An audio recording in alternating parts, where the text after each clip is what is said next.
Miss Bateman, welcome back to Ticehurst House. It's been quite some time.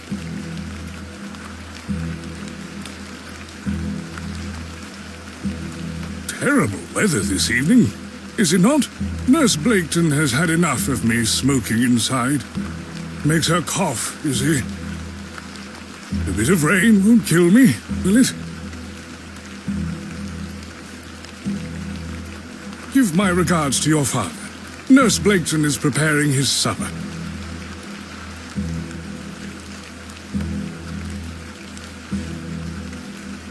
You look pale, Miss Bateman. Do head inside. You'll catch your death out here.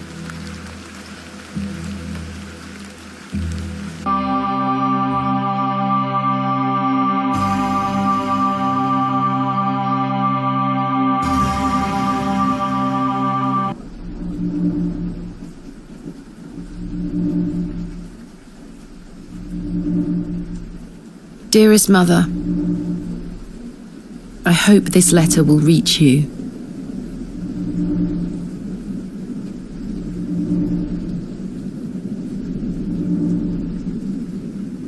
I have spent these past years in torment, trying to piece together what remains of fractured memories.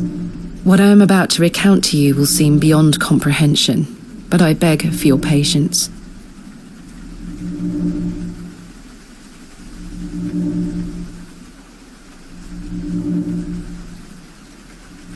I will endeavour to explain the events that led me to Ticehurst House that night. As far as I can recall, this whole wretched story started with the receipt of a letter from a Mr. Leonard Shoulder.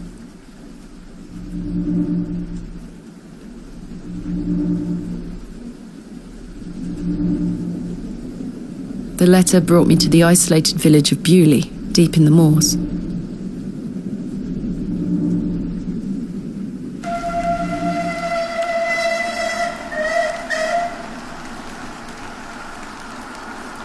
No station master in sight. I hope the village isn't too far away. I can't recall our exact meeting place. Mr. Shoulder mentioned it in his letter.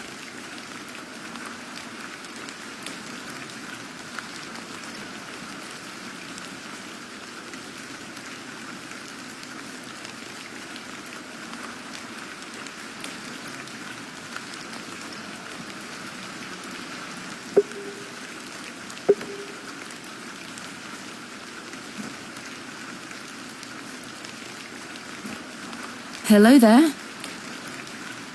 Hello?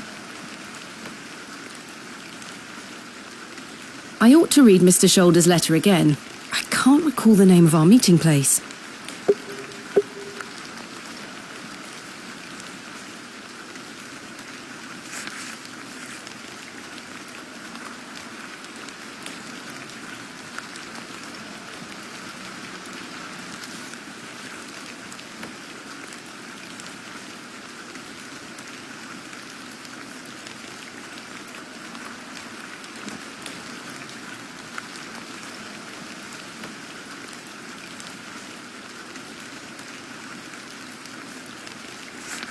I must make my way to the Plough and Furrow Inn.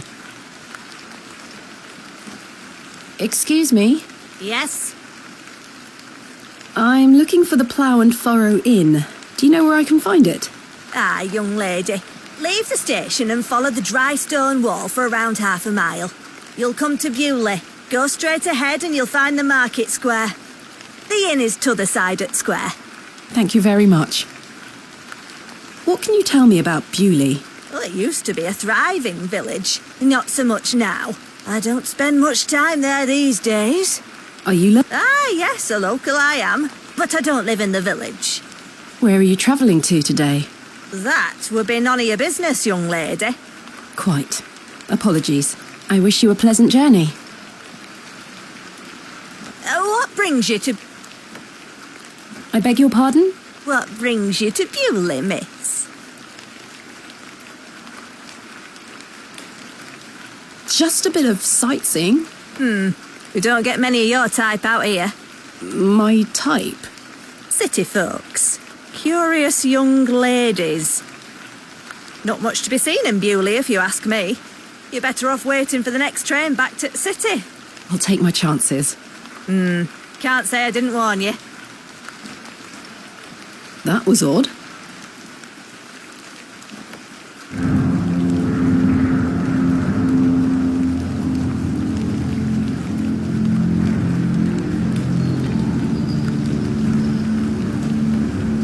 The old woman told me to go straight ahead to get to the inn.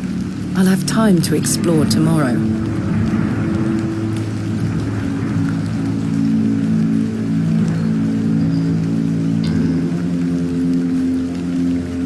The cobbler's is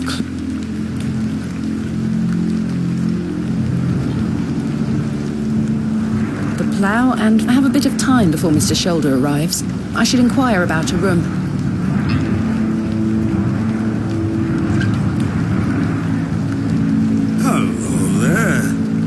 What's a young lady doing out alone in this sodding weather?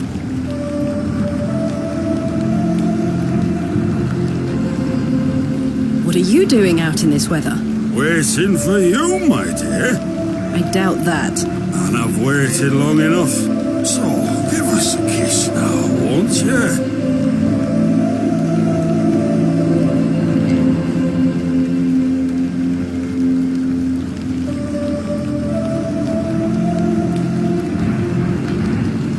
Wouldn't your wife disapprove?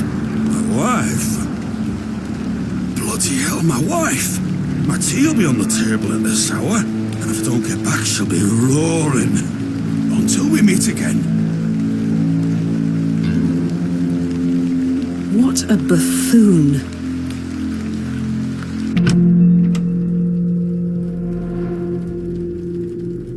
I should speak to the innkeeper about a room.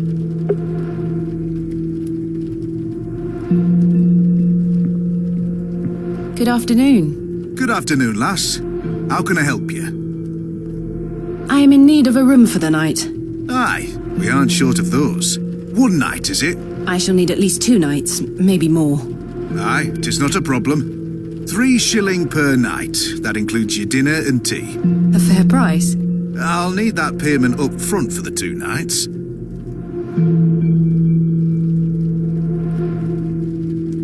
This is payment for the room. Thank you. Can I ask for your name, lass? Thomasina Bateman. And will Mr. Bateman be staying with us tonight? No, I am not wed. My assistant is arriving in Bewlay tomorrow. Your assistant, you say? Will you be needing another room? Please. I'll keep a room spare. It's not quite as nice as yours, I'm afraid. Not a problem, sir. I'm sure it will be adequate. Kenneth is a man of inexpensive taste. Here's your key. Just go through the door to the right of the bar, then up the stairs. Room number 2. Thank you. Can I help you with your luggage? No, thank you, sir. I can manage. I should go upstairs and freshen up before Mr.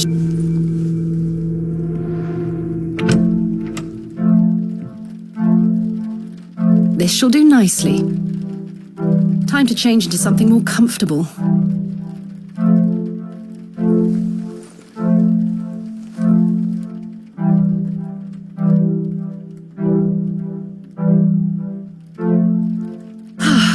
Much better.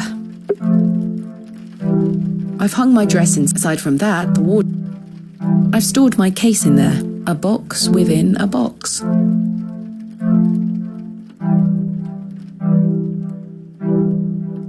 I don't wish to take...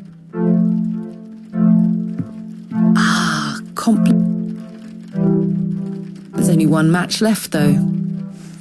As the only light source in the room, jammed shut. The wood must have warped over the years. I don't wish to carry the bowl around with...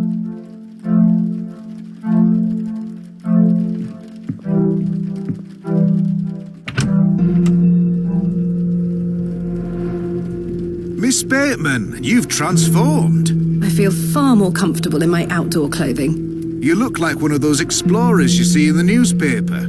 I guess you could call me an explorer of sorts. I'm Stanley Kemp.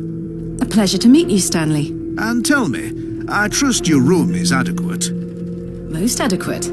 Excellent. I'm looking for a man named Leonard Shoulder. Aye, I know the man. I'm to meet him here tonight. Can I get you something to drink while you wait? Not yet, thank you. What can you tell me about Mr. Shoulder? Aye, he's a quiet fellow. He only comes here to check his post. Yes, I've been corresponding with him using this address. Have you now? You found yourself an admirer. Not quite. What business do you have with old Leonard, then?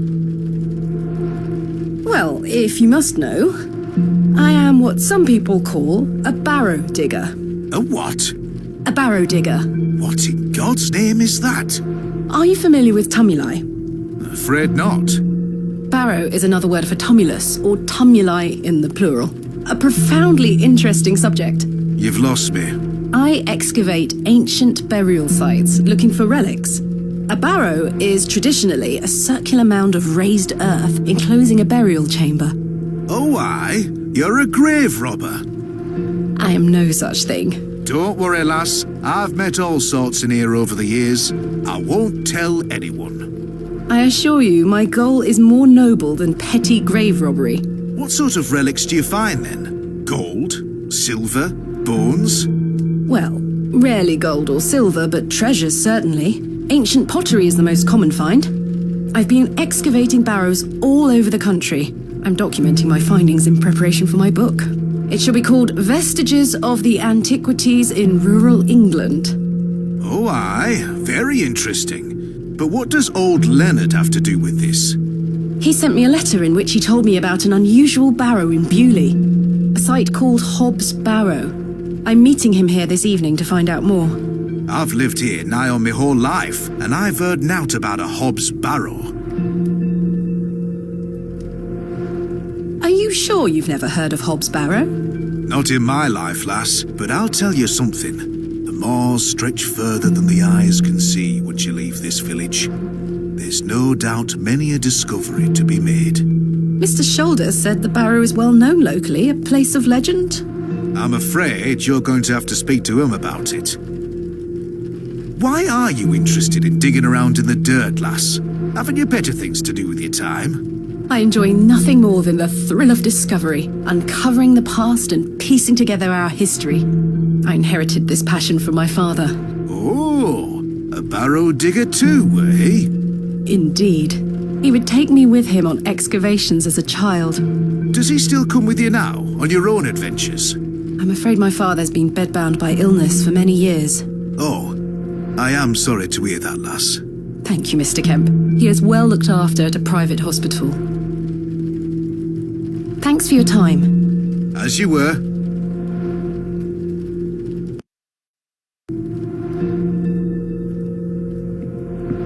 I should wait here for Mr. Good afternoon, sir. Nout for you here. I beg your pardon? I said there's nout for you here, lass. Be on your way. Charming.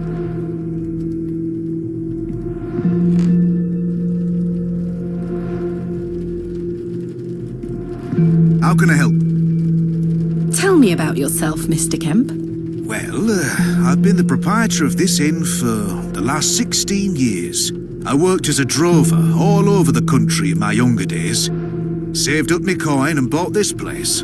It's a fine inn. Thank you. I often run short of ale, but my rooms are rarely full. We don't get many outsiders wanting to stay overnight here. What can you tell me about Bewlay? Aye, it's a quiet place. People keep to themselves, work hard. I look forward to exploring the village tomorrow. There's not a lot to see, lass. But St. Edmund's Church is a fine building, worth a visit. Thanks for your time. As you were.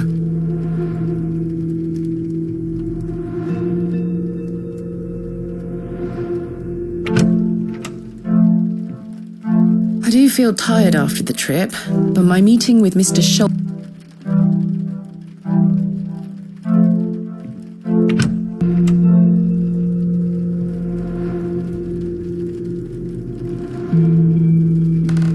Hello, sir. What? I'm waiting here for a man named Leonard Shoulder. Do you know him? I don't. Do you, love? Never heard of him. There you have it. Now clear off. Hello, miss. What do you want? Bugger off.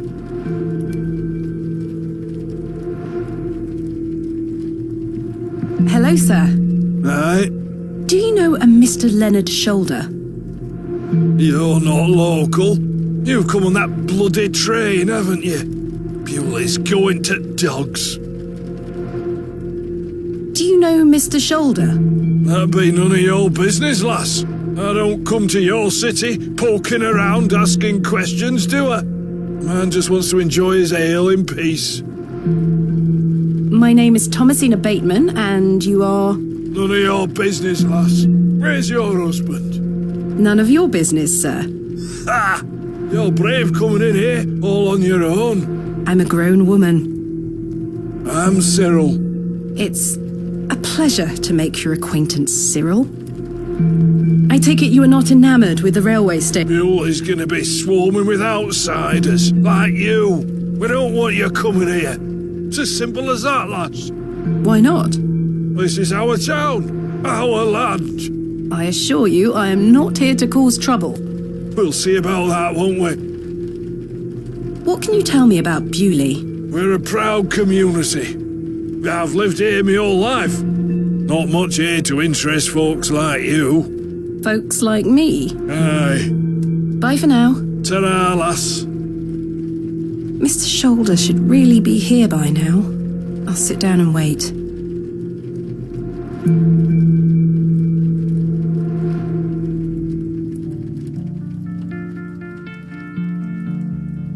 Where on earth is he?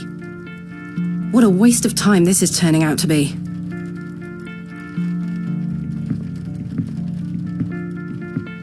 Evening there, miss. Not you again.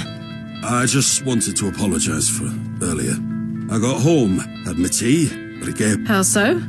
I felt bad for how I spoke to you. I'm sorry. The drink gets a hold of me sometimes. Let's start again, shall we? My name is Arthur Tillett. Thomasina Bateman. What brings you to Bewlay, anyway? I'm here to meet someone, but he has not arrived. His loss, if you ask me.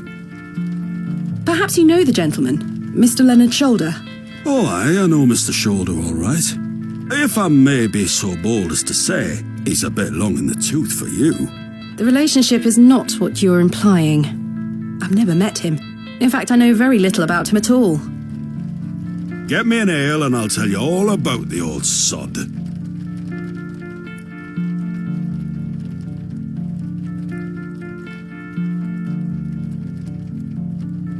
One ale, coming right up. Thank you very much, Miss Bateman. Then I'll tell you all about old Leonard Shoulder.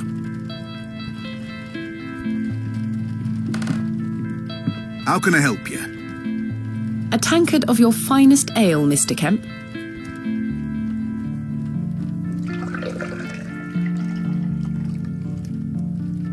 There we are. 2 pence, please. Thank you. This was the last of my money, but Kenneth will be here tomorrow with more funds.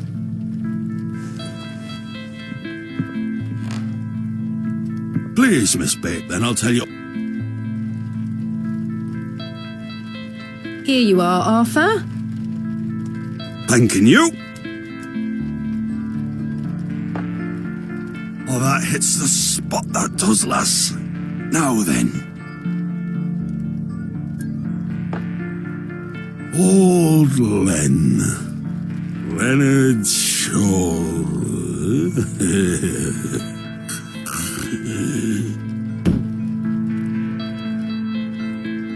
Arthur? Mr. Tillett? Oh, for heaven's sake! The man is in a drunken stupor. Mr. Tillett? He's not dead. I would still like to hear what he has to say about Mr. Shoulder. Mr. Tillett? He's not. I would still like. I do not need.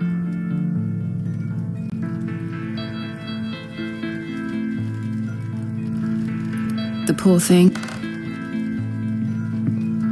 How can I help? May I trouble you for a glass of water?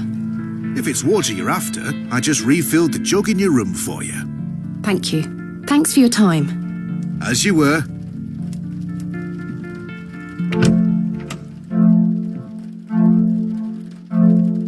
This may come in handy. I don't wish to carry the bowl.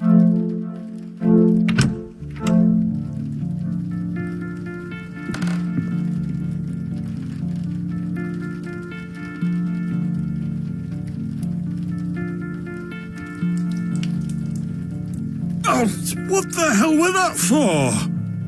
You passed out, Mr. Tillett. Oh, sorry, lass. Where were I? Leonard Shoulder. Hold on another minute. I'm making for a piss. This man is unbelievable.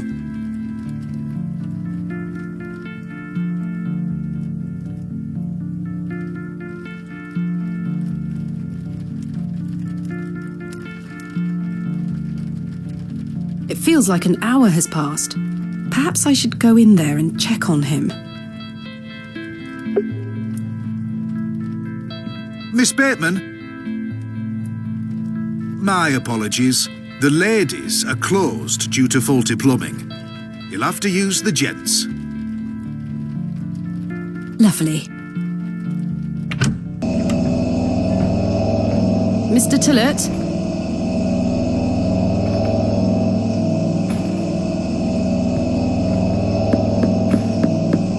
Mr. Tillett? Mr. Tillett, are you in there?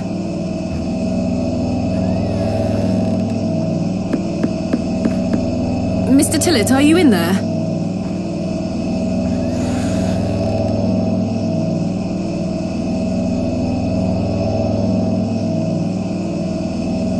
Well, you're not Mr. Tillett. The water looks highly questionable. The jug is... It looks like that...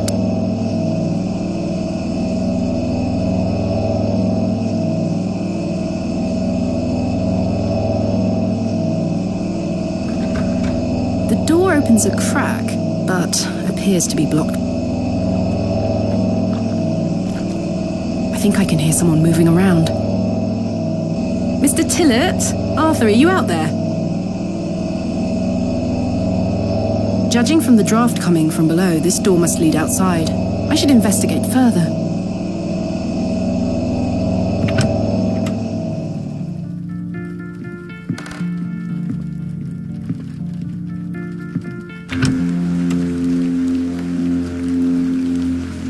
Excuse me, sir. A pearly white gent's glove. It's certainly unlike anything Mr. Tillett was wearing. It seems rather out of place here. Peculiar. Someone has wedged the door shut. Mr. Tillett, why would he have done that?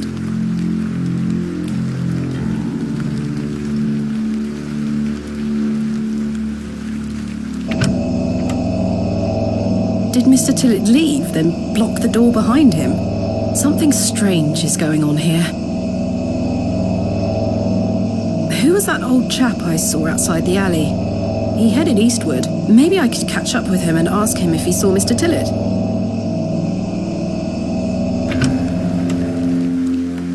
I suspect the barrels are empty.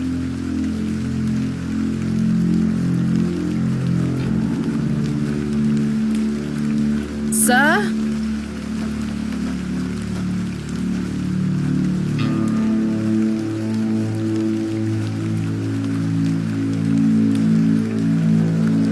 The old man has disappeared into the darkness. I'd best turn back to the inn. I don't wish to go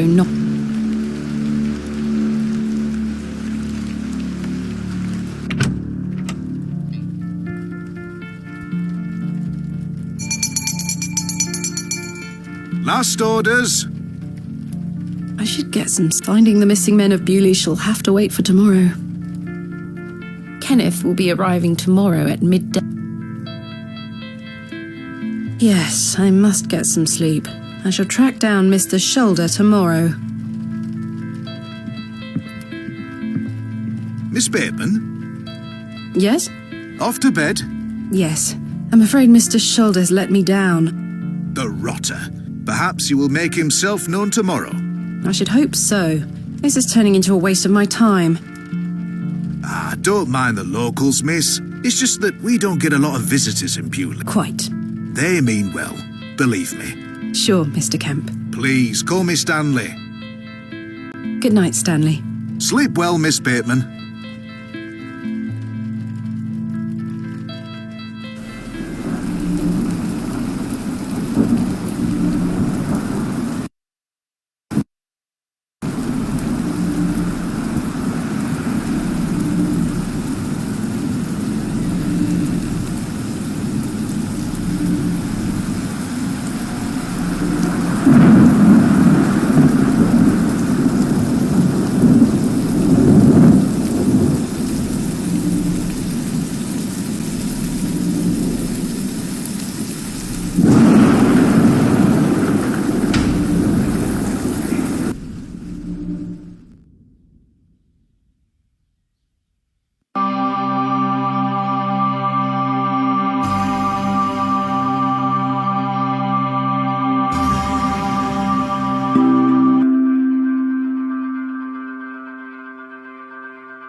Where is Hob's barrow?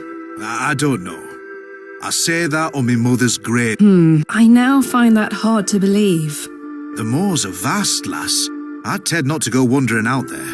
A grown man could lose himself and not be seen again. Why must I be wary of Mr. Shoulder? The man has a certain reputation. For what? You've seen it already. Were he here to meet you last night? No. Precisely. A man not to be trusted. Where does Mr. Shoulder live? I can't say for sure. As I think I told you last night, he's a quiet man and keeps to himself. He only comes in here to collect his post. Leads me to believe he lives a fair distance away. Certainly not in the village itself. Might someone around Bewlay be able to help me find him? You could ask around. As I say, lass, Bewlay folk mean well. Don't forget that. I shall return later. Good day to you, lass. Oh, if you see Herbert around here, be sure not to feed him. Herbert? A local stray cat. He comes in now and then searching for scraps. I'm sick of cleaning his vomit off the floor. Quite. I'll be sure not to feed him. Thank you.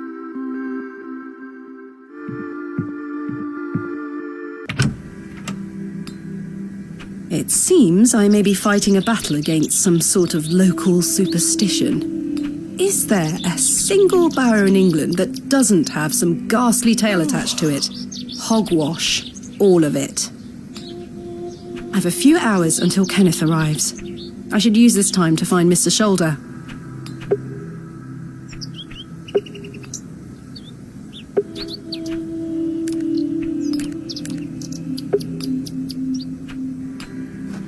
Hello? My name is Thomasina, and you are? Now then, that's none of your concern, love. What do you do around here? Hey up, you're not scared of sticking your neb in. I look after the churchyard. Dig the graves. Ha! What can you tell me about the church? Aye, it's a church. Quite. Do you know a man named Leonard Shoulder? I don't know aught about no Leonard Shoulder. What can you tell me about Hob's Barrow? Naught to be found digging around in those things. You know of local barrows, then? Don't concern yourself. What can you tell me about Bewlay? Not much around here, love. Not worth mentioning to you, like. I see. Goodbye. Ta-ra.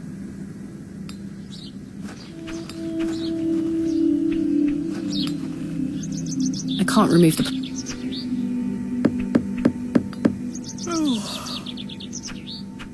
I don't think anyone is...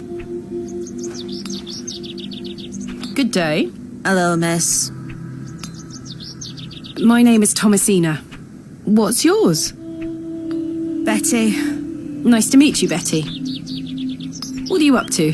My brother is practicing his sword fighting technique. I'm to watch him until he tires himself out.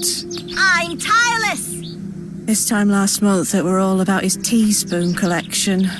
This month, it's swords. Do you know a man named Leonard Shoulder? No.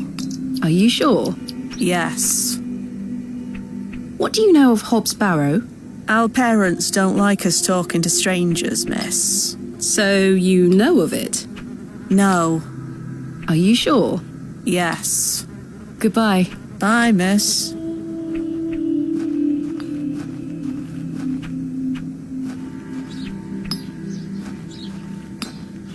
Good day. Yes? My name is Thomasina. George Crozier. Can I help you? Are you a Bewlay native, Mr. Crozier? Aye, born and bred. That's where my father's forge before mine. How is business faring? I do an honest trade. There'll always be horses needing shoes and farmers needing tools. You let me know if you need out made or mended. I'll do you a fair price. Thank you, Mr. Crozier. Do you know a man by the name of Leonard Shoulder? Oh, aye. Old Leonard. Have you seen him recently? No, not recently. Do you know where he lives? Why all these questions, lass? I need to speak with him. He invited me to Bewlay. Oh, he'll turn up. I've seen him in the plough and furrow from time to time. But do you know where he lives? I need to find him. I believe he lives somewhere out on the moors. Can't tell you out more than that. Thank you, Mr. Crozier. Do you know of a local landmark named Hob's Barrow? There's a fair many barrows found out on the moors, lass. Too many to put a name to. Not a soul in Bewlay pays them any mind. What can you tell me about Bewlay? We don't get many visitors here, outside of market days. But there's plenty of work for the village blacksmith. I arrived yesterday on the train from London, by way of Derby. Oh, aye. I've heard about London. What have you heard? Plenty of factories there. Yes. Too busy for me, though, lass. I prefer a quieter pace. Aye. When do market days run in Bewlay? Once or twice a month. The next one is tomorrow. How delightful. Unless your vice is cabbages, there'll be naught to interest a young lady. I don't mind a cabbage. Then, Thanks for your time. aye.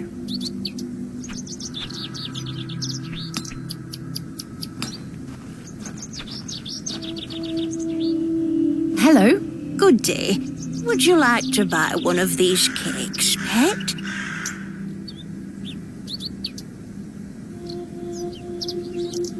No, thanks. Oh, very well. You know where I am if you change your mind. The money goes to the church, you see. I can tell you're not from around here, because if you were, you would know about my Bakewell puddings. They are quite famous. My name is Thomasina. What's yours? Mrs. de Plancy. A pleasure to meet you, Mrs. de Plancy. Likewise, pet. Tell me about yourself, Mrs. de Plancy. About me? What would you possibly want to know about me? I've been attending St. Edmund's Church my whole life. I always want to help where I can, so I sell my baked goods and all the proceeds go to its upkeep. This place means so much to me. What can you tell me about St. Edmund's Church? Isn't it the finest building? It's been standing here since the 12th century. The box pews in the nave are very fine and date back to the 17th century. The door is open if you'd like to worship. Thank you, Mrs. de Plancy. Do you know a local man called Leonard Shoulder? Yes, I know Leonard. What business do you have with him? It's a long story, but I'm trying to find where he lives. I'm afraid I don't know, dear. Father Roach has access to the parish register. He might be able to help you. Where can I find Father Roach? At this time of day, he'll be taking his exercise in Herne Wood, to the west of the village. Thank you. I'll go find him. Be sure to listen out for his merry whistling. Such a jolly man. What do you know of Hob's Barrow? Hobbs what? Hob's Barrow, a local burial mound. The only place of burial I know about and care for is in this very churchyard. Thank you for your... Lord be...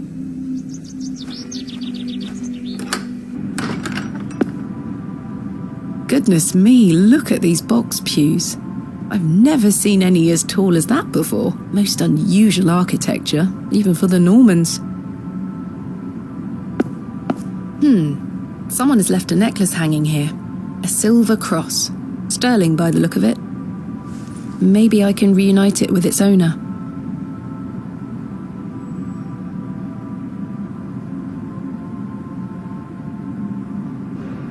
The flowers have long since dried.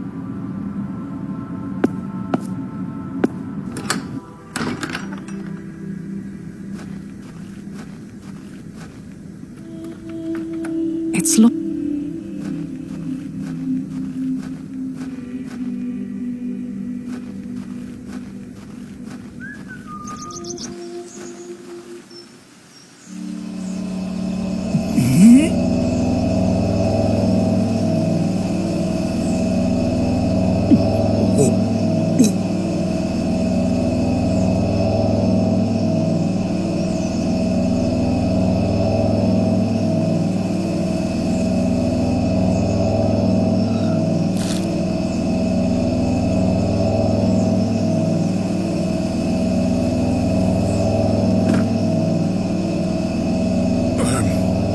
Very sorry.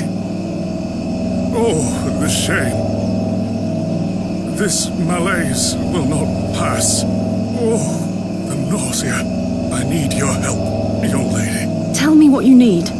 Let the blood from my arm. Excuse me? Cut me. I beg you.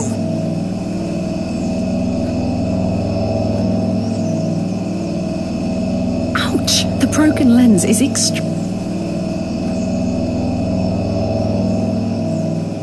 Perhaps I shouldn't risk soiling...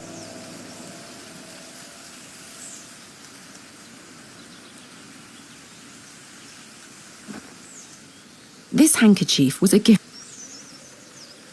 This should work.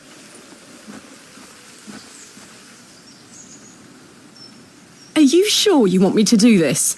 Yes, it will cure me of my ills. I shall do as you ask, Father.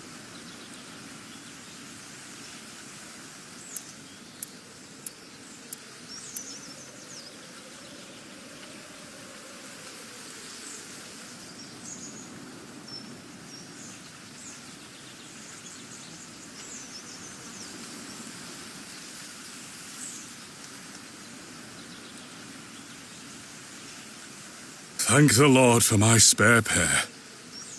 God bless you. I already feel quite better. I'm glad, Father. The rapid healing properties of bloodletting cannot be overstated. I'm Frederick Roach, Vicar of St. Edmund's Church. My name is Thomasina Bateman. It's a pleasure to meet you.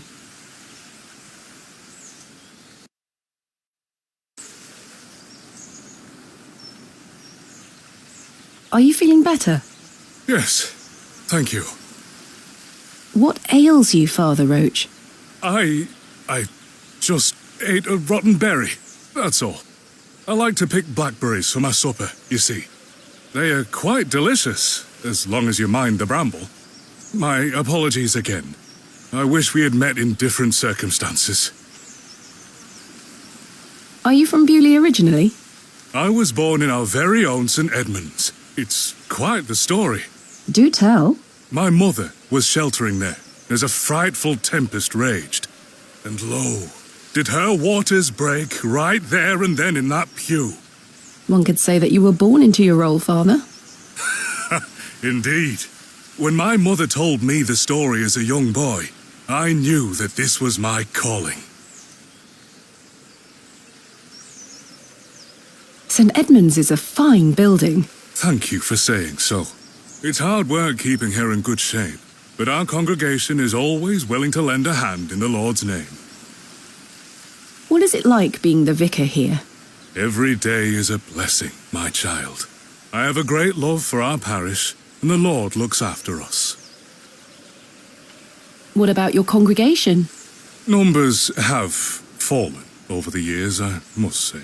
But those that remain are faithful and full of His Spirit. I'm looking for Mr. Leonard Shoulder. Oh, yes? Are you a relative? No, it's a long story, but he invited me to Bewlay.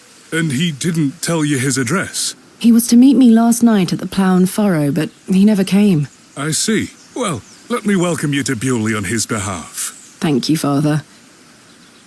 Do you know where Mr. Shoulder lives? Let me think. It's been many moons since I've paid him a visit. Perhaps you could allow me to take a look at the parish register. No need. I remember it now. A fair hike across the moors. Could you please give me directions? I'll take you there myself. It's the least I can do after you aided me so. Capital. Thank you. Just let me know when you're ready to pay him a visit. I'll be resting here for the time being. What do you know of Hob's Barrow? I can't say I've heard of it. It's supposedly a famous local landmark. I'm afraid I know nothing about it. What can you tell me about Bewlay? It's a quiet town. The railway line, which I presume you arrived by, is the only news of note we've had here for years. I've heard the new station has received a mixed reaction. I've heard many a debate, it's true. But my role is not to adjudicate on that matter. I'm very busy in my own work, you see. I'm ready to go to Mr. Shoulder's house. Excellent. I feel the fresh air will do me well. Follow me.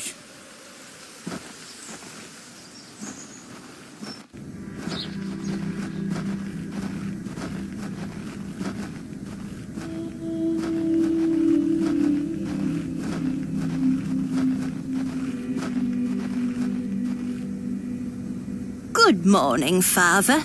Good morning, Mrs. de Plancy. Mrs. de Plancy, this is Thomasina Bateman, a visitor to our parish. We've already had the pleasure of meeting, Father. Excellent. Miss Bateman, don't hesitate to try one of Mrs. de Plancy's wonderful cakes. Yes, I've heard about her famous Bakewell puddings. I'll be here all day, young lady. But remember, once they're gone, they're gone. Those little whelps have already gobbled up all the gingerbread. You are doing God's work, Mrs. de Plancy. He smiles upon us, Father. Miss Bateman, if you'd like to follow me.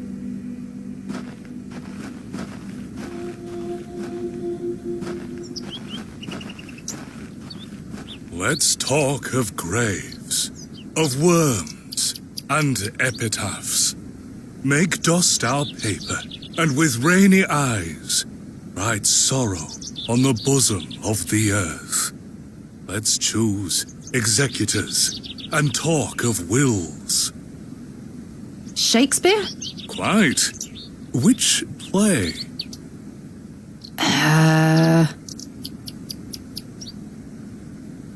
Macbeth. Magnificent guess, Miss Bateman, but I'm afraid that passage is from Richard II.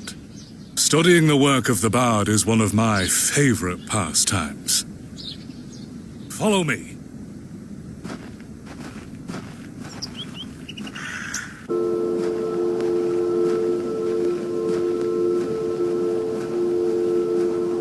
Behold, the vast expanse of God's creation. The moors extend as far as the mortal eye can see. Beautiful, is it not? Indeed, the moors are beautiful. The beauty of God's creation is that it takes so many forms. How can one take in such a view and not have faith? Some look at these moors and think this a godless land. But I tell you, he is found in all domains. The Lord's work is all about us. Tell me, Miss Bateman, do you believe in God?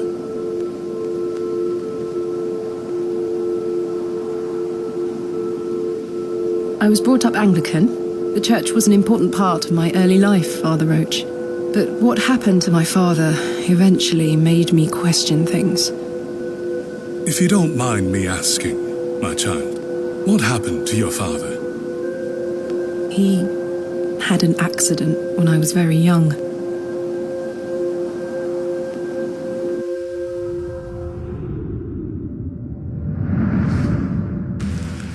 Come along now, Thomasina. Let's get out of the rain.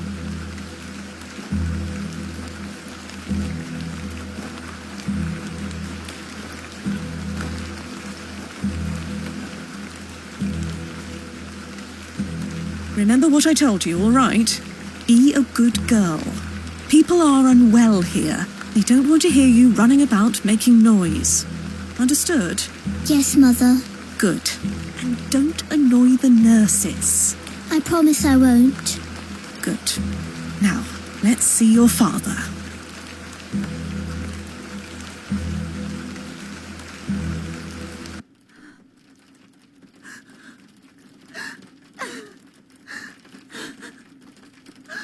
Daddy, wake up!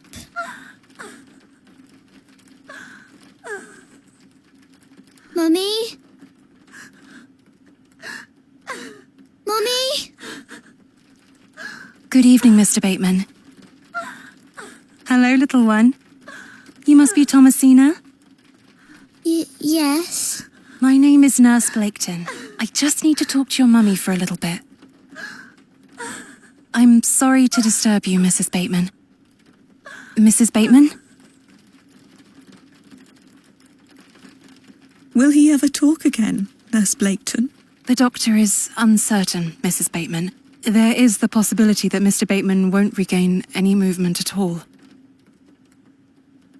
But we will do our utmost to look after Mr. Bateman here at Ticehurst Manor. He will have a nurse by his side at all times, I can assure you.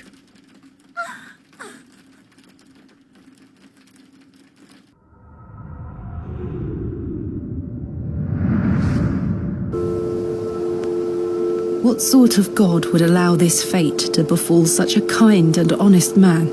I'm sorry to hear this. God moves in mysterious ways, but he loves us all. Come along now.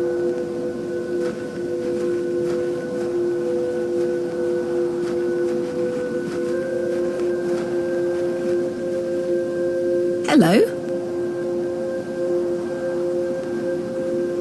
She scampered off in a hurry. Who was that? Some primitive folk make their home out on the moors. I suggest you keep your wits about you when you are exploring, and don't stray too far from Bewlay. I see. How much farther to Mr. Shoulder's house? Still quite a walk, I'm afraid, but we'll get to him soon enough. Now then, take a look at this. Legend has it that this cairn has stood here for over 1,000 years. How remarkable. The Devil's Toe. I beg your pardon? That's what it's called. The Devil's Toe. Oh, I see. Come now, onward.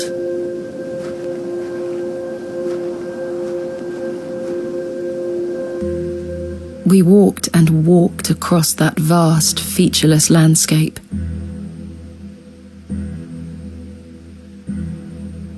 All the while, Father Roach was whistling away merrily. Just as I had begun to wonder if we were hopelessly lost, a building emerged from the mist. Mr. Shoulder's cottage.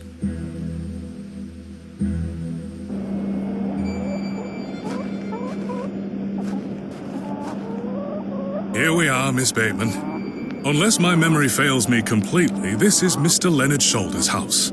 Thank you for your help, Father Roach. Now, no need to thank me after your providential assistance today. However, I have something to ask you. Yes? Please don't tell Mrs. Duplancy about my little scene in the woods, in the woods, in the woods, in the woods, in the woods, in the woods, in the woods, in the woods, in the. You'd better see if Mr. Shoulder is in.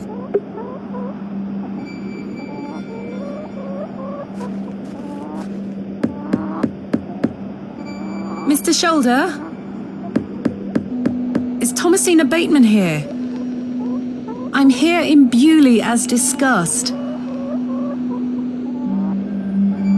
Maybe try again. His hearing probably isn't the best at his age.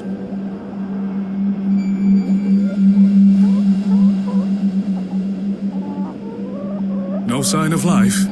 None. The window is nice and clean. The dwelling is by no means I've no desire to lug a block of wood about.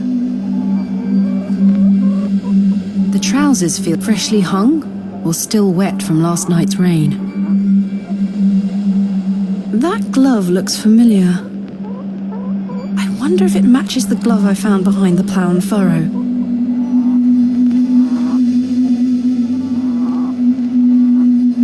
The gloves are a pair. Does this mean Mr. Shoulder was in the alley last night? Why didn't he come inside to see me? Slightly damp. I have a similar one myself. So very warm.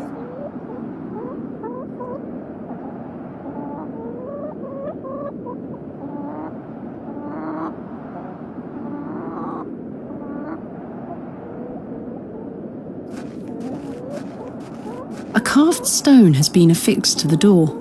I think it depicts a crescent moon. It's bolted onto the door itself. I can't remove it. Father, what do you make of this? A peculiar adornment. I've not seen any like this in Bewlay, though it does remind me of a passage by the bard himself. It is the very era of the moon. She comes nearer earth than she was wont, and makes men mad.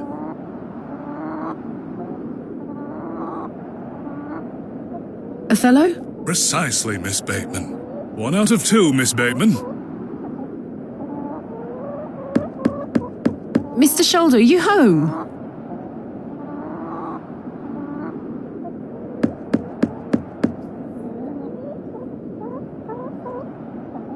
It appears Mr.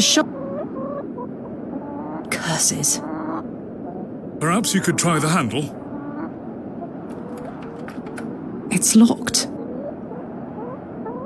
Perhaps he's gone for a stroll. Possibly. I'd suggest you call back later, my child.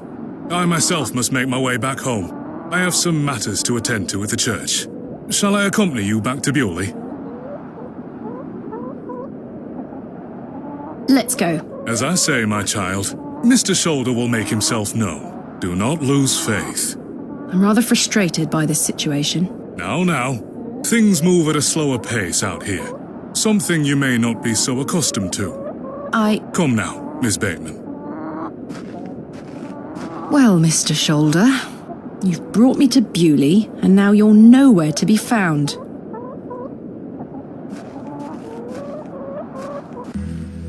As we trudged silently back to Bewlay across those cold moors, I made a new resolution. I would find Hob's Barrow myself, with or without Mr. Shoulder.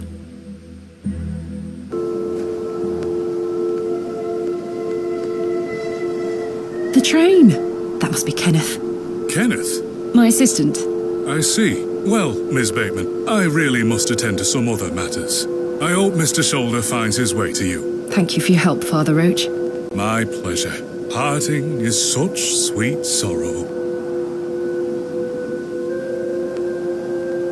Romeo and Juliet? Correct. That I shall say good night, till it be morrow. Lord be with you. I should go meet Kenneth at the station.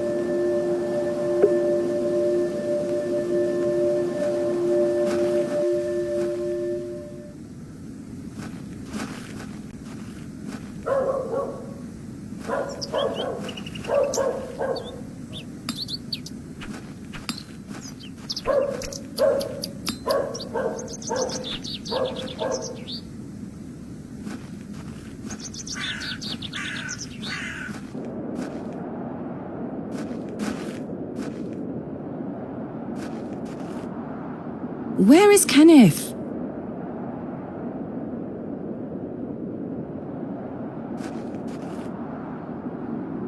He was supposed to wait for me at the station. Mr. Tillett, where did you go last night? Have we met? Last night? Oh, Miss Bateman. I were blind drunk last night and woke up with a stinking headache. You still smell like a brewery. Sorry. You went to use the lavatory and never came back, Mr. Tillett. I searched everywhere for you. I think I remember you bought me a drink. Then it's all a blur. I woke up on my bed this morning with my wife sour at me for waking her at some ungodly hour. About last night. What were you going to tell me about Leonard Shoulder? Who? Leonard Shoulder. You told me you knew him. And promised to tell me more if I bought you a drink. Which I did. So what were you going to tell me? I don't really know the old bugger. But you said you did. Oh, aye. No, I know naught about him. No, naught about Leonard Shoulder.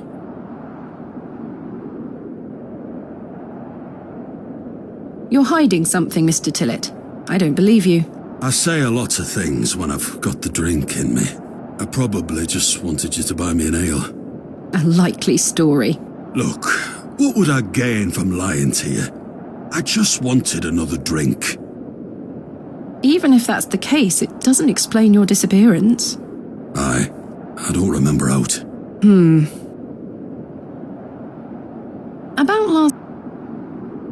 You really don't remember? As I say, I remember, and then... Well, you must have missed me when I came out. I did not. I even went to the gents' toilets to find you. Oh, aye. A sight for... It was. I checked everywhere, and you were nowhere to be found. The back door leading to the alleyway was blocked from the outside. Oh, aye? Yes. You must have exited through that door, Mr. Tillett. But you just said it were blocked. There must be an explanation. My mind has drawn a blank. Why was the door blocked? Did you block it? I told you I don't remember. I've naught to say 'cause I remember naught.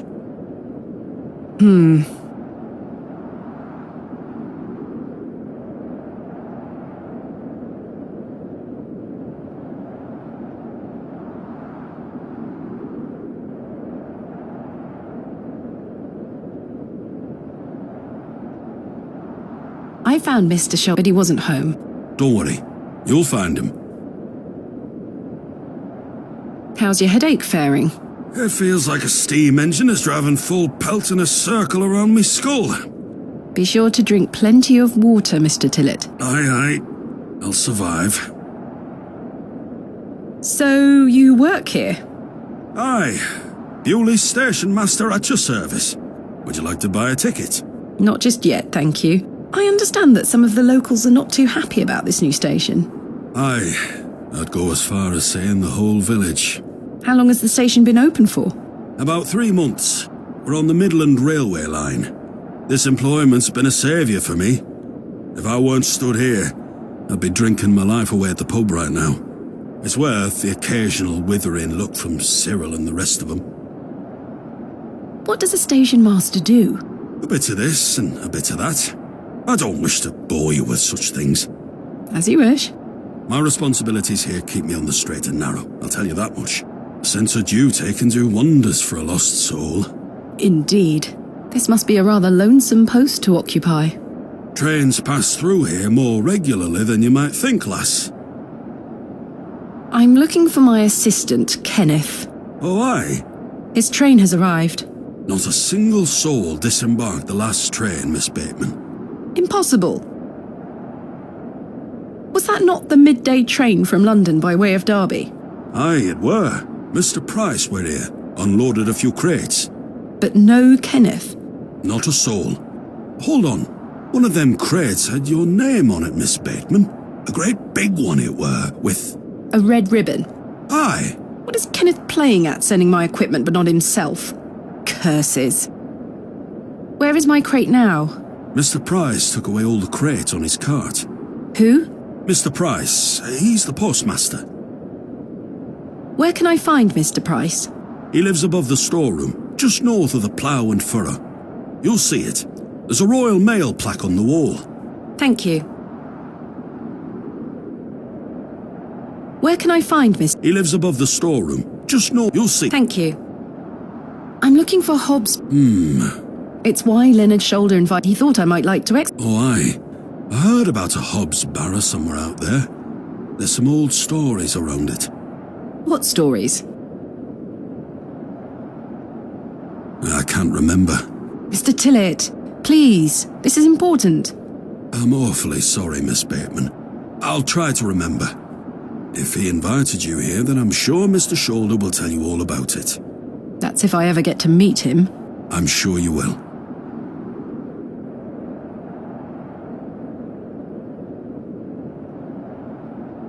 Farewell for now. Ta-ra!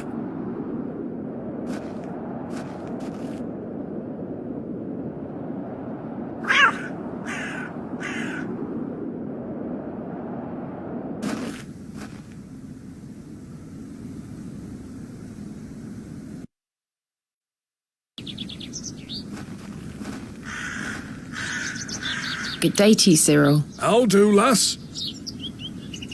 What are you up to, Cyril? Keeping an eye on that bleeding railway station. That's what. Thankfully, no one got off the last train. Really hate that station, don't you? Oh, I curse Midland Railway for bringing their damn line through Bewlay. This is our town, our land. 'Tis no place for outsiders. So you keep saying. Anyway, no more trains today. Almost time to celebrate with an ale, I think. I could do with one myself. You paying? No. I found Mr. Shoulder's house today, but he wasn't home. Why the bleeding hell should I care, lass? I'm looking for Hobbs Barrow. Do you know where it is? Mind your own business, lass. You really are quite helpful, aren't you? Bah. Goodbye. Ta-ra, lass.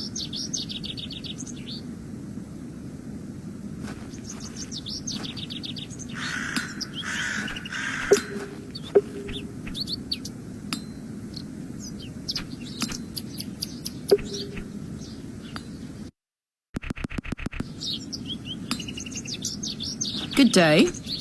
Yes? Are you sure you don't know where Hobbs Barrow... Sorry, lass. Thanks for your time. Aye.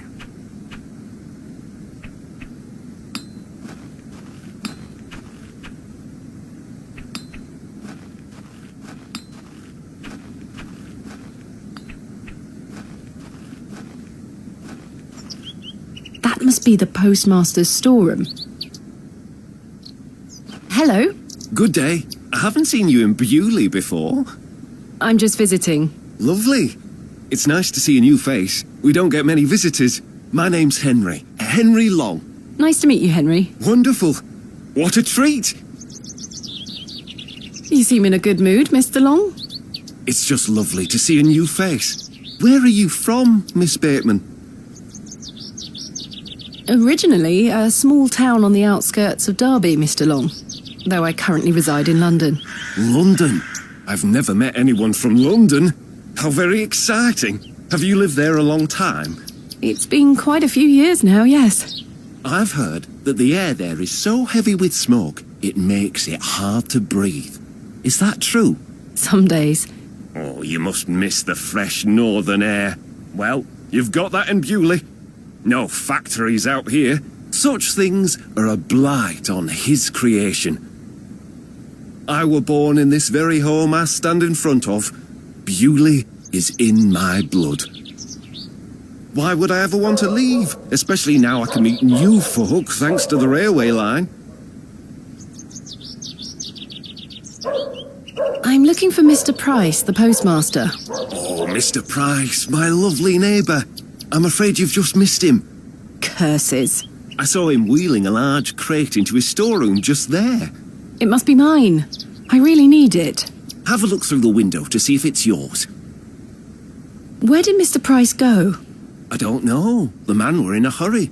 I know he has family in Bakewell. That's miles away. Did he leave by foot? No, by horse. He must be a few miles down the road by now. Curses. When will Mr. Price be back? He didn't say. Could be tonight, could be a few days. How infuriating. I told him I'd keep watch of his storeroom, and I'm a man of my word, Miss Bateman. I shall not budge from this spot. Do you know a man named Leonard Shoulder? Aye, funny old fellow. I hear he lives way out on the moors somewhere. Have you seen him recently? No, not for a long while now that you mention it. Why do you ask? It's a long story, but I was to meet him in Bewlay.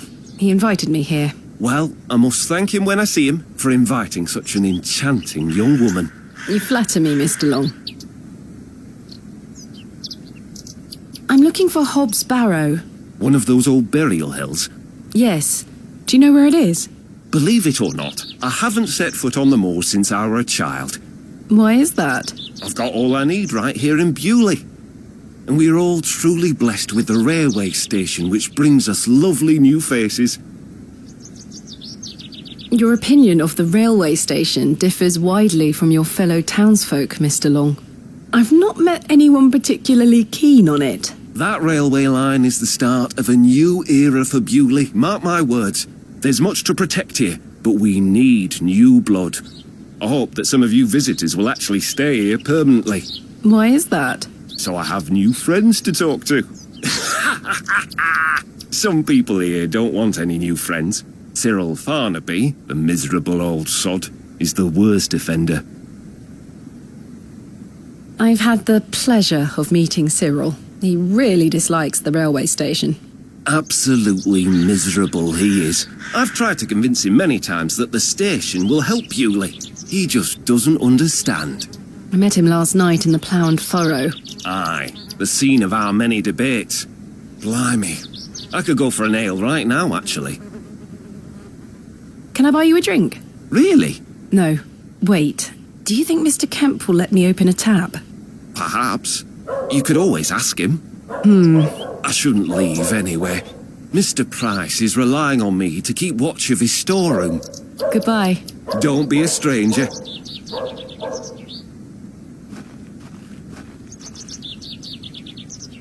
There's my crate. Kenneth always ties a red ribbon to it. I can see an envelope tucked behind the ribbon. Perhaps it can help explain Kenneth's absence. I'm going to have to get in there.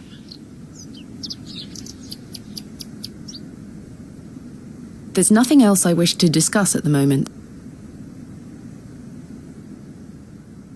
The postmaster isn't home. But my crate is in there.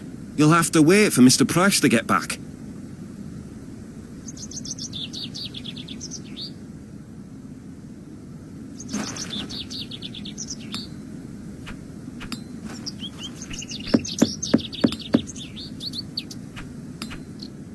I don't think anyone is...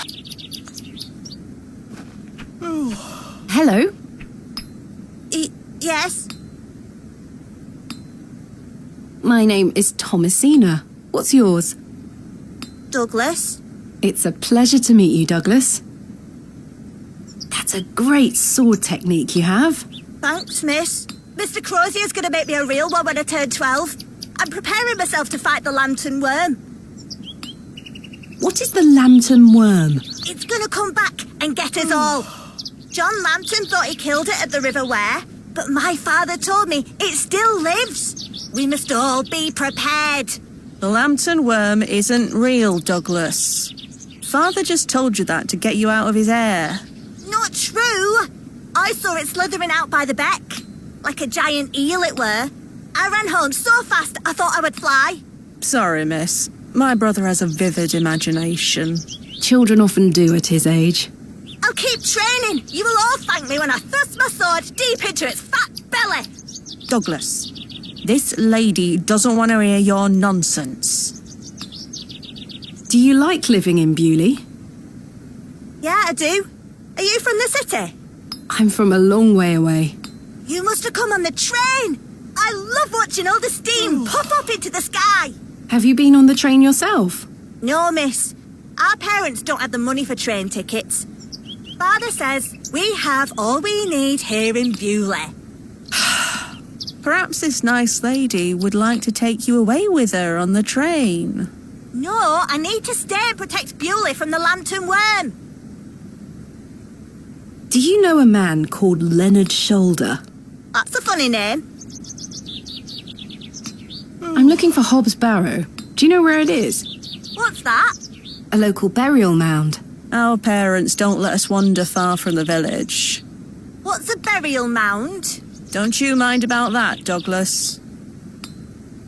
Mr. Crozier shouldn't be promising such things. Don't you think 12 years of age is a little young for a real sword?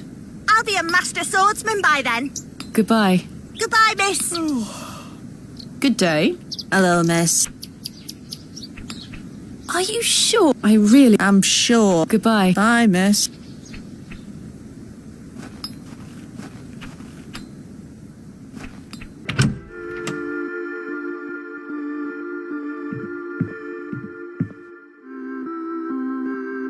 I'm sorry to ask this, Mr. Kemp, but could I please open a tab? Still not in your purse? I'm afraid not. My assistant hasn't arrived as planned, so I find myself in a bind. He must have put the money in my crate, which is currently being held in Mr. Price's storeroom. Well, as you know, I run an honest establishment here, and I do trust you. So yes, I'll open an account for you, to be settled at the end of your stay. Of course. Thank you, Mr. Kemp. Now then, I'll be needing something of value as a deposit. I thought you said you trusted me. Aye, it's not personal, lass. One can never be too cautious. My assistant has not... Oh, is everything all right?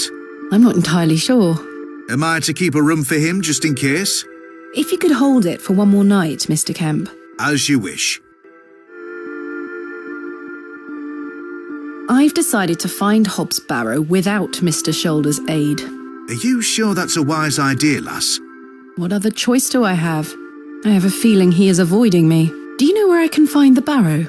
No, sorry. I say that on my mother's grave, Miss Bateman. I found Mr. Shoulder's home, thanks to the help of Father Roach. Wonderful. So you've met our vicar then? Yes, I did. An interesting character. Indeed. So, did old Leonard apologise for his absence?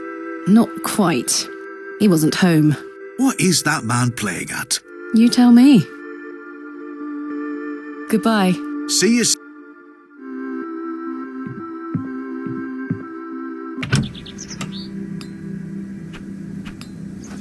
Hello. Goodbye.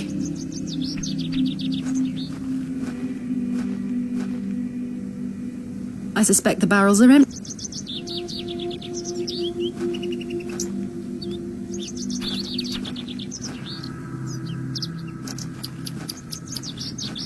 Hello there. My name's Thomasina. Yeah? What's yours? Wally? Do you know a man called Leonard Shoulder? No. Have you heard of a place called... No. Goodbye.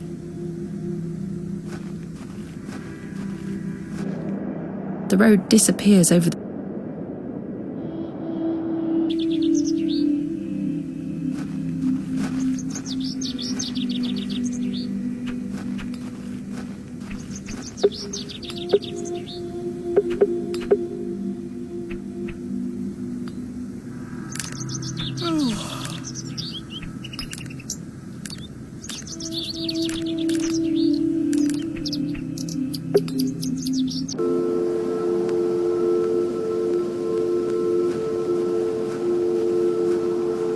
What a peculiar name.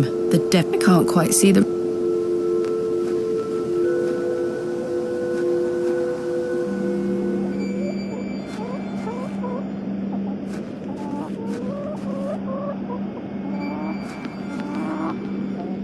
The trousers freshly...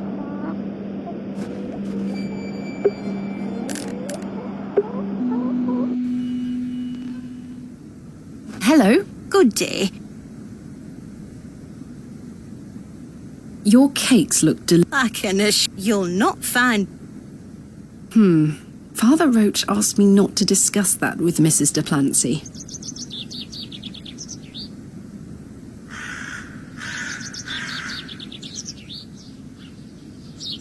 Thank you for your time. Lord be...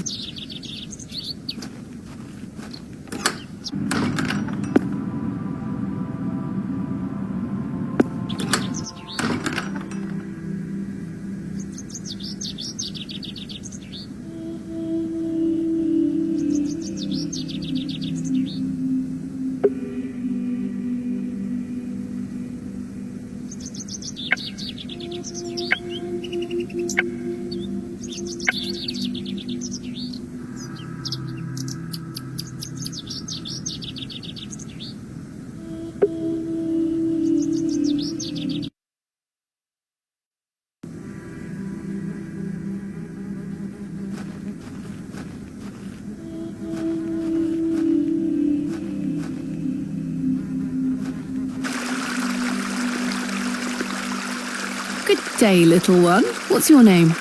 Wally took Myrtle. Pardon? He took her and ran off. I hate him. Is Myrtle one of your dolls? Yes, my favourite. Mummy made her for me. She's so beautiful. Wally is the worst brother in the whole world. I'm sorry to hear that. What is your name, little one? Jane. It's a pleasure to meet you, Jane. My name is Thomasina. This is a lovely little beck. It's where we get our water, miss.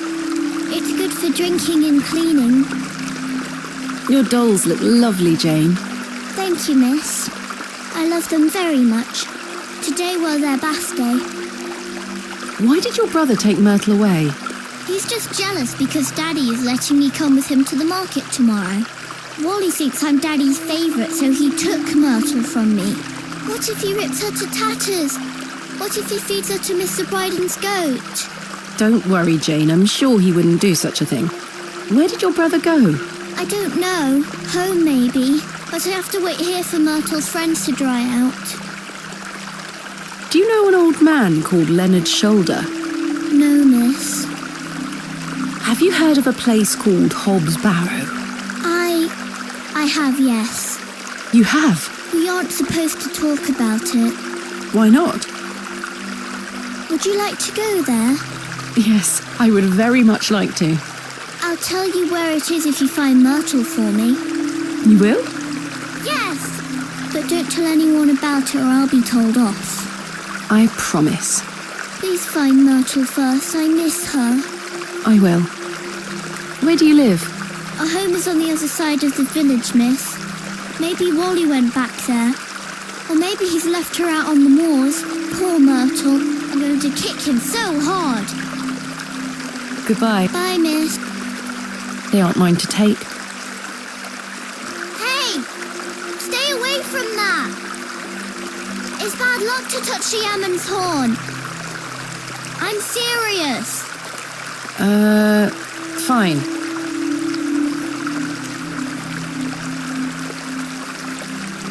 The delicate flowers smell rather sweet.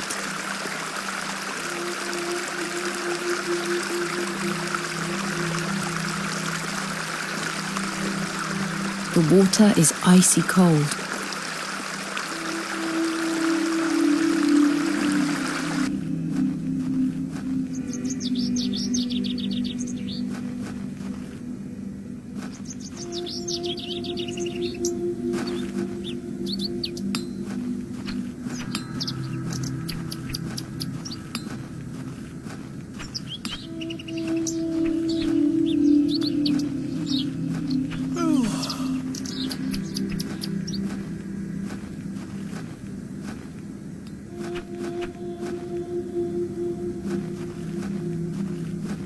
Good day.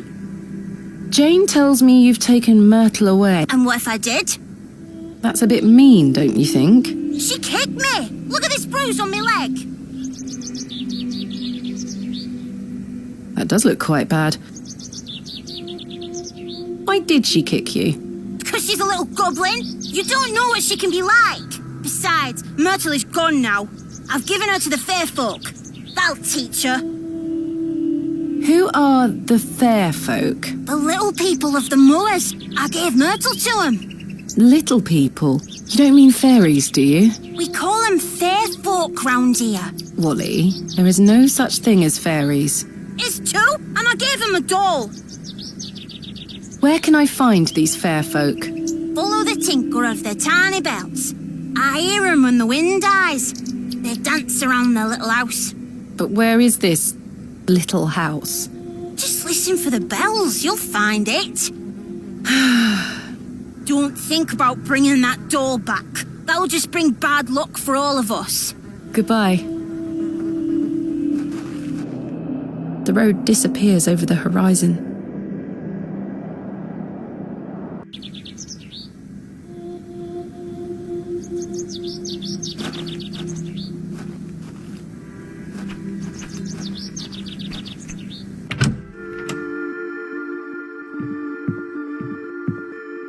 Goodbye.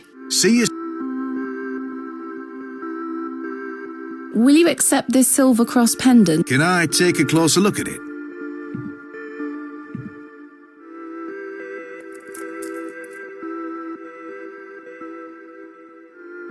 Aye, silver. That'll do. Thank you, Mr. Kemp. Can I get you something to drink? Not right now, Mr. Kemp. As you were.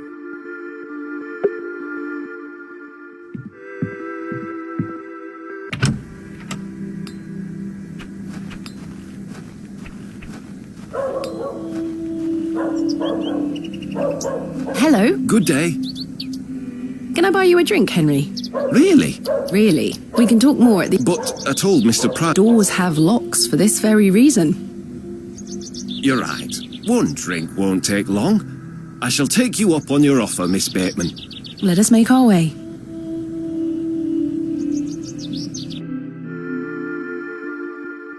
The rocket weren't Stevenson's only design, you know. Before that, there were the Blucher and the Locomotion. But my favourite would have to be the Lancashire Witch. I believe he built that in 1828. In Newcastle, of course. Well, that's me. I better be off. Wait!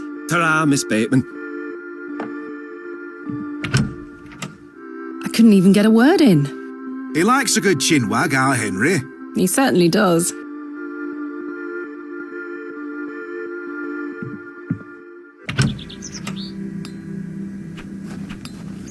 I have...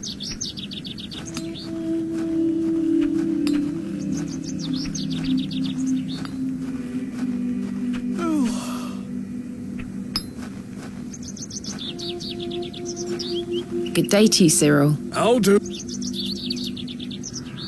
What do you make of Henry Long?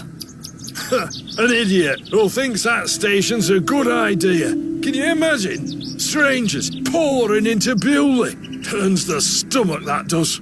Maybe he has a point. You could travel. Bah! You're an outsider. I'd expect you to have such a bad opinion. But Henry, he's a Bewlay lad. We've had the odd Barney or two in the pub over it all. I can imagine. Can I buy you a drink, Cyril? Now? Yes. Go on then, lass. Follow me.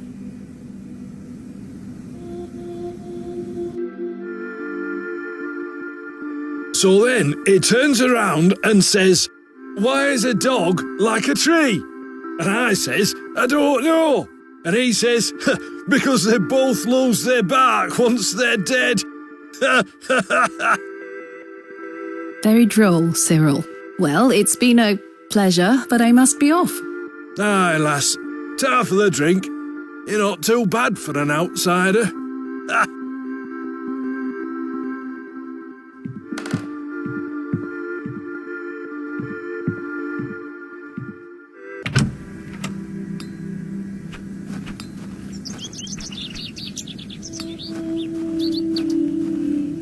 Hello. Good day. Can I buy you another drink? I suppose one more. I shall take you up. Let us make all.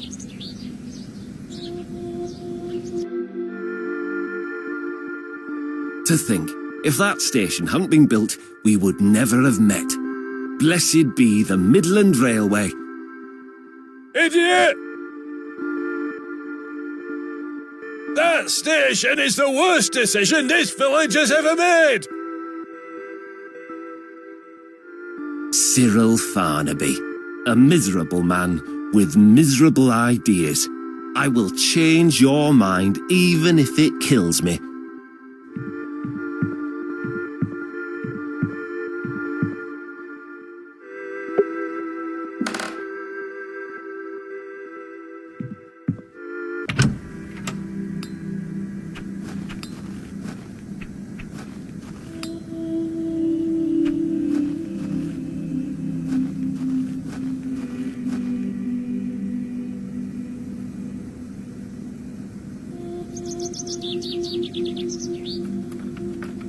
Locked. I need to get inside without attracting too much attention. He's currently debating the merits of the railway.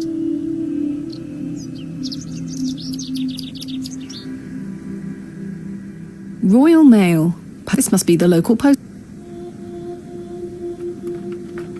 The door is...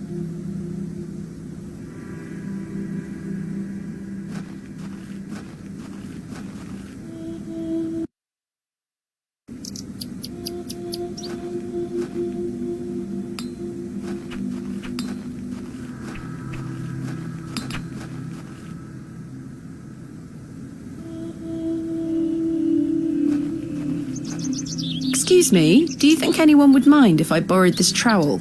You help yourself, dear. Father Roach won't mind lending it. Just be sure to put it back when you're finished. Of course, thank you. It is more blessed to give than to receive.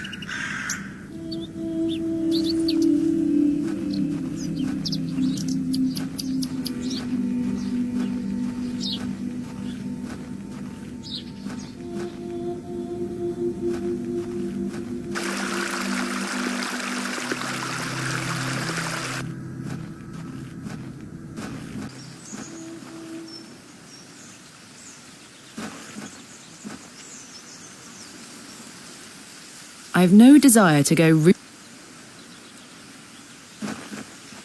I shall see you later this evening, gents. Well, I say. Greetings, my dear. Hello, sir. A pause on your beauty, for I shall see you again soon. Wait. Some nerve. Lady, you're blushing. I most certainly am not. Sorry, lass. No way through here today. Says who? Lord Panswick. Now get back before you find yourself under a falling tree. My name is Thomasina Bateman. Oh, aye? You're not from round here, Thomasina Bateman. No, just visiting. What is your name, sir? Horace. Are you in charge here? I am indeed. Tell me, who was that arrogant man here just now? Just someone passing by. It sounded like you knew him better than that. I don't mean to be disrespectful, but that's none of your business. What are you doing here? What does it look like I'm doing? We're chopping down trees. There is no need to be sarcastic. We're employed by Lord Panswick. He's ordered us to gather logs from his woods. That's what we're doing. These are his woods. Aye, his lordship owns most of the land round Bewlay. Who is Lord Panswick? Our governor. He's the governor of the whole town. All right, Owen, back to work now. He lives in Bewlay. Aye, not far away. But his lordship doesn't like questions. Or visitors. Now, please leave us to our work. Do you know a man named Leonard Shoulder? No, I don't. Can you let me get back to my work now? Why are you gathering logs for Lord Panswick? By heck, you ask a lot of questions. If you must know, his lordship is repairing an old ruin on his land. We need the timber for the restoration work. How intriguing. What type of ruin is Lord Panswick restoring? An old chapel. I should rather like to see it. Not possible. His lordship does not welcome visitors to his estate. Do you know where I can find a place called Hob's Barrow? Never heard of it. Thanks for your time. We'll be done by tomorrow morning. Come back then if you want to explore the woods.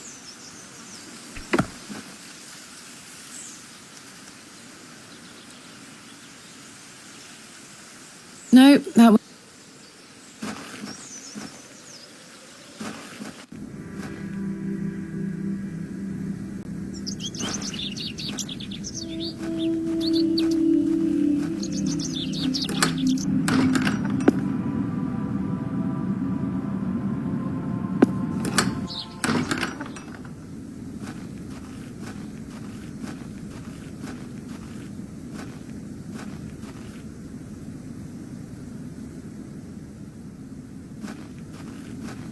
This appears to be a recent...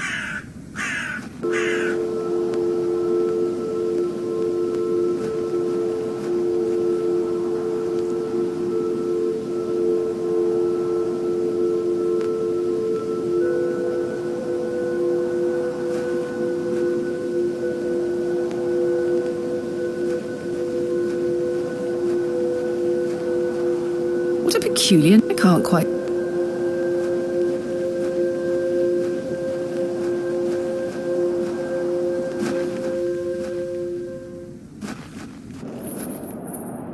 I'd better not touch them. They could...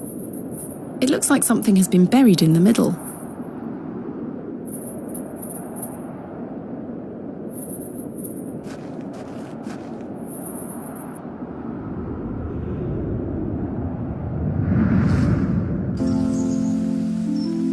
Thomasina, please stop leaving your toys lying about the place. What happened the last time you left your dolly under the tree? A fox ate it, madame. Yes, it did. Fetch it now, won't you? Then I'll fix your supper. Yes, madame.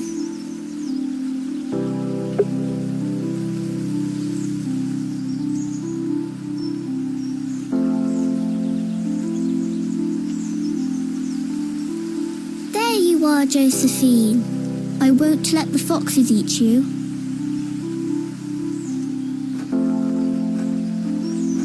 Who's that you have there, little bird?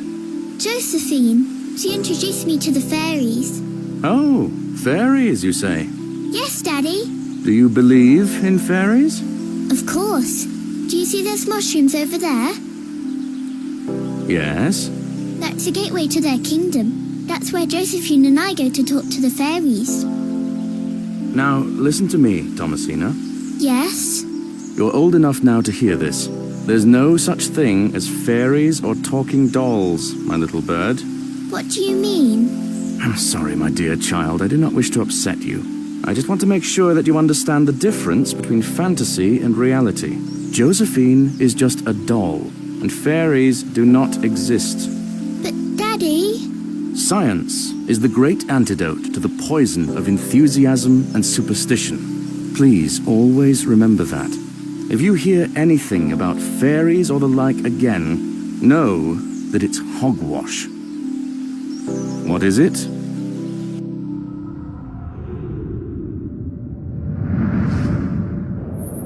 Hogwash.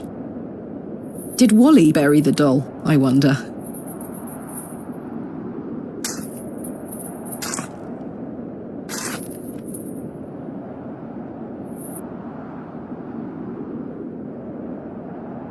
This must be Jane's ragdoll. Perhaps these wriggling worms are the fair folk young Wally was so fearful of. How strange. There is a hairpin pierced through the arm. This may come in handy. I'll keep it. At least I shall not return from Bewlay empty-handed.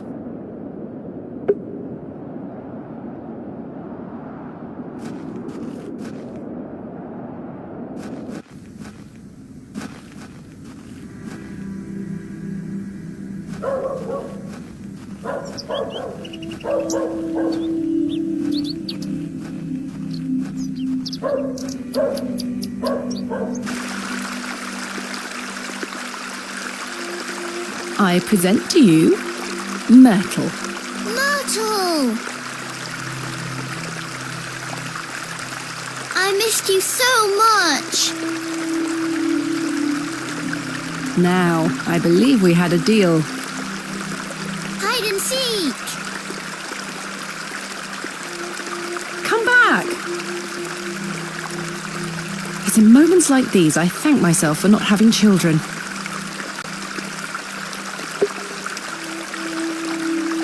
Can't pry the fossil.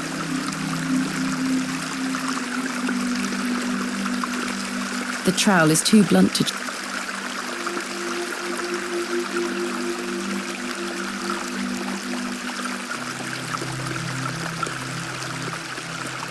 The hairpin isn't strong enough.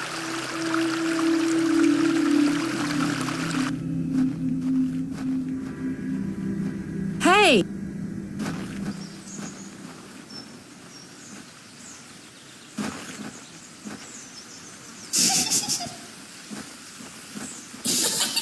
Jane? Jane, get out of there. Don't make me come in. Fine.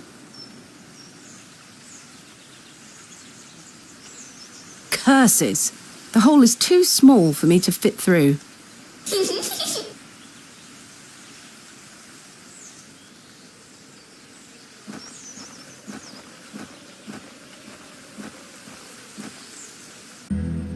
I was always happiest with a trowel in my hand, uncovering hidden worlds within the earth itself, clod by clod. That should do it. Jane!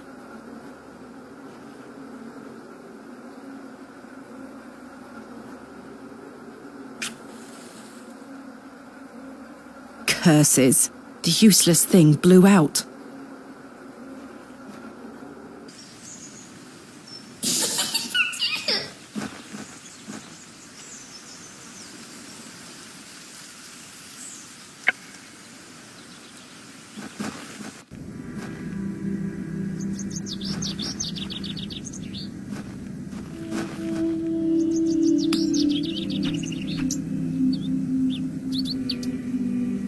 The bucket is rust. I didn't come to Bewlay to The blacksmith is right. Alas, it is. I have one just like this.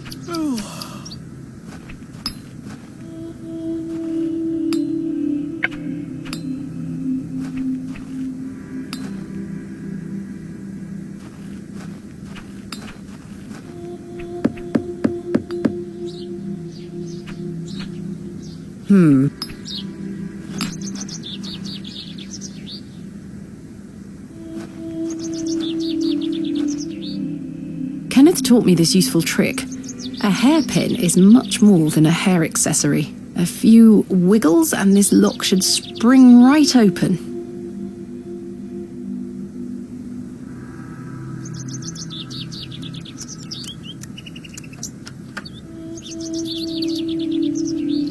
I've snapped the hairpin in the process, but I managed to unlock the door. Let's open this envelope. There's a note inside.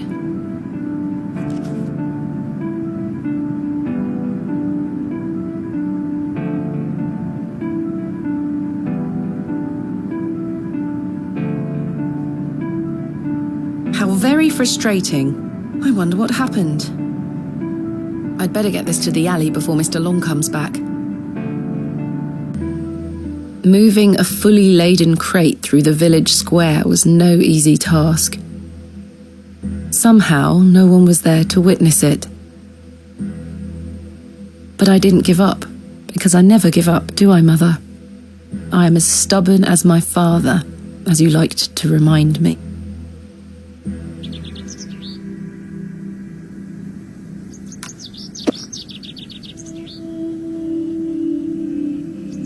Wait. Where is my money? It's not in here. Kenneth, you absolute liability of a man. It looks like everything else is in here. Picks, specimen trays, shovels. Oh, my chisel, I'll take that. Ah, my lantern. It feels light. There mustn't be any oil inside. I'll leave the rest in the crate. Stanley assured me things would be safe here. No money and no assistant.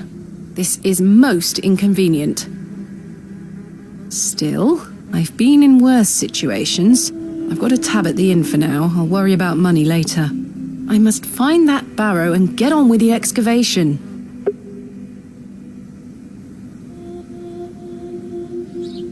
I'd rather not go.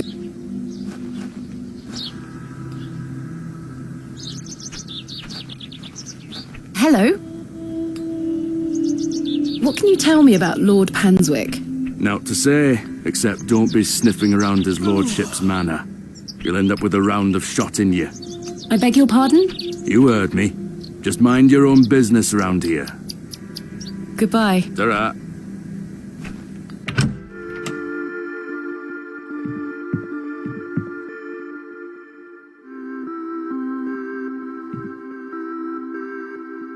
Henry Long can talk, can't he? He's a colourful character. The man drinks like a fish. He certainly does. I've seen him drink this place dry and still be up to tend his garden at sunrise. The man can truly hold his ale. What can you tell me about Lord Panswick? A most charming man, Miss Bateman. He looks after us here, a good fellow. Where does he live? Panswick Manor, on the moors. No visitors allowed. His lordship likes his privacy. Goodbye. See you soon.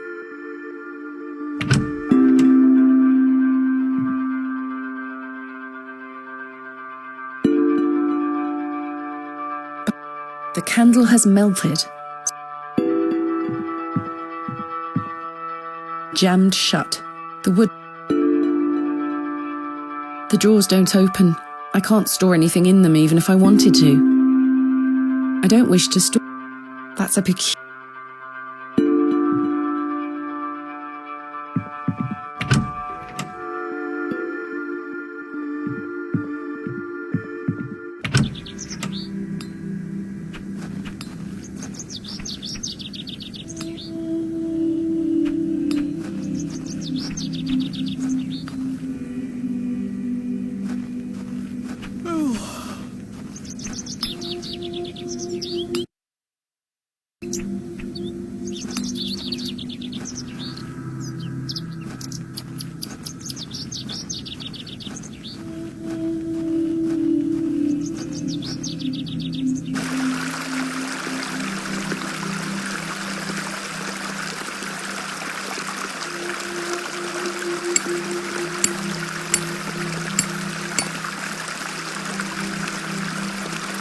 Splendid. I've managed to extract it in one piece.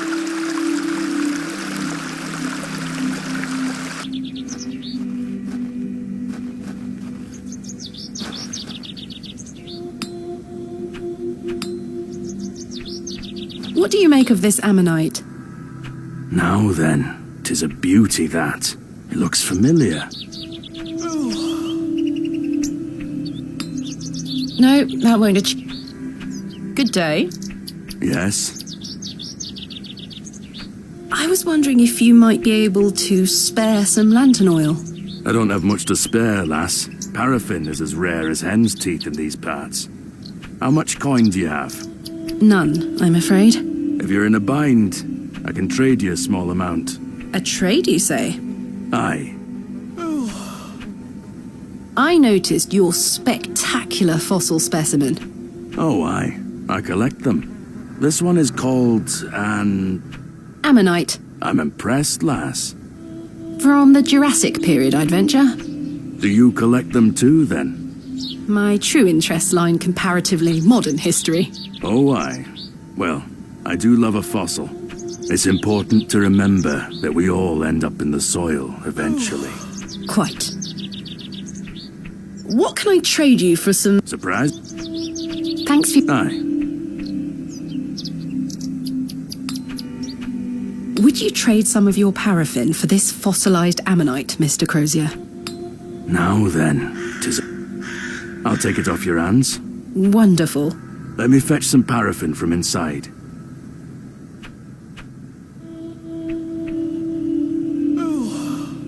There you are. Thank you, Mr. Crozier.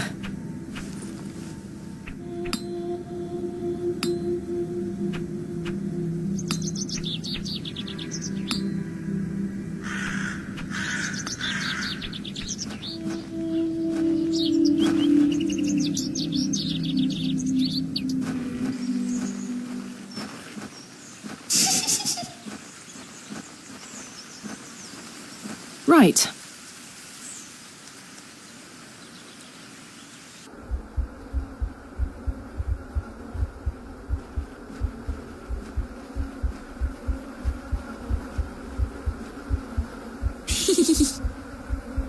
Jane, come out at once.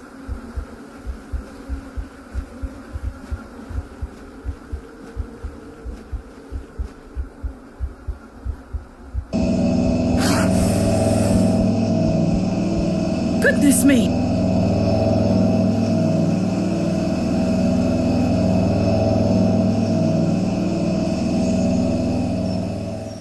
Jane!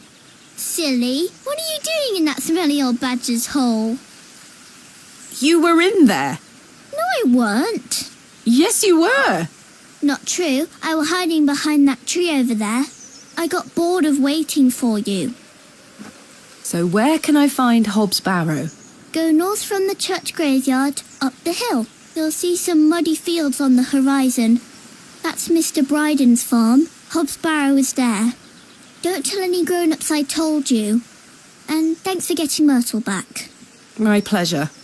Thank you, Jane. You've been a great help.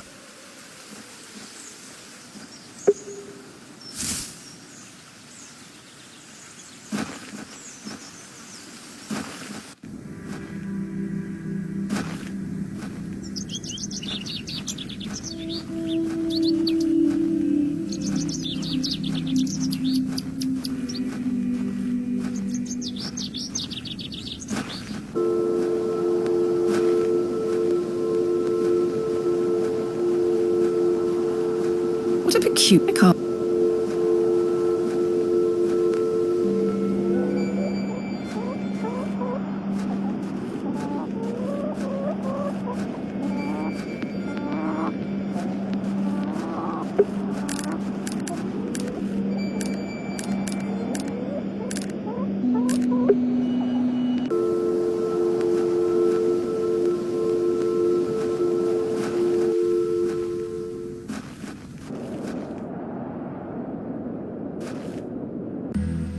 As I trudged through the barren moors, with only the odd sheep for company, I reflected upon my visit to Bewlay thus far.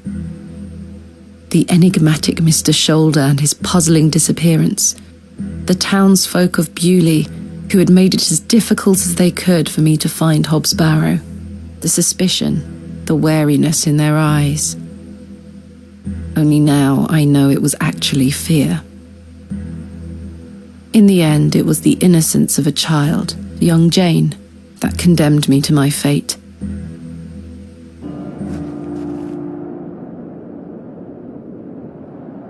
I've no desire to wander the furrows. Ah, the smell of damp soil and rotting vegetation.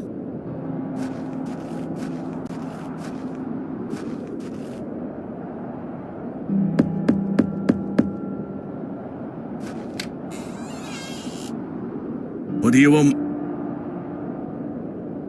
My name is Thomasina Bateman. Mr. Bryden, I presume. Aye. What do you want, lass? I understand Hobbs Barrow is located on your land. Oh, well, yes. Why'd you ask? I am an antiquarian, Mr. Bryden. I'm writing a volume on the barrows of England. Oh, I suppose you'll be wanting to dig about it. If at all possible, Mr. Bryden. I was invited to Bewlay by Mr. Leonard Shoulder, who told me such an excavation would be possible. Leonard Shoulder? Ha! I haven't seen him in years. The last I heard he were on death's door. There's to be no more digging there, lass. Not since it went so badly last time. Was there a previous excavation of Hob's Barrow? Aye. It must have been, 25 years ago. You see, whatever he found inside, well, it drove him mad. Oh? Aye. I moved back here to look after him. Poor bastard hanged himself not long after. I'm sorry, Mr. Bryden. That's terrible. Aye. Time passes, but it were an awful thing. What did your brother find? Samuel. Samuel were his name. Sorry, what did Samuel find in the barrow? I don't know. But something went wrong. Afterward, he could barely speak. You couldn't make out a word, like. That must have been hard. He lost a hand in that excavation too, you know. Goodness me, how? I try hard not to speculate on what might have happened, lass. I'd see him disappear into that barrow, dragging timber in with him. You'd hear him, hammering away for hours.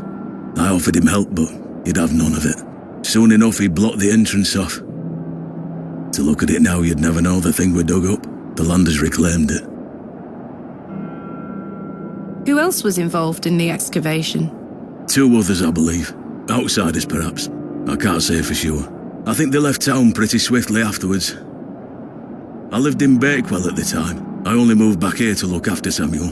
I took over the farm when he passed away. I see.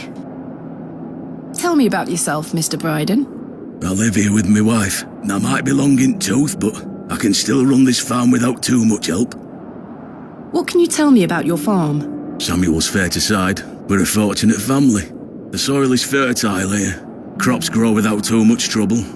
All the other farmers round here raise livestock. Even Lord Panswick. We grow feed for him. Most fortunate, Mr. Bryden. Is your wife home? She's out in fields, lass. Pulling weeds. The curse of such fertile soil. 40 years we've been married. I couldn't do it without her, you see. How splendid. Aye. My wife is a fine woman. Are you married, lass? No. I've had my fair share of proposals, Mr. Bryden, but that's not the life for me. Marriage is an important institution. You'll find a man one day. I manage rather well without one, Mr. Bryden. You haven't seen Mr. Shoulder for some time? I hear about him now and then, but it must be a good few years since I set eyes on him. He hasn't been here to visit Hob's Barrow? Not to my knowledge. I heard he's beset by ailments. Don't leave his home often. How odd. I assumed he'd spoken to you about my visit. Not at all. What can you tell me of Lord Panswick? He keeps us going. Most of our crops go to feed his animals. What is he like? Oh, I've hardly laid eyes on him. He sends his workers here to pick up the crops. I see. Mr. Bryden, may I please have your permission to excavate Hob's Barrow? No. Have you not been listening, lass? Samuel found something in there that's best left to rot. No digging here, lass.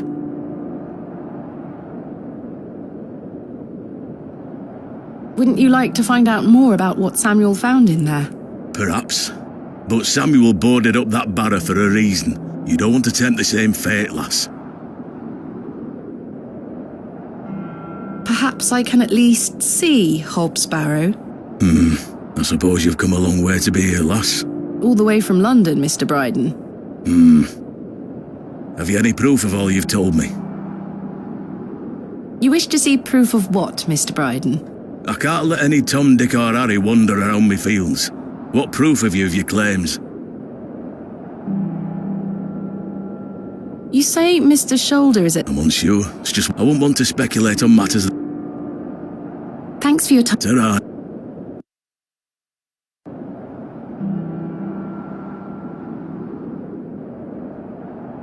Here is proof that Mr. Shoulder invited me to Bewlay in order to excavate Hob's Barrow. Leonard making bold promises, I see. Don't make me regret this, but yes, you can have a look at it. Thank you. Any road. Once you've set your eyes on it, you won't be wanting outdo with it. The place gives one a queer feeling. So where can I find it? Through that gate to your left. Just head straight across the top to the field there. After 10 minutes or so, you'll see Barrow, set on a hill ahead. Thank you again, Mr. Bryden. I really do appreciate it.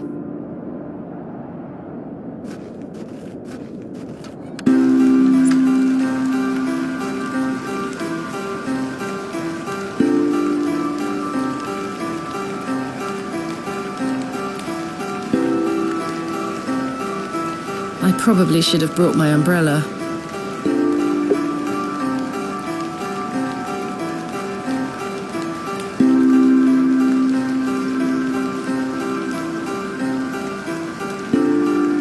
AR. I haven't a clue what that could be referring to.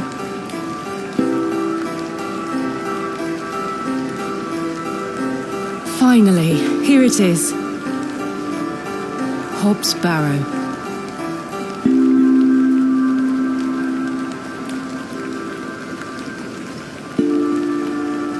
Indeed, a barrow of a most unusual rectangular form. I've not seen something like this since West Kennet Long Barrow. Yes, this shall make a fine entry for my book. What secrets do you conceal, I wonder?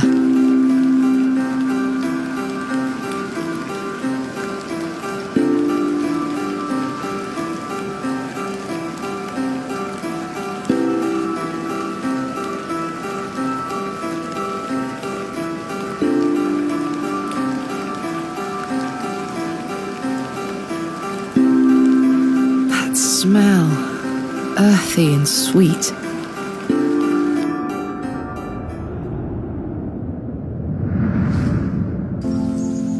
Three, 2, 1. You can open your eyes now, Thomasina. Come.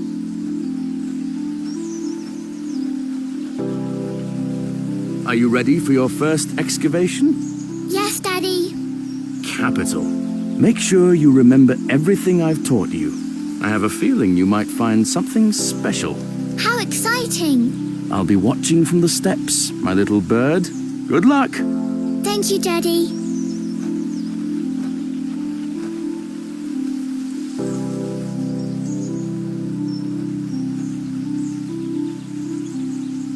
Now I'm...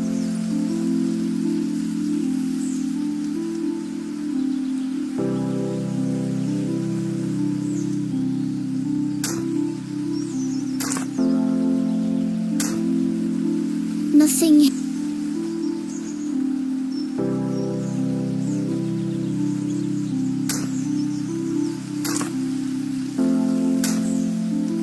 No treasures here.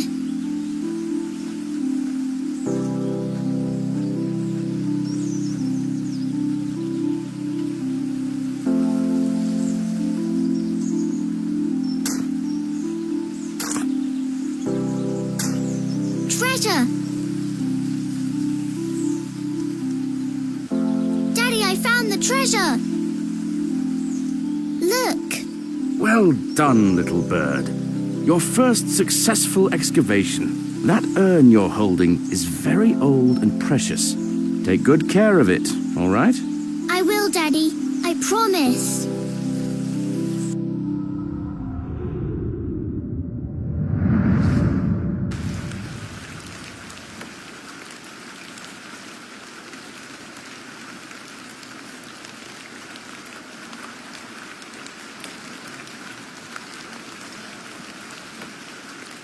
I must gain Mr. Bryden's permission.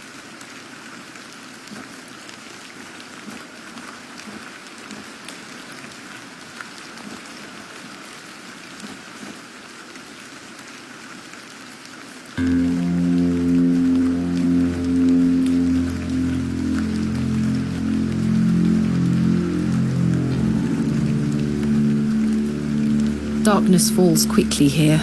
I should...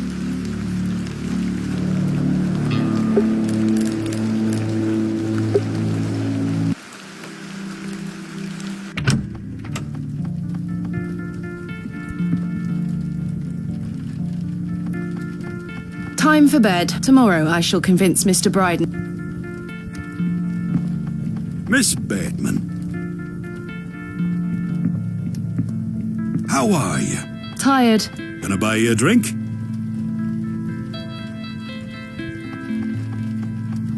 One won't hurt. Excellent. I feel bad about what happened last night. I'm sorry I can't remember it. That's all right, Mr. Tillett. Alcohol can do all sorts of damage to one's memory. I was thinking that maybe if we had another drink tonight, I might remember what happened. I'm not sure that's logical. But worth trying? I don't need any further convincing. Take your seat, Miss Bateman. I shall return with the goods.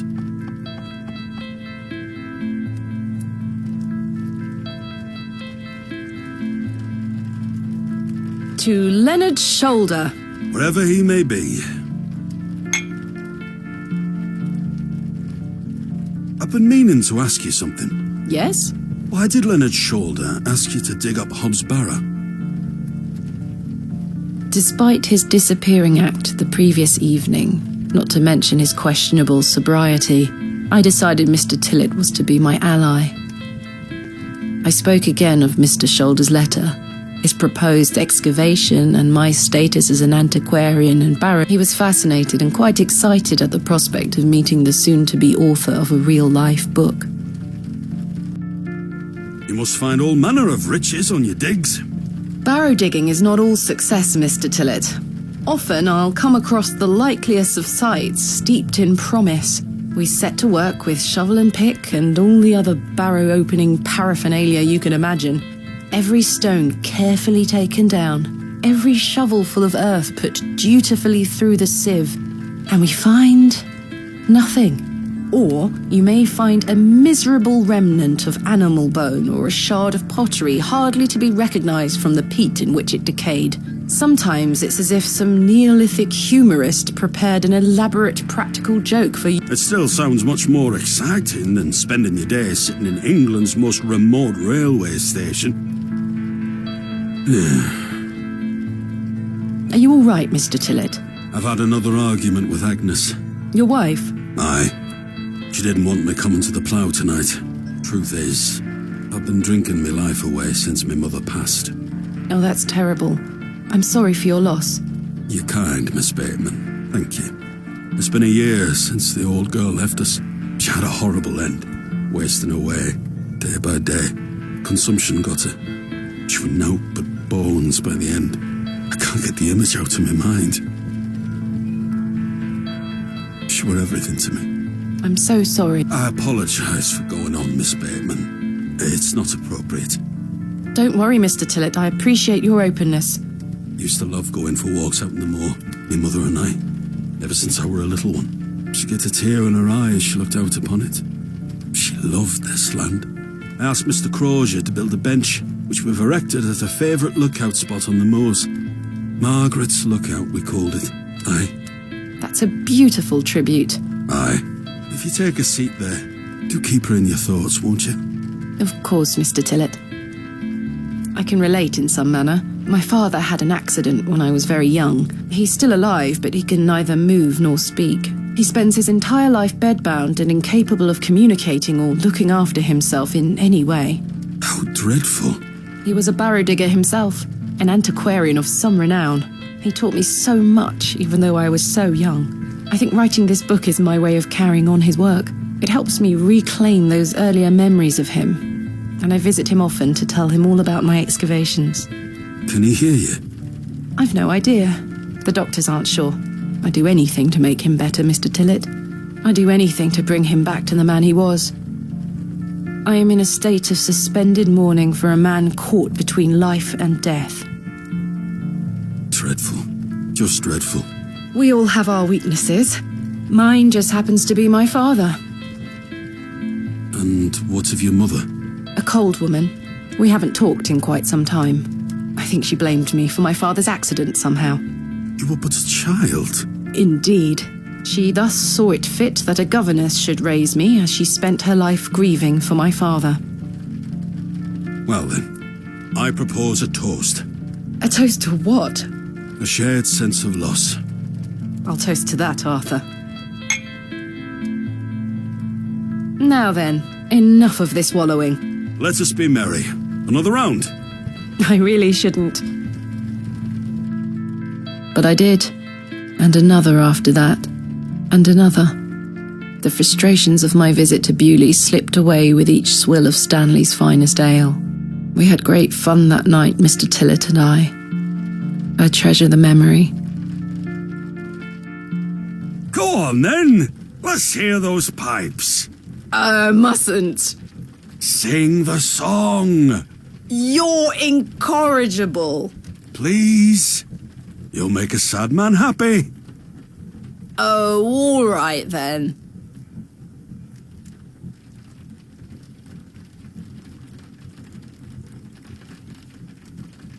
Clasps, celts, and arrowheads I'll try to claw within my clutch. And if a shield I should espy, I'll vow there ne'er was such.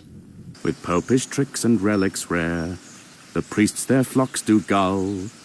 In casting out the earth take care. Huzzah! I've found a skull!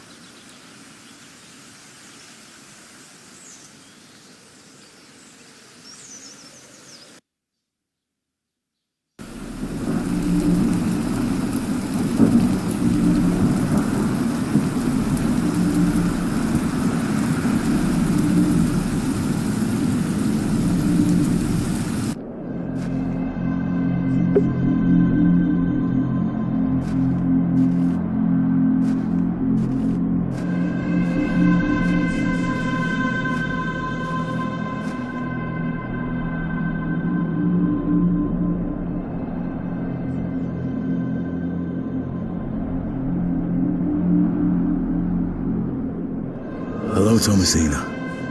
What is this? Who are you? I'm the one that saved your father. What do you mean? You were here 25 years ago. My father? You were deep down with the others. You were there, and something went wrong. I dragged him out. Impossible. I helped him then, and I can help him again. I don't understand. Believe my words. You'll find proof in morning. Now go.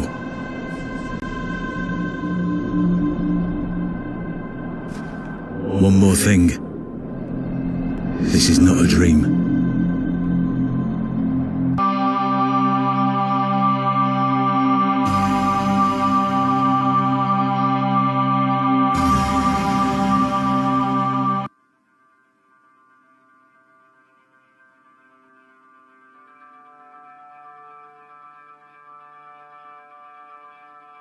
Goodness, that was a terrible sleep.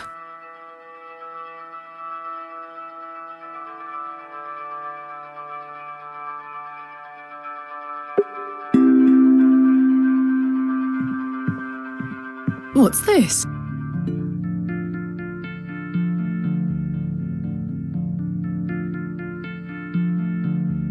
There's a strange stone strapped to the cover.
It appears to be a journal, full of hogwash. I don't recognise the handwriting. Maybe Stanley knows more about it.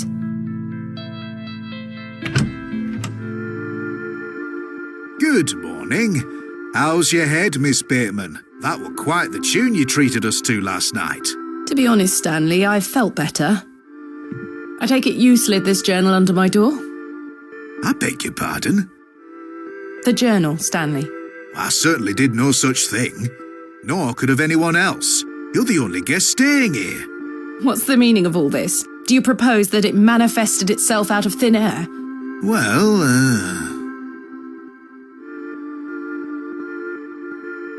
I'm sorry. I just don't understand how else it could have got there. Are you sure there was no one else here overnight? Without doubt. How very, very peculiar. So, what does it say inside? Take a look. Well, I can't make head nor tail of it. Neither can I. Maybe someone else in the village can help you with it. What do you make of this stone? That's a funny-looking thing. It's got a cockerel on it. Yes, but have you seen anything like it? Never. Do you ever have strange dreams, Stanley? Me? I sleep as sound as a baby. I had one such dream last night. It was so vivid. What were it about? I was at Hob's Barrow. Oh? But everything was different. Great peaks soared in the distance. And there was a creature. A creature, you say? Yes, a short, robed fellow, eyes as black as pitch. It told me that my father had been there in Hob's Barrow many years ago, but something went wrong, and the creature helped him escape. It said that I would find proof in the morning. Oh, the journal! You've had a premonition, lass. Please, Stanley, I've no time for that nonsense. But I'll admit it's a strange coincidence. Now, what did I tell you about Hob's Barrow? That I should leave it alone? Aye. Hogwash. Your dream reminds me of a story from my childhood. An old folk tale about Hob's Barrow. What is this folk tale you mention? Well, when I were a wee boy, there were talk of a goblin. They say he lived inside Hob's Barrow, hence the name, Hob's Barrow. Hob, coming from hobgoblin, of course. Unfortunately, I don't remember anything else about it. I was told not to believe in such fairy tales, Stanley. Don't close your mind to such things, lass. I'm sure Mr. Shoulder will tell you more. Perhaps, if I ever meet him. Goodbye. See you soon. Good morning, Mr. Kemp. Good day, Miss Tompkins. I'm here for his lordship's paper. Sorry, lass. Mr. Price hasn't dropped them off this morning. I heard he actually left the village yesterday. Indeed, I can vouch for that. Ma'am? Good day. Oh dear. His lordship won't be pleased. My sincerest apologies, Miss Tompkins. I'll come back in a few days. Ta-ra. Goodbye.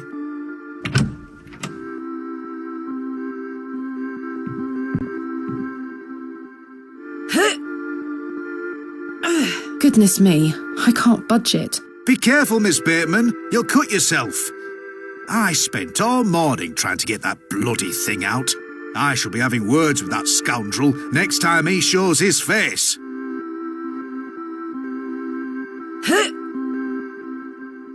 Curse. We have our very own Excalibur. It's all yours if you can pull it out, King Arthur.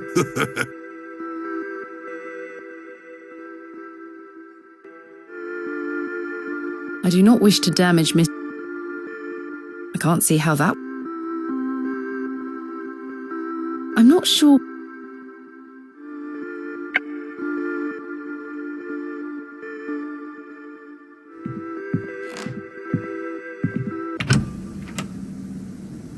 Right. I need to convince Mr. Bryden to let me excavate Hob's Barrow and find out where this journal came from.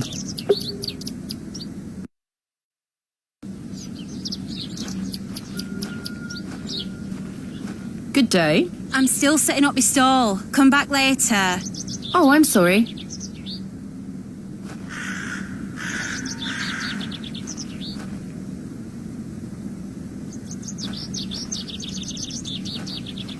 Good morning, Father Roach.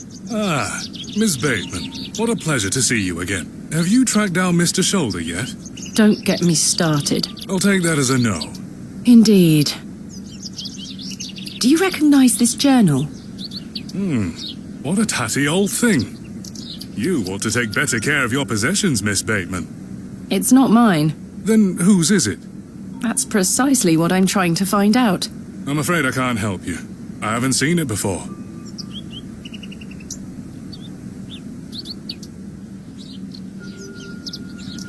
What do you make of this stone? I don't recognize the symbol from any Christian iconography. Did you make it yourself? No, never mind. What brings you to the square today? I'm meeting a couple of young congregation members to go over some scripture. You're welcome to join us. Thank you, Father Roach, but I have quite a busy day ahead of me. We will be at St. Edmund's, should you wish to join us later. What do you know of Lord Panswick? Oh, yes. A rather important fellow around here. His vast land holdings give many a steady employment. I hear he is renovating an old chapel on his land. Aye, I've heard such reports. He believes this to be a godless land. Something I wholeheartedly disagree with. To which god his chapel will be dedicated to remains a matter of concern. Why do you say that? Oh, my apologies. Don't listen to my oafish conjecture. Let us move on. Thanks for your time. Lord be with you.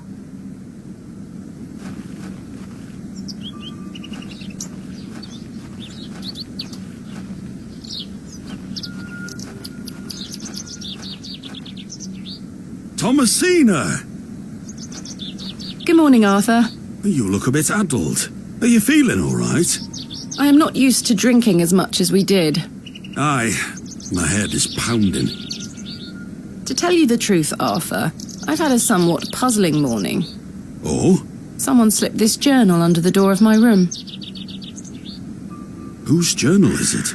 I have no idea. The text refers to some sort of excavation. Stanley must be playing tricks on you. He swore his innocence. I thought perhaps you might have done it? No, it wasn't me. That's for certain. Somehow I have a clear memory of last night. I wonder who left me this journal then. Mind if I take a closer look? Please, go ahead.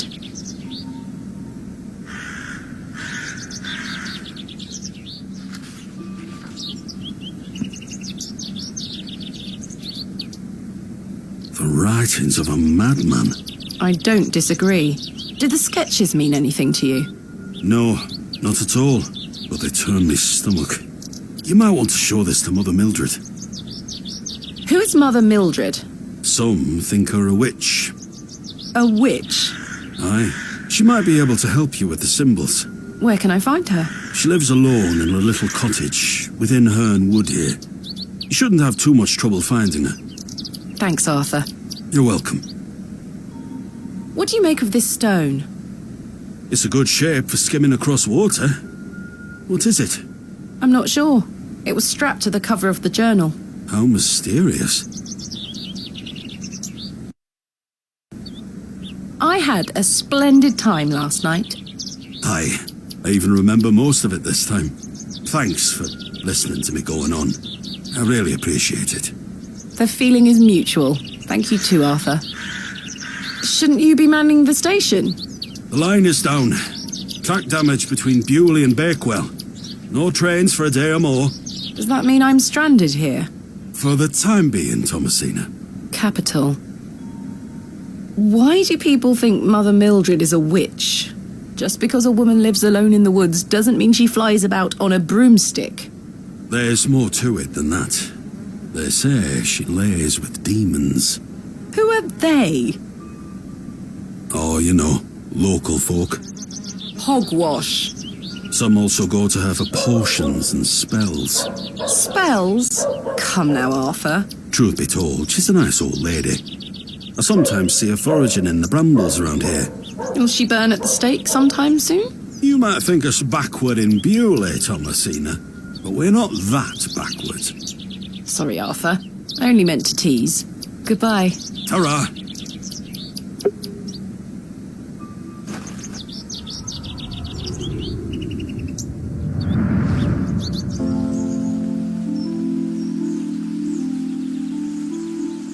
Thomasina, dear, come say goodbye to your father. Come on now, don't make him wait. I don't want to. Aren't you going to miss me? I hate you, Daddy. Those are strong words for such a little lady. I want to come with you. We've been through this, little bird. You can't come with me this time, but we'll go to Seaborough next month. I promise. Oh, what a dig that shall be. I hate you. Well, I love you. See you soon, little bird.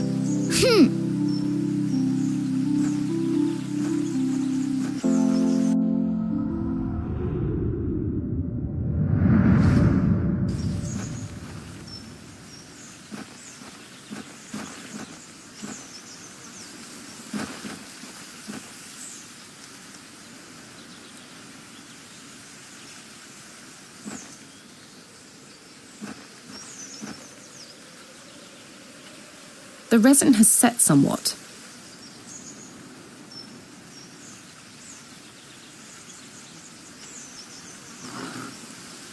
I've collected some waxy resin.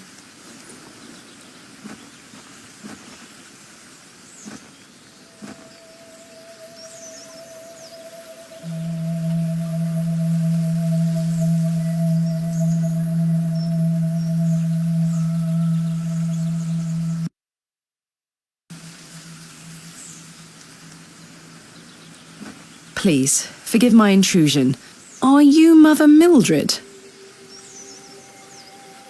Some call me that. I prefer Mildred Walker, given as that's my name. Apologies. Thomasina Bateman. I think we met at Bewlay Station. I take it Panswick's men have cleared off. Good riddance. Those ruffians would cut their own noses off if he asked them to. How's your sightseeing going then? Save your words, young lady. I know you're no sightseer, and I know exactly why you're in Bewlay. You won't get far by lying to me again. I'm sorry, I recognised you the moment I laid eyes on you at the station. I beg your pardon? Oh, yeah, it's quite a striking family resemblance. You have your father's eyes, Miss Bateman. You knew my father? Such piercing blue eyes he had. What a handsome young man. William. He was here? In Bewlay? Oh, yes. A long time ago, mind. 25 years by my reckoning. But I'll never forget those eyes. Why was my father in Bewlay? He were helping Samuel Bryden excavate Hobb's Barrow. You must be jesting. Do I look like I'm jesting? How did you come to meet my father? One might say I have a reputation in these parts. Folks from all around come to me for help with their ailments. Fernwood is abundant with flora that, if mixed correctly, will cure almost any ill. Your father must have caught wind of this, as one day he came to me, asking for a cure. A cure for what? Your mother were with child, and she was suffering the most terrible nausea. Adam. I made something to help her. The journal. This was entered in the journal. It belongs to my father. What journal? Take a look at this. A passage recalls meeting a local wise woman to seek a tincture for his beloved's nausea gravidarum. Aye, that's me. I made the tincture for him. This is incredible. You don't recognise your own father's handwriting? It's been so many years since I've seen it. What do you make of this stone?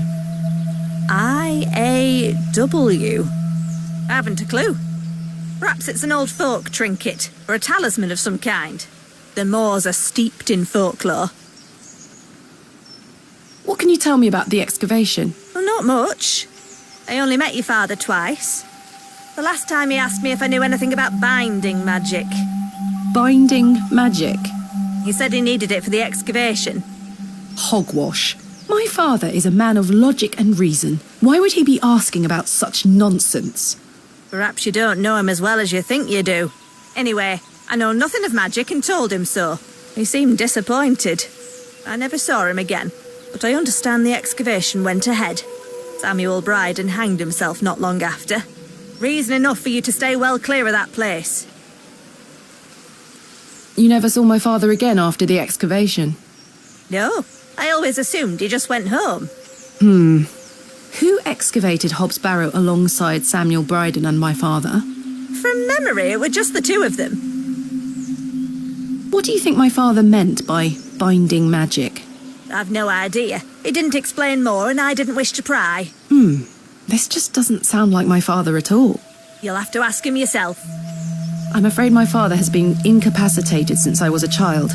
He cannot speak nor move. Terrible. Oh, I'm sorry.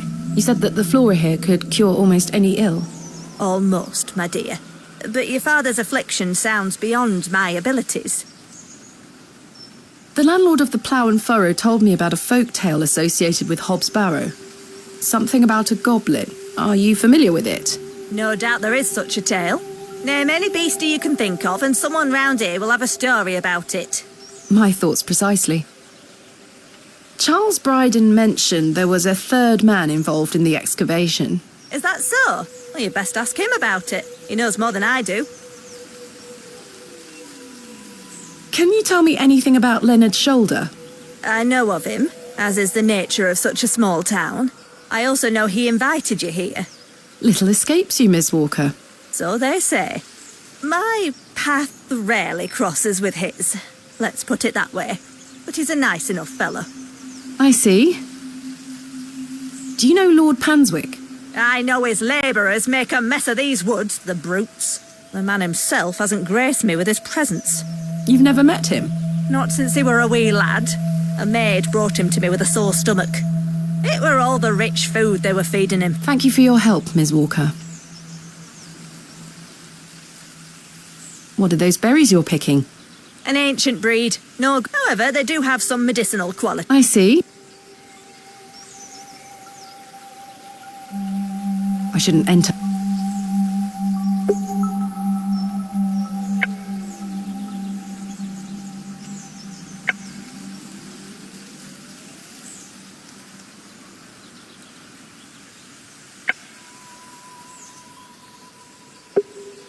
There's nothing else I wish... Miss Bateman? Yes? Remember what I told you when we first met? You're better off waiting for the next train back to the city. Why? Something terrible happened to Samuel Bryden in that barrow. Whatever they found down there, I'd wager it got to your father too. Tell me you won't disturb Hobb's Barrow. I can't make that promise, Mildred. Can't say I didn't warn you. There is something unnatural about that place. We must seek to understand the world by rational means, Miss Walker. One cannot abandon reason.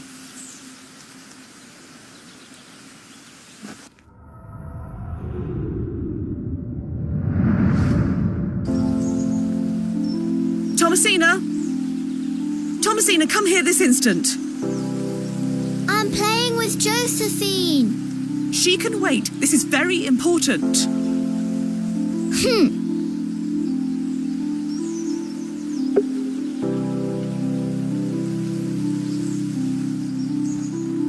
I'll be back soon. What is it, Mummy? It's your father. Daddy's home? No, my dear. I must go to Bakewell with haste. Miss Bowes will look after you whilst I'm gone. Is that clear?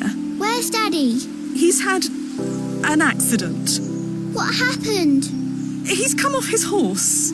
Silly Daddy. Will he be all right? Of course he will be fine. Your father is as strong as an ox, but I need to go collect him, all right? Can't I come too? No, dear. Miss Bowes will look after you. But I want to come. Go pick up your dolls, then come inside, all right? Yes, Mummy.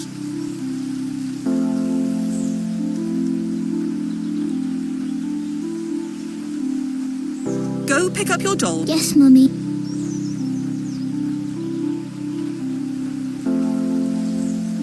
Josephine, it's time.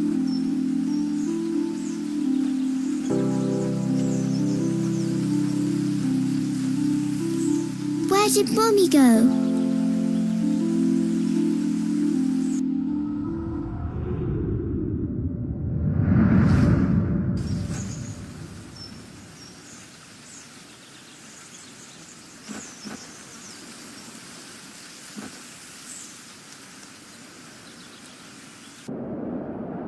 helped him then, and I can help him again.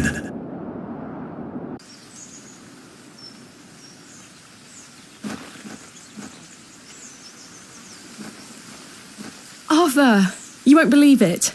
The journal belongs to my father. He was here in Bewlay. Arthur? Hello? Oh, sorry. I'm trying to remember something. What is it?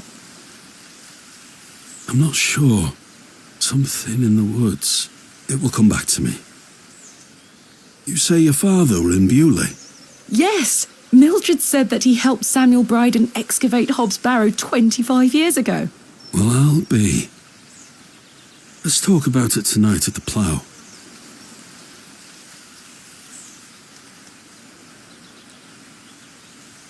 Arthur, I was at Hob's Barrow and there was a creature. It told me it saved my father from... Sure enough, when I awoke, Mildred confirmed the journal. The creature told me it could help my... I mean, it was merely a dream. I don't know what to think anymore. Arthur?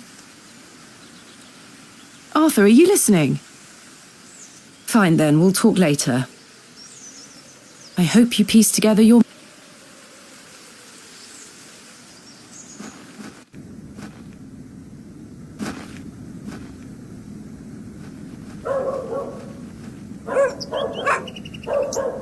Hey, boy.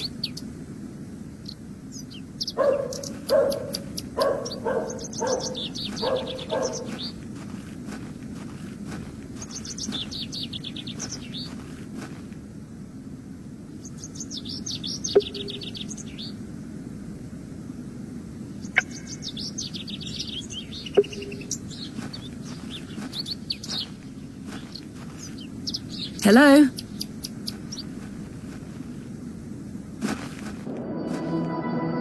Excuse me, sir. Yes? Did you see a young girl with blonde hair pass by here? No, lass. There you are. Are you Thomasina Bateman?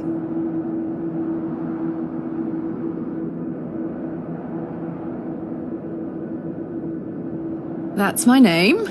How marvellous. It's me, Leonard Shoulder. Heavens! I'd given up on finding you. Please take a seat, Miss Bateman. We have much to discuss. You've proven to be quite the enigma, Mr. Shoulder. I'm mortified. I offer you 1,000 apologies. You see, I've been bound to me bed these past few days with a terrible fever. How dreadful.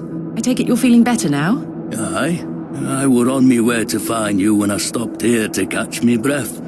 I've not much go in me these days. I'm sorry to hear that.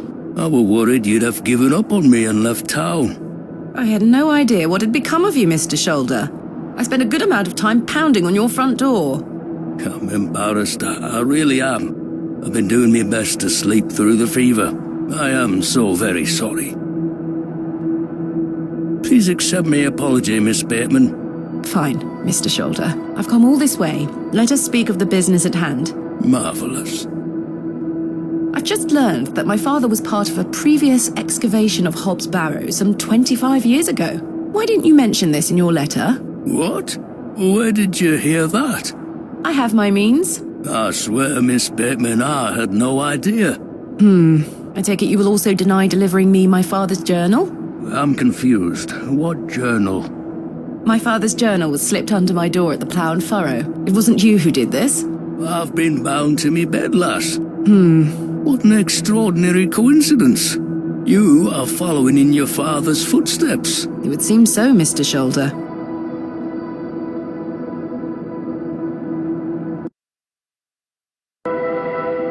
Why did you invite me to excavate Hob's Barrow? I've always been curious about the colourful folklore surrounding the place. My father told me all sorts of stories about it when I were a wee fellow. Stories that some folk around here take a little too seriously, especially after those lads entered the Barrow a while back. How did you know about me? I saw your interview in the Bakewell Times. A young lady travelling about the land, digging up barrows. Perfect for the job.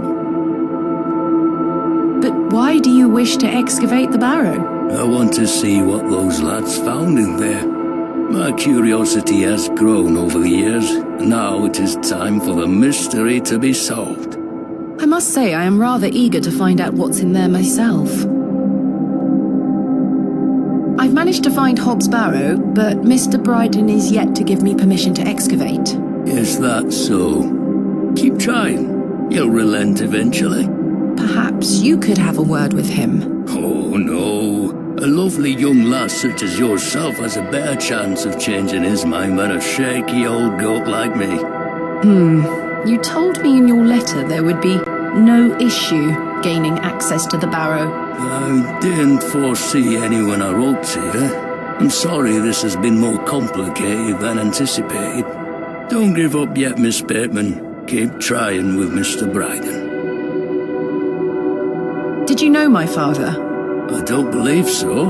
What's his name? William Bateman. He was in Bewlay for at least a few days, from my understanding. I'm sorry, lass. The name doesn't ring a bell. Are you sure you had no idea of my father's involvement in the previous excavation? I'm quite sure. A most fascinating coincidence, but nothing more than that. I'm starting to wonder if it's more than mere coincidence, Mr. Shoulder. Miss Bateman, I did not take you for a credulous individual. I'm none of the sort. What can you tell me about the previous excavation of Hob's barrow? Oh, it were 25 years ago, or thereabout. Back then, Bewlay were undergoing a period of great strife. Samuel Bryden hadn't harvested a single crop for 2 seasons. Even Hernwood was sick. Berries went to rot almost as quickly as they grew. Folks started to believe the ground were blighted. Disease spread through the livestock too. People were going hungry, a panic set in. That sounds terrible. Aye, but I managed to keep myself fed. These things happen in nature, but the blame for it all fell on Hob's barrow. It were long said that a goblin made his home there. A rumour took root that the goblin were not best pleased with the villagers. In revenge for some unperceived slight, the goblin placed a curse on the soil itself. The villagers believed that ridding the barrow of its lodger would put an end to it all. Hogwash. My father would have paid no heed to such tales. Whether it were his intent to join the excavation when coming here, I do not know. But whatever it were that Samuel Bryden and those lads did inside that barrow, people say it did the trick. The crop started to grow back, and health returned to the livestock. Bewlay were no longer in the grip of dark forces. You must understand, folk here are a superstitious lot. They don't want you disturbing whatever it were those lads did. As far as the villagers are concerned, the problem were fixed. The thought of another excavation must be conjuring panic that you'll undo whatever it were they did. This does explain a lot. And it's also why I'd venture nobody around here wants you to touch the place. Except for you. I want to know what's there. Surely you don't believe these tales of goblins and curses to be true? Not at all. However, I suspect those lads did find something in the barrow. But did it have any connection to failing crops and dying livestock? No. I can assure you there's nothing to fear. Coincidence reigns supreme. So what do you think they found? That is for us to discover, Miss Bateman. Who was the third man who joined my father and Mr. Bryden on the excavation? I'm afraid I don't know. Although I'd heard about the excavation and I were intrigued by it, I mostly stayed at home during that time. The atmosphere in the village was rather too tense for me liking. And besides, the excavation were undertaken with an air of mystery about it.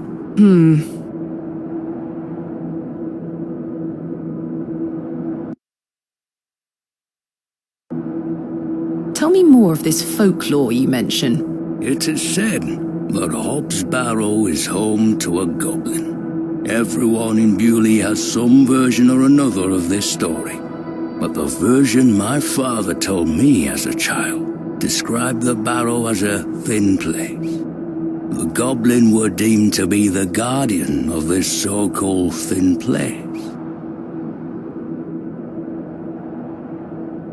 Tell me more about this goblin. Some said he were a mischievous little mite, snatching newborn lambs and smashing windows with pebbles. Others said he were friendly, there to lend a helping hand in times of strife. The latter of which makes it all the more surprising as to why the previous excavation took place. My father's stories put the goblin in the mischievous category. Saxnot, he called the creature. I recall one such anecdote, that Saxnot entered Bewlay and ordered a pair of boots to be made by the cobbler. However, when collecting them, he insisted on paying for them with a bag of sow's teeth. The cobbler was so scared of angering the goblin that he accepted. A colourful tale indeed, Mr. Shoulder. Has any explanation been offered for why this Saxnot cursed the soil? Your guess is as good as mine, lass. What is a thin place? A place where one can walk between worlds, where the flesh meets the spirit world. Just superstition, of course, as you will know. I had a peculiar dream last night. I met a creature at Hob's Barrow. I suppose you might say it was a goblin. It told me it had saved my father from trouble inside Hob's Barrow. I'll admit the coincidence of this is somewhat astounding. A remarkable coincidence, but nothing more than that. But there is still one thing that puzzles me. The goblin told me proof of its claims would await me in the morning. Surely enough, I awoke to find that my father's journal had appeared in my room. Very queer indeed. Mr. Shoulder, you invited me here, to a town I'd never heard of, only for me to discover that my own father was here 25 years before. And not only that, but that he was also embroiled in some sort of superstitious hysteria which goes against everything he ever taught me. Something is wrong here. This must be more than mere coincidence. It's strange, I'll give you that. But please remember who you are, Miss Bateman.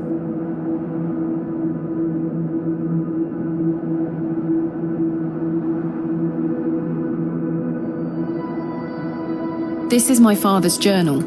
Incredible. Can I look inside? You may. Look at these drawings. Wonder what it all means. You and I both. It all feels very out of character for my father. I'm sure you'll find the answers beneath the soil, Miss Bateman. What do you make of this strange stone? The carving of a cockerel? Yes, it was strapped to my father's journal. Do you think it could have something to do with the previous excavation? Possibly, though I'm not aware of the motif having any meaning around these parts. Is this your glove? I've been looking all over for that. Where did you find it? In the alley behind the plough and furrow on the night of my arrival. Were you there? As I say, I've been bedbound for several days, Miss Bateman. How odd. Can I please have it back? Here. Thank you.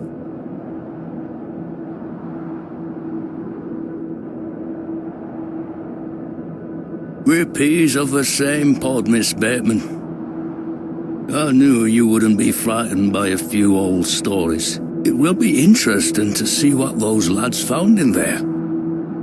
Certainly. Thank you so very much for responding to my letter and for coming here. We have some great discoveries to make, you and I. I sincerely hope so. And a chance to follow in your father's footsteps. Right. Time for me to shift these old bones. I'm to take me a spot of the plough and furrow. I'll be there all night should you need me assistance. Thank you, Mr. Shoulder. I'm sorry again for giving you the runaround. I promise I am not beyond redemption. I won't let you down again. See you soon. I was starting to wonder if Mr. Shoulder even existed.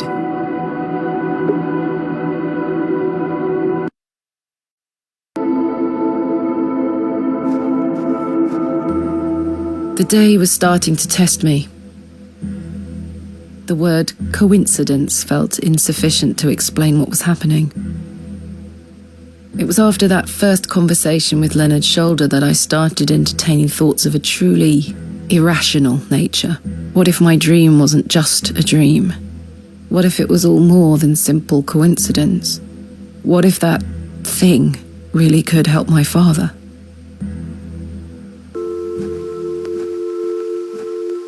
Good day, little one. Hello? What's this? A fiddle bow? There's no string. My name is Thomasina. What's yours?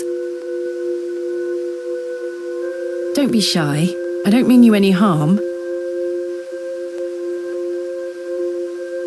What are you doing out here all alone on the moors?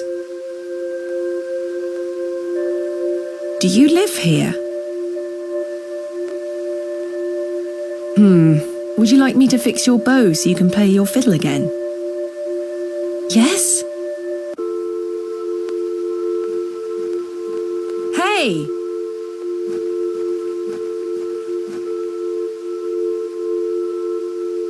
Most peculiar. Perhaps I can mend the bow for her. If memories of my childhood violin lessons serve me right, bowstring is made from animal hair coated in a waxy resin. The strings don't vibrate without it.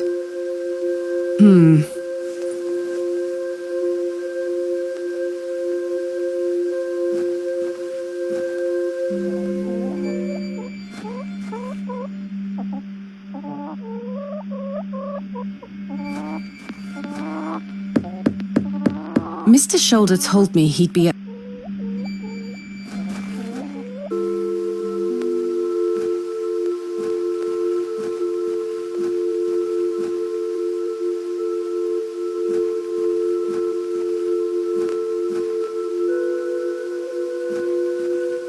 Margaret, dedicated to Arthur's.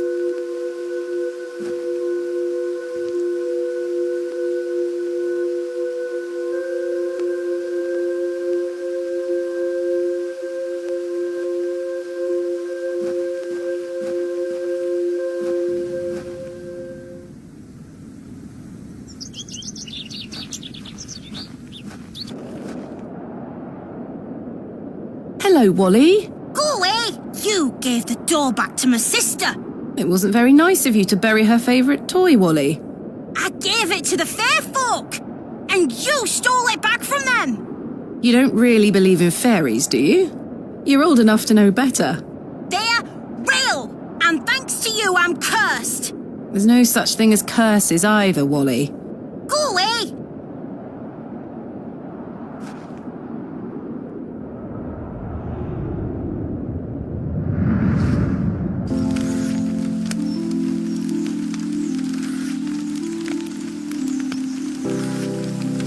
Mummy? Get away from the fire, Thomasina. What are you burning? Nothing. Just waste. Now go inside.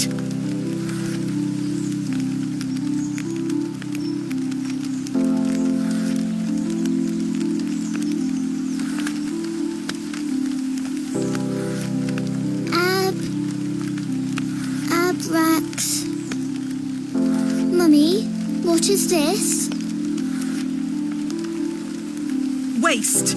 Burn it.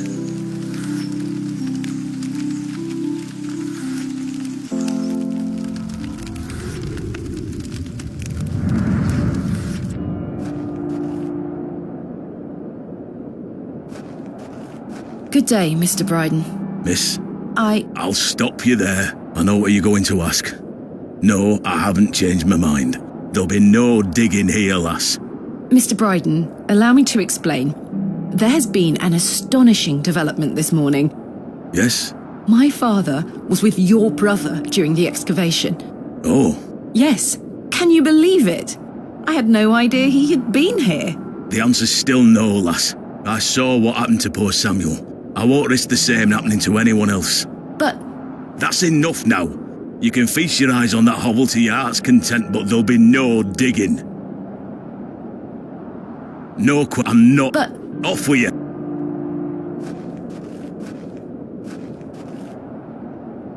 This is not mine.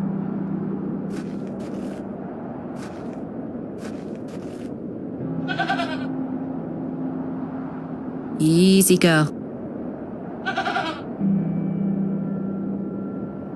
I'm not fond of goats at the best of times, but this one seems particularly disagreeable.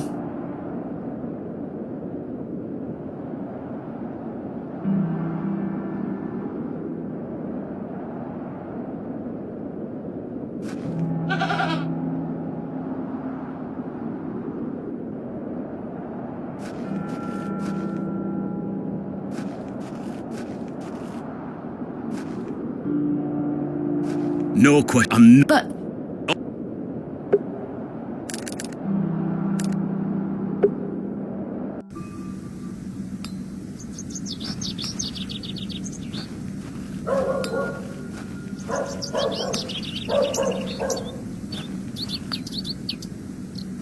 Good day. Hey up. Look at this, Mr. Crozier. It's my father's journal. Oh, aye? Why are you showing me? Did you slip it under my door last night? Ha! Have you gone daft?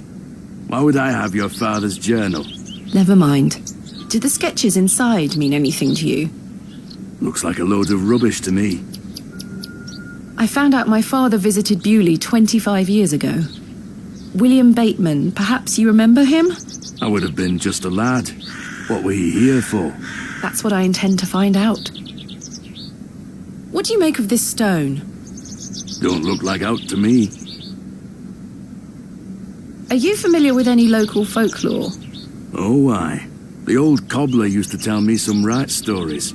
Swore he sold a pair of boots to a goblin when he were a young man.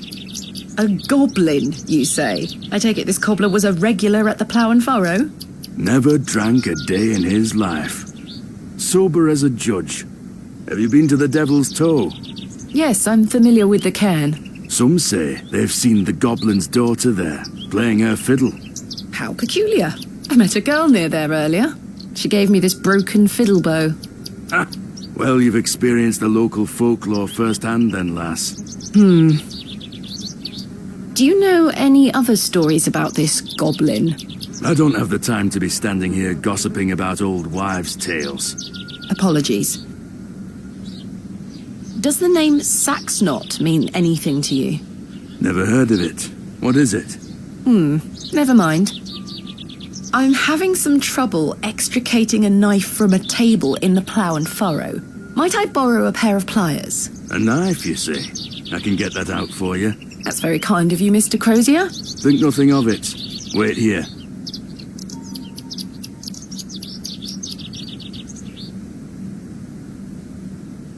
That were a struggle. Here you are. Thank you so much. Thanks for your time. Aye. Speak to you later.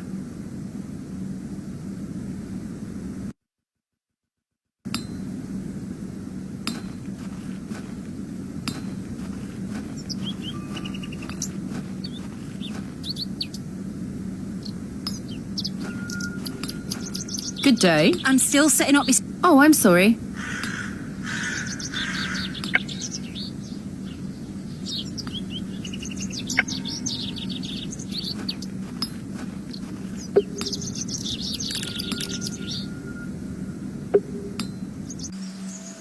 There's nothing else.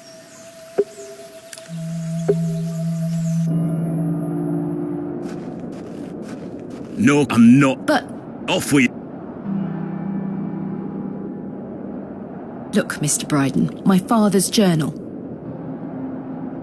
It confirms he was with your brother during the excavation of Hob's Barrow. Ha! Take that away from me. I'll be having none of that. No question. But... Oh.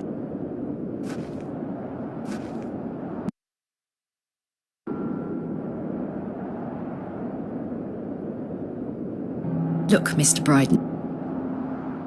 It confirms he was with your brother during the excavation of Hob's Barrow. Ha! Take that away from him. I'll be having none of that.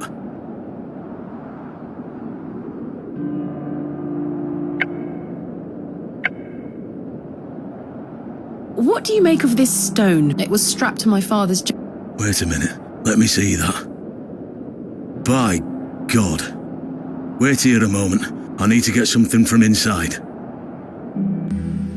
I waited for what felt like an age. I now realised that Mr. Bryden must have been in a great debate with himself, wondering whether or not to share his own piece of the mystery with me. The goat stared at me, seemingly in pity, as I stood there in that rolling fog. Finally, Mr. Bryden emerged. Now then, as far as I know, what I have here is the only thing that Samuel brought back from Barrow. Take a look. Incredible! A pear! That's been in my drawer ever since Samuel passed. I suppose it might be important, so I kept it safe. Fate is clearly playing a part in your arrival, lass. Please, Mr. Bryden, allow me to excavate Hob's Barrow, a place that is no more than dirt and stone. You're not gonna give up, are you, lass? I'm not. Samuel managed to say one thing about those men that helped him. I think it's time I tell you. Yes? He stuttered out that one of those fellows could barely walk after they got out of there. Tongue-tied too, the man were. My father. You what? My father. He had an accident around 25 years ago that left him bedbound and unable to talk. Aye, could be him. My mother told me it happened in a horse riding accident. Samuel boarded up that barrow for a reason. Something unnatural occurred, I know it. Mr. Bryden, we must rely on our rational faculties to explain any... Promise me you'll be careful. Any sign of trouble, leave without hesitation and we board that accursed place up again. Understood? Wait, you're giving me permission to excavate? Aye. Against me better judgment. I don't have the energy to stop you, lass. Thank you so much. I am grateful. Don't make me regret my decision. Take Samuel's stone. Are you sure? Aye. Give it back to me when you're finished, though. I promise. Thank you. I'll be sure to show you my discoveries, Mr. Bryden. I'd rather you don't. Now then, I've got things to get on with. I don't suppose you can spare any labour to help me with the dig? Don't push your luck, lass. Market's on today. Plenty of able-bodied men about. Ta-ra now. And like that, I finally had permission to excavate Hob's Barrow. As exciting as that was, I was distracted by what Mr. Bryden said of his brother's associate. There was no doubt in my mind that father was the stricken man he spoke of. You told me he was crippled after coming off his horse. Why did you lie to me? To protect me? To stop me from following in his footsteps? You failed. And so did Charles Bryden. He should have said no. You should have never given me that stone.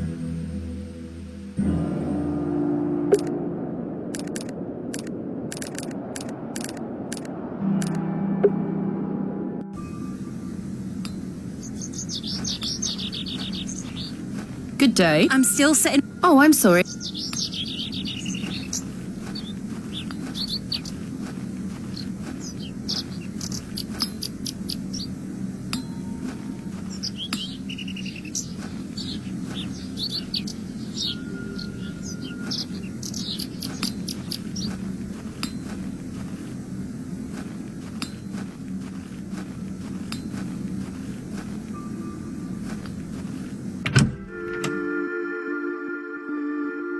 Joe, perhaps you've had enough sugar? Don't you start an all. Hello? Oh, aye, she's back again. Can't a man drink his tea in peace? There's nought for you here, lass. Horrible man. How many more sugar cubes is he going to add to his tea? He'll have no teeth left by the end of the day. Hello again, Mr. Shoulder. Miss Bateman. Mr. Bryden has given me permission to excavate Hob's Barrow. Marvellous. I'm sorry you've had to sort all this out in my absence. When do we start? Tomorrow, I hope. But first I need to recruit some locals to assist with the dig. It's too much work for me to do on my own. I see. Bewlay has its fair share of strapping young lads. You'll find assistance, Miss Bateman. What else can you tell me about this Sax knot? Try not to worry yourself too much with these old stories. Leave those to the locals, Miss Bateman. Have others spoken of goblins appearing in their dreams? A dream is a dream, that is all. They merely make for good stories. I know. But to answer your question, no, not to my knowledge. Tell me about yourself, Mr. Shoulder. I'm sure the locals have filled you in already, lass. You cut quite the mysterious figure. Most had little to say. It's true, I do tend to keep my head down. When one gets to my age, one grows very comfortable in one's home. I like the isolation of the moors. I wouldn't change it for anything. I take it you don't get many visitors? Oh no, nobody bothers me. That's the perk of living so far out, huh? Just me and me hens. I used to come into Bewlay more often, back before my health went to buggery. What do you think of Bewlay? Whilst one could consider the villages to be rather unenlightened, this place has its charm. The markets in town today, you can see that folk want for nought here. Is there anything else I should know about Hob's Barrow, Mr. Shoulder? No, lass. I'm certain we will know a lot more about it by this time tomorrow. I hope so. What else can you tell me about the previous excavation? I think I covered it earlier, Miss Bateman. As you yourself said, it were a time of superstitious hysteria. What was it like, living in that period of hysteria? I kept to myself. It didn't really affect me. My hens stayed healthy and their eggs kept me well fed. If one can keep a level head in such situations, one can get by. Indeed. Is there anything else I should be aware of before my own excavation? No other ghouls I should be worried about? You know the answer to that. The corruption in that soil were all in the minds of men. What do you make of Lord Panswick? His lordship is an important man in Bewlay, as I'm sure you have gathered. His family has commanded much respect here for many generations. Do you respect him as a leader? I do. He wants the best for the village. Without his influence, the railway line would have never come through here. Does he want more visitors? Aye, I believe so. He has great ambitions for Bewlay and wants to share them with the world. What do you make of Mildred Walker? Who? I believe she's also known as Mother Mildred. Oh, we used to get about when we were children. Our paths have not crossed in a long while. What do you think of Charles Bryden? He is a decent man. It must have been hard for him after that terrible business with his brother. Without a doubt. I must say I had assumed you had at least spoken to him about my visit. Sorry, lass, I had no intention of giving you the runaround. Again, I can only apologise. If you don't mind me asking, what is the nature of your ongoing illness? Oh, just the ravages of age. Getting off this bench will be a small battle in itself. Something you won't need to worry about for many a year, Miss Bateman. Growing old is a blessing and a curse. And what of your recent fever? An ordeal it were. So much tossing and turning. But I'm right as rain now, especially after a mug of ale. Don't worry about me. What are Lord Panswick's plans for Bewlay? He's rebuilding an old chapel on his estate. He seeks to bring God back to these lands. But what of St. Edmunds? I think Father Roach might argue God has never left. Indeed. Let's leave such arguments to them, shall we? Thank you for your time. Aye, Miss Beth. I'm looking forward to tomorrow.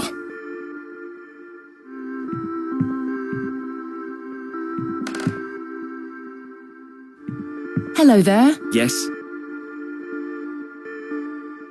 My name is Thomasina. What's yours? Ted? Ted Cross? Pleased to meet you. Likewise. Are you a local, Mr. Cross? Oh no, I'm just passing through. I'm a musician. Just myself, me guitar and me horse. Are you a travelling musician? Aye. I've been playing a new song tonight. I've just finished the lyrics. What's it about? You'll have to come listen. What do you make of Bewlay? Can't say that I know much about this place. I don't usually travel this far south. I see. Have you heard of a place called Hob's Barrow? Can't say I have, miss. What is it? Never mind. Thank you for your time. Make sure you watch my performance. I'll try. You found old Leonard, I see. Yes, finally. I've had some rather unbelievable news, Stanley. Oh?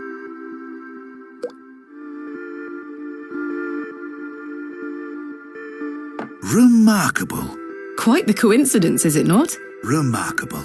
Just remarkable. Do you recall my father from back then? I'm afraid not. Those were my droving days, you see. I didn't spend much time in Bewlay, but an interesting turn of events nonetheless. What do you know of Mother Mildred? I'll tell you what I know about Mother Mildred.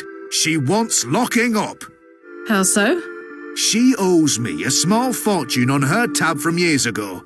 Do remind her next time you see her, won't you? I'd rather not get involved, if you don't mind. Be careful who you trust, Miss Bateman. Who is Miss Tompkins? A housemaid in the employ of Panswick Manor. She comes by to pick up his lordship's weekly paper. I'm surprised newspapers are available in Bewlay. Aye, his lordship gets what he wants. Lord Panswick likes to keep up with affairs from outside of Bewlay. Aye, he has many interests around the country. What sort of interests? His lordship's affairs are his own business. Does the name Saxnot mean anything to you? No, I can't say it does. Goodbye. See you soon.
I can't think of anything else.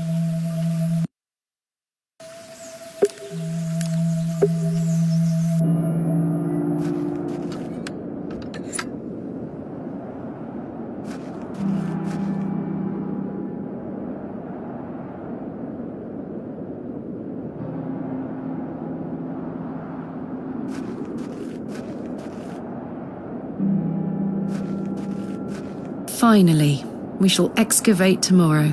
Though first, I need to find...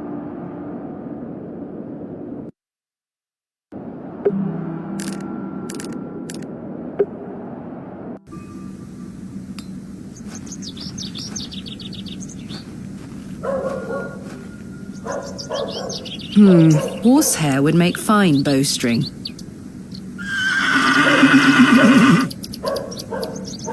She almost took my head.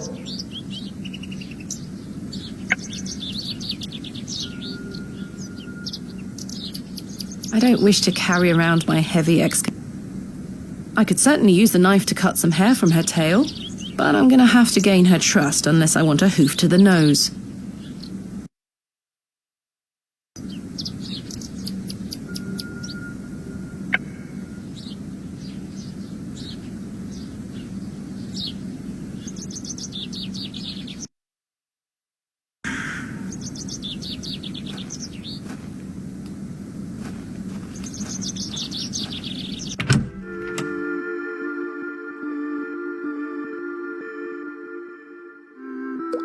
Hands off me! I think this is supposed to be for all. I said, Come on, Joe. Be nice to our visitors. ha! This place has gone to buggery.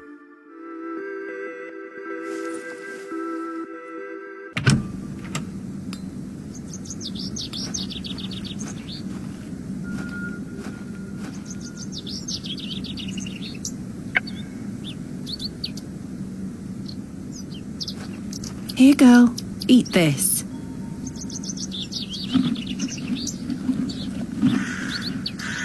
Good girl.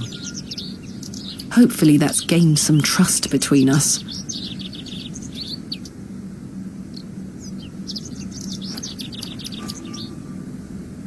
I've managed to cut off a few lengthy strands. I must coat the hair with something waxed.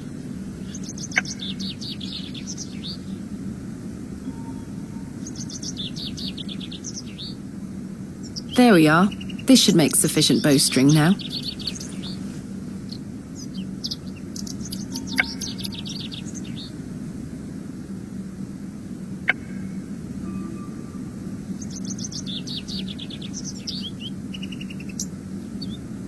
I've done it. The bowstring seems to hold on sufficiently.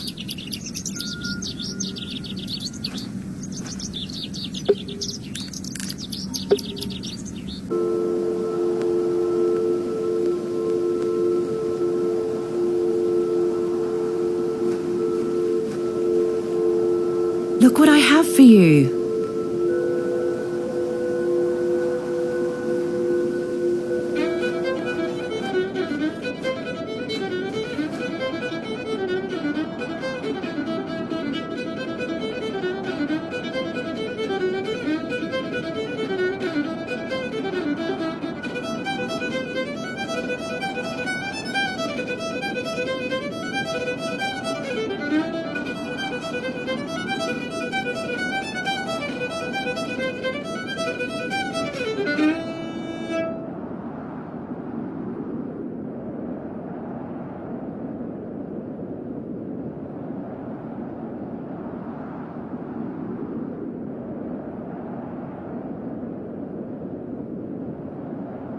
My head is spinning. What happened?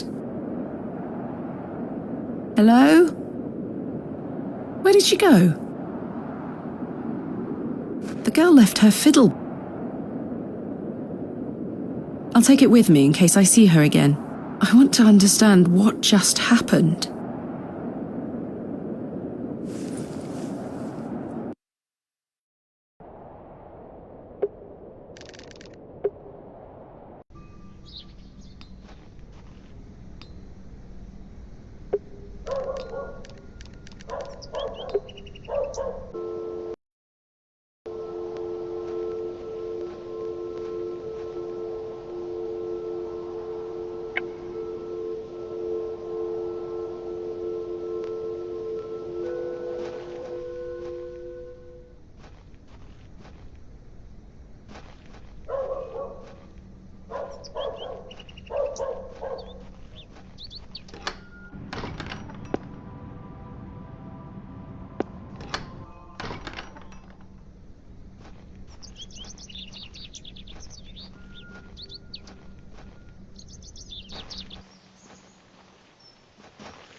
I can't think of any.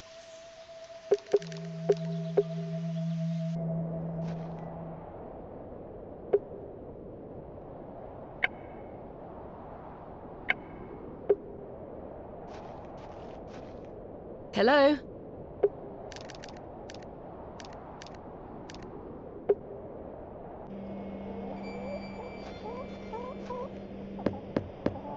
Mr.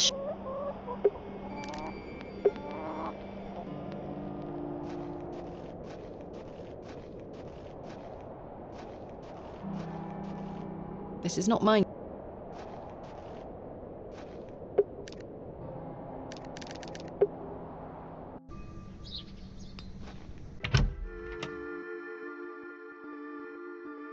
There's nothing else.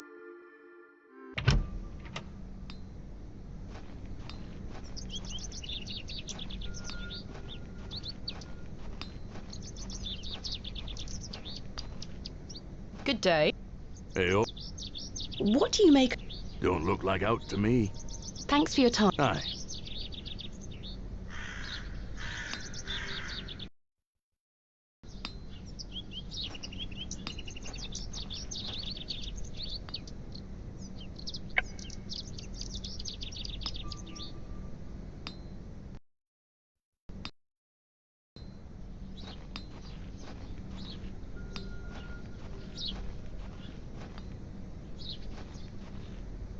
Good day. I'm still Oh, I'm sorry.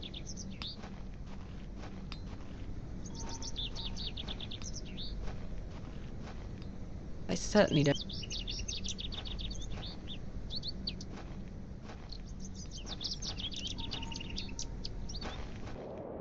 The road did.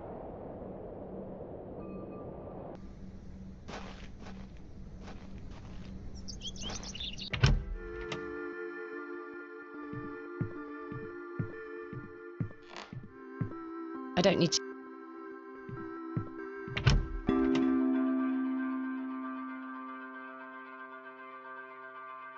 I've too much. Hello there. Yes. Is that your horse station? Aye. Thistlecrack is her name. That's an unusual name for a horse. Aye. It were what she were called when I bought her. Glutton would be a better name. She likes her treats. But it feels wrong to change it. Thank you for your time. Make sure you watch my performance later, won't you? I'll try. I have nothing else. I have nothing else.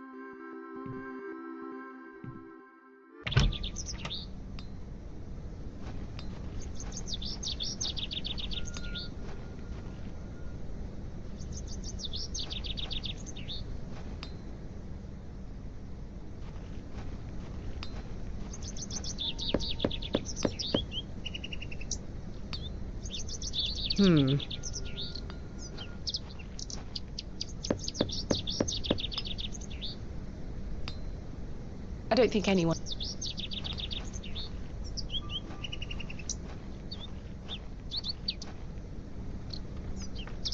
It's...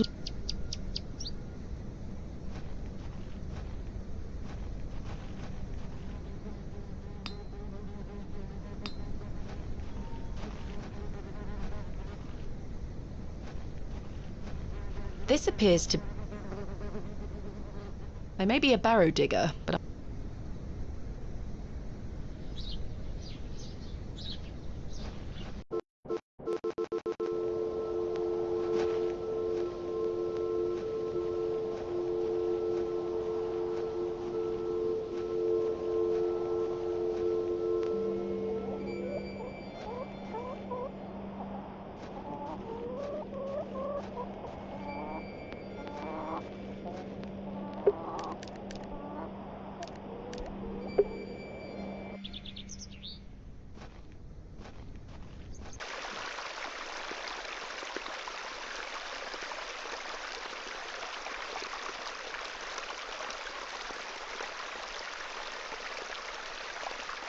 Hello, dear.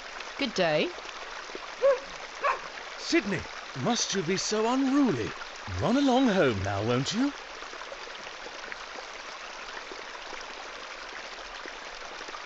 I believe we've met.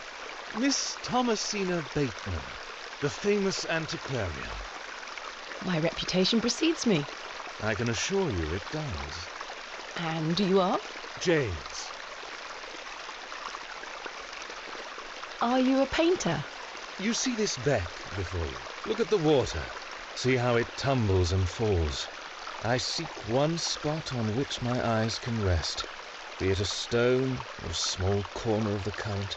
I meet it with my gaze, and out of the tumbling and falling, a new land rises. I see a new world. You certainly have the eloquence of an artist. What are you painting? A new world. Quite the ambition. Indeed, my ambition knows no bounds. Can I see it? Not yet. It's not finished. Such a world is not complete without you in it. You flatter me, James. Nonsense. Say you'll let me paint you. Why not? Magnificent. You shall be the shining star of my new world. I don't really have the time now, though. Perhaps later? Don't fret, my dear. When the time comes, I shall call on thee. Capital. What do you make of this stone? It looks antique. You might want to keep a hold of it. Do you know of Hob's Barrow? I'd like to know more about you, Thomasina. At what time do you like to rise in the morning? How do you like your tea? What makes you happy? Well, I like to rise early and watch the sunrise. With your husband, I'm sure. No, I'm currently unentangled. Such a view should be shared with at least a lover. Do you deem yourself fit for this position? Indubitably. But do go on. How do you like your tea? Hot, with just a splash of milk. No sugar, of course. No sugar.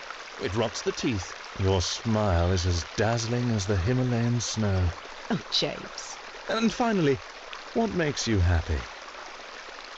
Spending time with my father. I should like to meet him. Perhaps you will.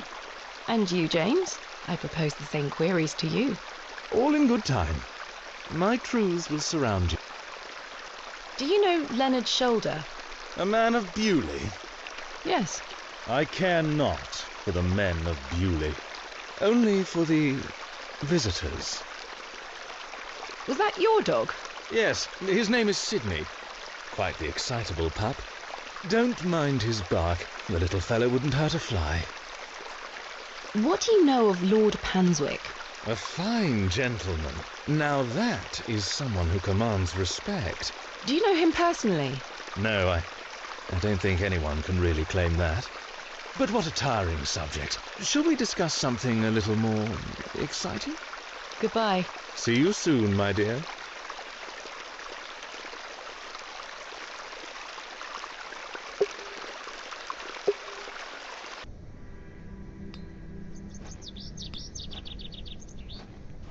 Good day. Fresh produce. What have you got for sale? I'm selling meat, vegetables, and all sorts of herbs and things. You're welcome to have a gander. I'll be sure to browse. Goodbye. Ta-ra, miss. I'm not hungry. Tins of corn. The box is full of various... Not tempting. Good day. Freshly picked apples, miss. Would you like to try one on the house, like? Yes, please. Here you are, miss. The apple looks somewhat rotten. It's riddled with holes. Good day. How did you... I'm afraid it is rather rotten, sir. Hey up. That's slander, that is. Don't you be going round telling folk I'm handing out rotten apples. Good day. Freshly... Selling the wood, miss, like. No.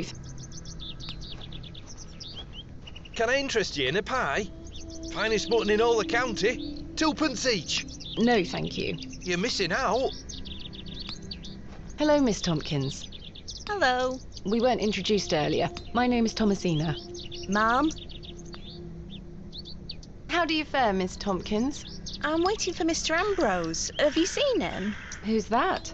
The milkman. Miss Fenchurch will be ever so cross if I've no milk for his lordship. I'm afraid I haven't seen him. You are in the employ of Lord Panswick? Aye. He employs half a Bewlay in one way or another. I'm in need of some help for my excavation. Do you think his lordship could lend me some of his labourers? Maybe. Might you introduce me to him? Sorry, ma'am, but his lordship doesn't take visitors. Any road, I must wait here for Mr. Ambrose. Miss Fenchurch will be ever so cross if I've no milk for his lord... Who is Miss Fenchurch? His lordship's housekeeper. What do you make of these stones? Oh, gives me the creeps. Why? Dunno. Just a... Are you familiar with Hob's Barrow? What's that? Never mind. Have you been waiting long for Mr. Ambrose? Aye, he should have been here a good 2 hours ago. He's here every market day, you see. He sells only the freshest milk. Miss Fenchurch swears by it. I hope misfortune hasn't befallen him on his way here. I'm sure he will turn up. Oh, I hope so. If Mr. Ambrose doesn't turn up, and I find you some milk, would you be able to introduce me to Lord Panswick? His lordship really doesn't like visitors, ma'am. I'll take the risk. Miss Fenchurch will be cross with me. But she'll be even crosser if I... So do we... Aye, bring me some milk, and I'll take you to his lordship. Thank you. But hopefully Mr. Ambrose will... I'll let you know if I... Thank you, ma'am. But tell me if you see Mr. I will.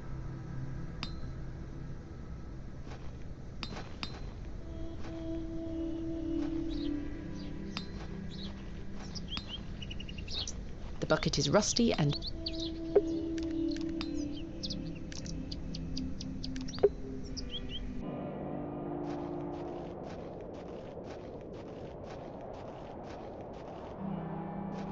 I should ask Mr. Bryden.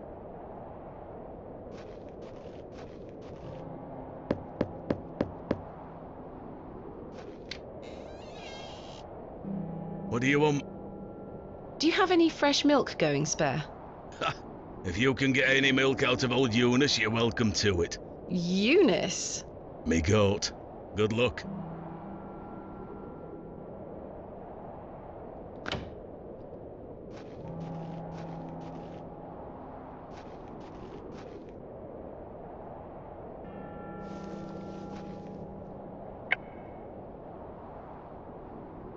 Hey girl, would you like an apple?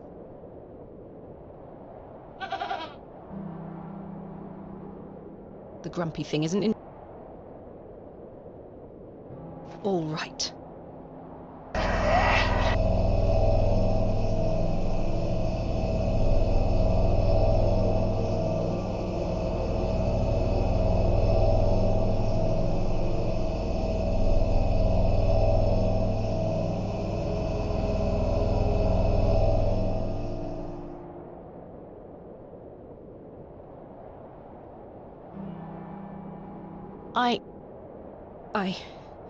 I'm not sure what that was. I don't know what's happening to me. All this superstitious nonsense must be getting to my head.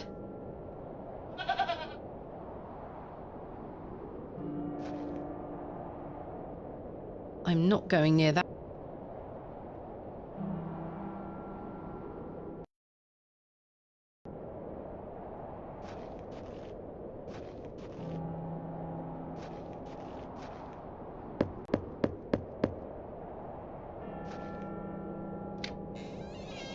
Well, did you get any milk out of her? I tried, and failed miserably. She's a temperamental beast. Perhaps you could milk her for me? I'd like to help you, lass, but I've just had a flare-up in me joints. I've worked myself too hard this morning. I couldn't bend down to save myself. Is there anything I can do to help? My wife would say I'm beyond any help, I'm certain of that.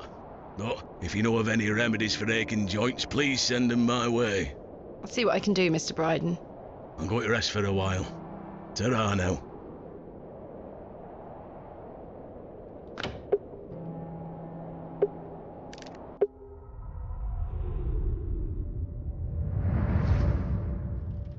Daddy, I have something for you. I do hope you remember it. I've taken great care of it.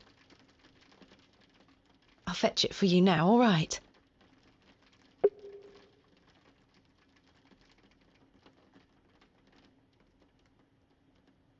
Daddy, you must remember this, the day that started it all. It's the red urn you buried in the garden for me, my first ever excavation. Where should I put it? Mother took away all the knickknacks that used to sit on these shelves. The pot might look nicer a little closer to the light. Perfect. It will catch the light from your lamp so nicely. There. I'm going to become a great barrow digger just like you. I hope the... Now I must tell you about my visit to Pallinghurst. I found an arrowhead.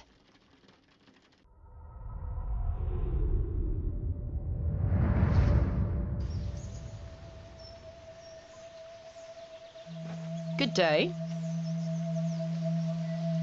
Yes? Do you have any fresh... No. Not to worry. Do you know of any remedies for aching joints? You're too young to be suffering from this, surely. It's for someone else, Mr. Bryden. Yes. I know just the poultice. Capital. May I have some? Well, I don't have the ingredients, I'm afraid. What do you need to make it? It's a simple blend made of natural elements. Elderflower and flirtwort. I can make the poultice for you if you bring me these things. Then it just needs to be applied directly to the joints. That should ease his burden. Thank you. Where can I find some flirtwort? Flirtwort is not commonly found around Bewlay. It's a perennial shrub that bears small white flowers. You might find some growing out on moors if you're lucky. Thank you. Where can I find some elderflower? There used to be quite a few elder plants growing here in Herne Wood, but they've long since gone. Nowadays, you might find the shrub growing within a hedgerow or a private garden. I see. What does elderflower look like? Elderflowers are small, white, and grow in clumps on the elder shrub. Elder shrubs can grow in all shapes and sizes. Farewell.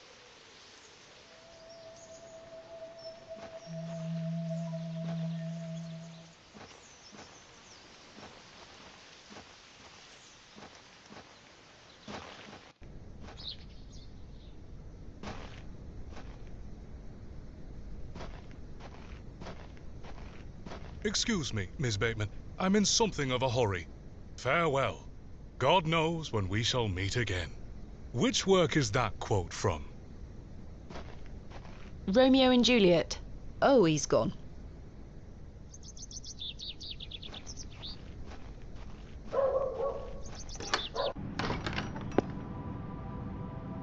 That's not mine to... Good day to you, pet. Hello, Mrs. de Plancy. If you're looking for Father Roach, he won't be back until tomorrow. Where is Father Roach? You might have noticed the good father has a green thumb. He's gone to visit his friend in the countryside to purchase some seedlings for his tower garden. Where is Father Roach's tower garden? Why, on top of St. Edmund's, of course. He's got a lovely collection of cuttings up there. You'll have to ask him to show you. It does sound rather pleasant. It's a shame he's not around. Well, he does have a spare key for the tower door somewhere. Do you know where Father Roach keeps his spare key? No, that's his business. If I did know, I'd fetch it myself and take you up there. Not to worry. I do recall him saying he hid it outside somewhere, for safekeeping, like. Were it in the graveyard? Oh, I don't know. Best wait till he gets back, pet. I found out my father visited Bewlay some 25 years ago. William Bateman, perhaps you remember him? Bateman? William Bateman? I remember a William Baldwin. He were a right miserable sod. My father was only in Bewlay briefly, from what I understand. I'm trying to piece together what he was doing here. You'll have to ask him. I don't recall anyone of that name. My father took part in an excavation at Hob's Barrow. Do you recall the excavation? I concern myself only with matters related to the church. I'm sorry I can't be more helpful. What do you make of these stones? They are not Christian. I'm certain of that. I agree. Much older, I feel. Older than Christianity? Oh, the youth of today. These box pews are most unusual. I've never seen any quite so tall. We Bewlay folk like our privacy. Many of the pews are owned by individual families. Some might accuse you of hiding secrets. Now, pet. I jest. At my age, it's hard to climb in and out of them. I'd rather stand.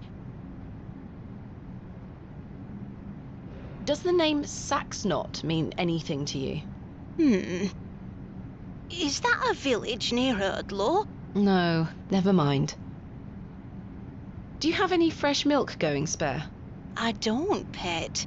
Not to worry. Thanks for your time. Lord be with you.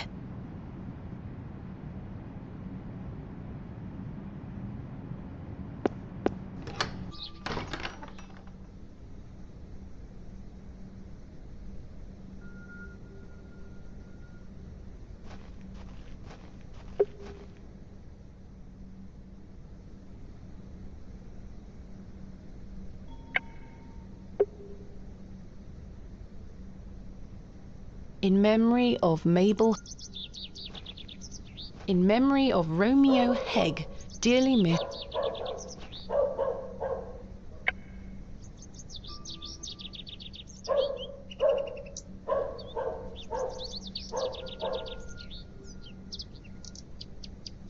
I think I can chip away at this plaster.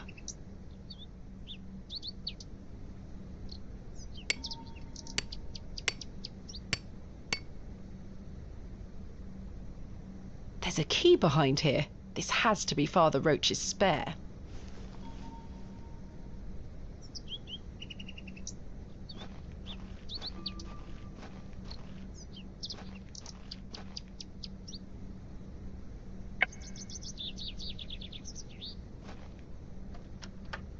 Capital.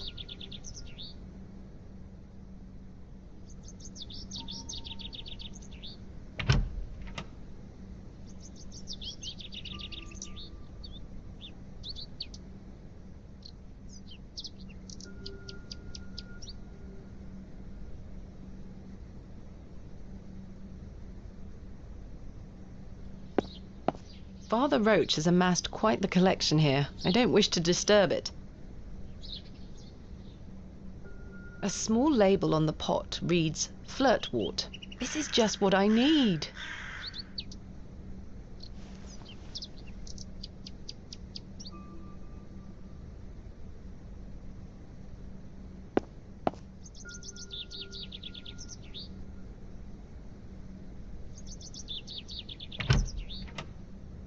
I should put the key back.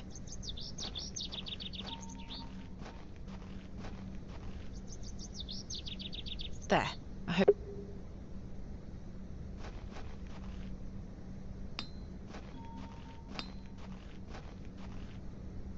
This looks like elderflower to me. Good day. Fresh produce? Is that elderflower you're selling? Aye, perfect for teas and tinctures.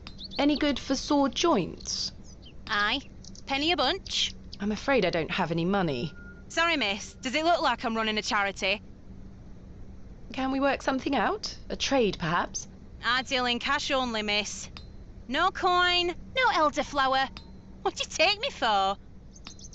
Goodbye. Ta-ra, miss. Mutton pies!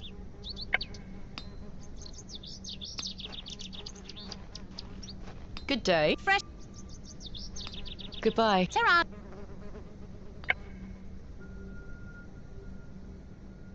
I don't wish to give.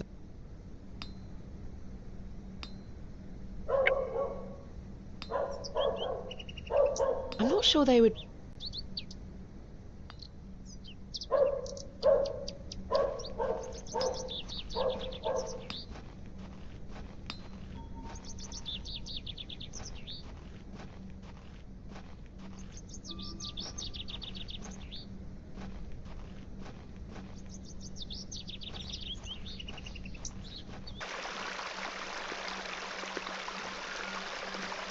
This looks like it might be. I'll take.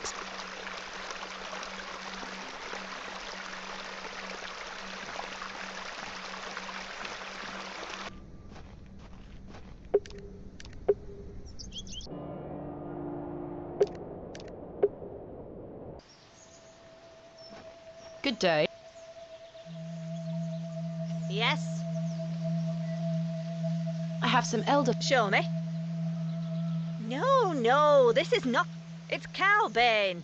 An easy mistake to make. The two look very. Oh. It's safe to eat, as long as you're not a cow. Very toxic to cattle. Where can I find some elderflower? There used to be quite a few elder plants growing here in Herne. Nowadays. I see. What is elderflower? Elder. Farewell.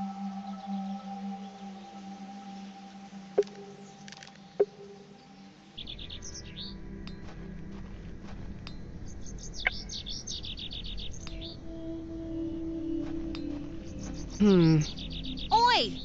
Keep your grubby hands. Sorry. I don't wish to give.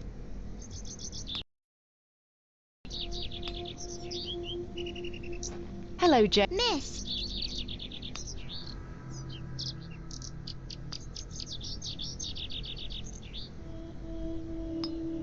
dare you? I can juggle. I dare you. Easy.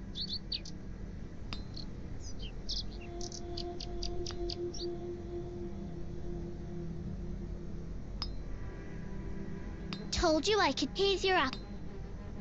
I'm...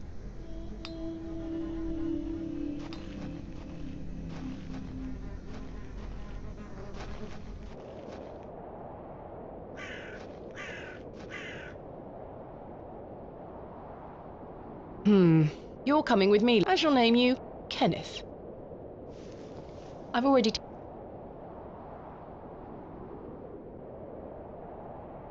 The worm has found a new home.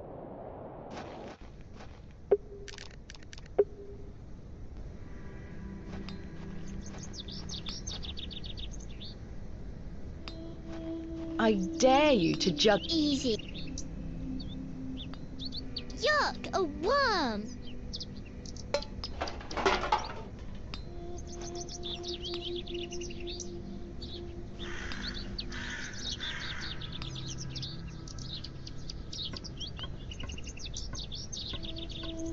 I managed to swap them with...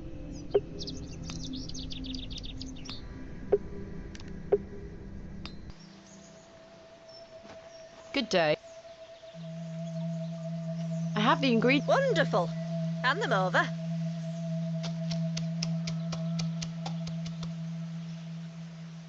There you go. It works wonders. Thank you very much.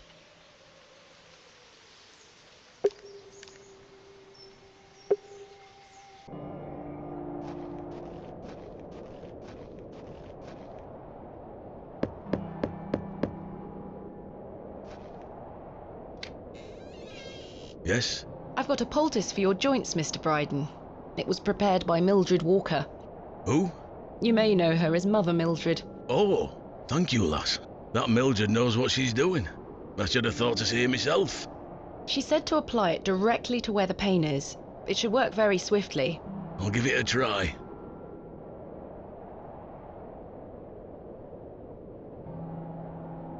Oh, that did the trick, lass. I feel like a lad of 20 again. I suppose you'll be wanting me to milk old Eunice for you in return. If you don't mind, I'd appreciate it. A fair exchange.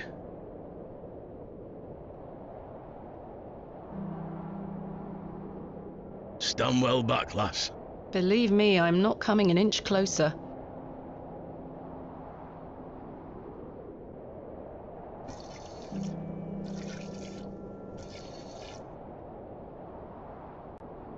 There you are, lass. Some fresh milk. Thank you very much, Mr. Bryden.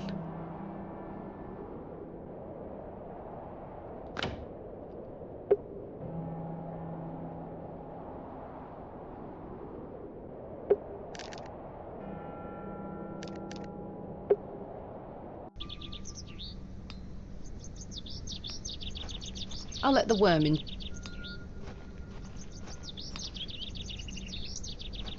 Mutton pies! I've got a pail of fresh milk here for you, Miss Tompkins. You haven't. Here. Mum, you've saved my hide. Thank you. Are you all right? I'm worried about Mr. Ambrose.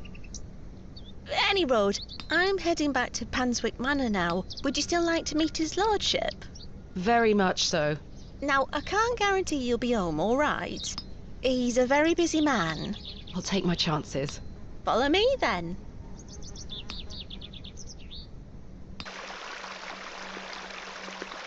Come on over. It's not much further.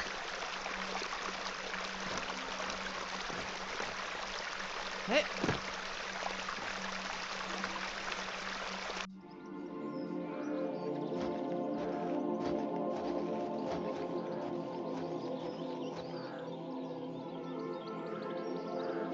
What time do you call this? Sorry, Mum. Give it here, then.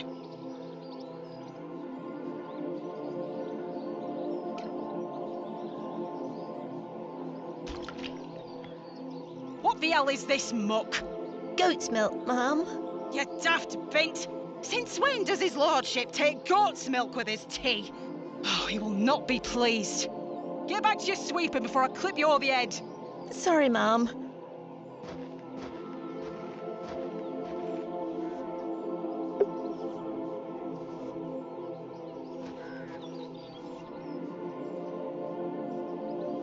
Where is Lord Panswick? Sorry, Mum. Miss Fenchurch is ever so mad at me. Some fine-looking...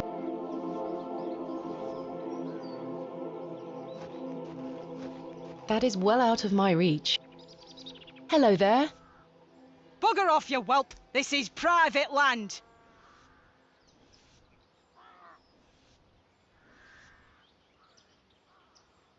I've no time for frolic. I was wondering if it might be possible to speak with Lord Panswick. Are you deaf, girl? Don't make me fetch the guards. They're armed, you know. By Christ, you're like a dog with a bone. Do you want to get yourself shot? I can assure you the only things getting shot around here are the pheasant. And perhaps the odd grouse. Greetings, my lady. Lord James Panswick, at your disposal. You're Lord Panswick? As I live and breathe. You could have told me that before. What is life without mystery, Miss Bateman? A predictable stagger to the grave? I was imagining someone...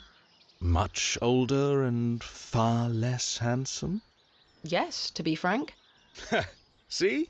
I can read your mind, my dear. Now, may I ask, what brings you to my manor? I wanted to ask if I could borrow some of your Oh? For what purpose? I intend to excavate Hob's Barrow tomorrow, and I'm in need of some assistance. An excavation? How very delightful. We're in the middle of our own works right this minute. Follow me, Miss Bateman. Come along. I promise I don't bite.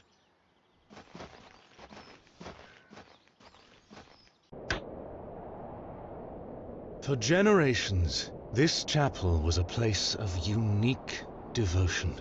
And this was until some of my more ungrateful ancestors forgot him and abandoned it. Why did they abandon it? Men of great wealth and power can grow so comfortable that they forget they still need the divine. The sacrifices required to maintain such a relationship were no longer being made. The chapel soon turned to rubble, and with time, even the villagers forgot him. His influence endured, but only with the isolated few who lived on the very fringes of these moors. Believe it or not, my family's fortunes have dwindled ever since. Since I succeeded my father, it has become my life's work to restore this place of worship. With this sacred place rebuilt, he shall be venerated once more, and the name Panswick shall be uttered again across all of England. He guided the hands of my ancestors. Now it is time for him to guide us. Bewlay is a godless place. Have you forgotten about St. Edmund's? Father Roach might disagree. I shall bring him back to these lands, and this chapel shall be his seat once again. A new world. But it seems like you wish to bring back the past. From out of the old world shall come the new. A greater truth. But I digress. Horace, my dear fellow. Aye, your lordship. This fair lady here is in need of some assistance. Would you and your chaps be up for a spot of digging at Hob's Barrow tomorrow? Hob's Barrow? Aye, your lordship, 'tis no bother. Good man. You're in luck, my dear. These are my finest, and they're all yours. Thank you. I am grateful. On one condition. Yes? I've heard wonders about Mary de Plancy's Bakewell puddings. I'd rather like to try them for myself. Your lordship, you're giving me the help of your men in exchange for cakes? Yes. But... Farewell, my beauty. Wait!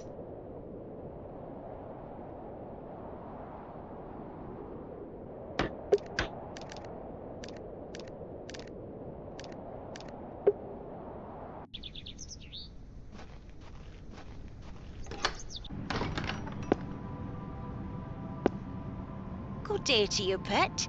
Hello, Mrs. De Do you still have some of your homemade Bakewell puddings, Mrs. de Plancy? Oh, you're too late, Pet. I've a few left, but they're set aside for someone else. Might you please be able to bake me some more? Sorry, I'm not in the mood for baking. Truth be told, my dear husband Albert passed away recently. Me thoughts are all over the shop. I'm so sorry to hear that. Aye, he's in God's hands now. Were you married to Albert a long time? Aye, too many years to count. He were the cobbler here in Bewlay, the most dashing gobbler in all of England, I used to tell him. Love is precious, Pet. There's naught that can replace the hole it leaves in your heart. I can relate to that in my own way. I wish you strength in this difficult time. Thank you. With God's blessing. May I ask who you have set aside the puddings for? Oh, Father Roach. He won't be back until tomorrow. Won't they be off by then? Not at all. Besides...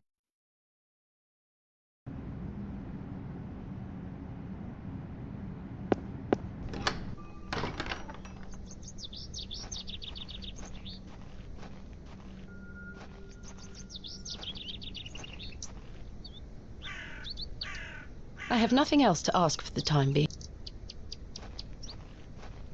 The simple wooden cross bears a small plaque. Relative, are you? No, just looking. He were the cobbler. Who's going to mend me boots now?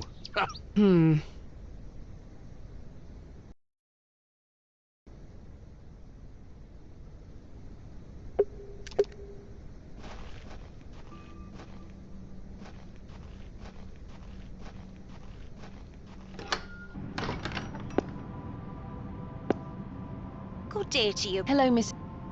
I saw your late husband's grave, Mrs. de Plancy. I am very sorry for your loss. Thank you, Pet.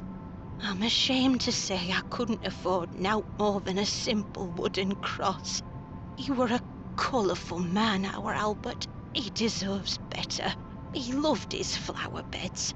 He's only been gone a fortnight, and already his plants have gone to rot. May the Lord forgive me. Plants are difficult to maintain. I'm sure Albert would understand. His precious hippeastrum were the first to go. I would have loved to lay one on his grave. What does a hippeastrum flower look like? Oh, beautiful things they are. Tall stems topped with large red flowers. Hard to grow in this climate. They were his pride and joy. The remarkable thing is there's no scent to 'em. That's why he loved 'em so much. You see, he hated anything that smelled sickly sweet. Hippeastrum were just perfect. Let me know if you come across one, won't you? Of course, Mrs. de Plancy. What does a Oh, tall, hard to grow. They were his that's what you hippie. Let me know if you come across one. Of course, Mrs. Thanks for your time. Lord be with you.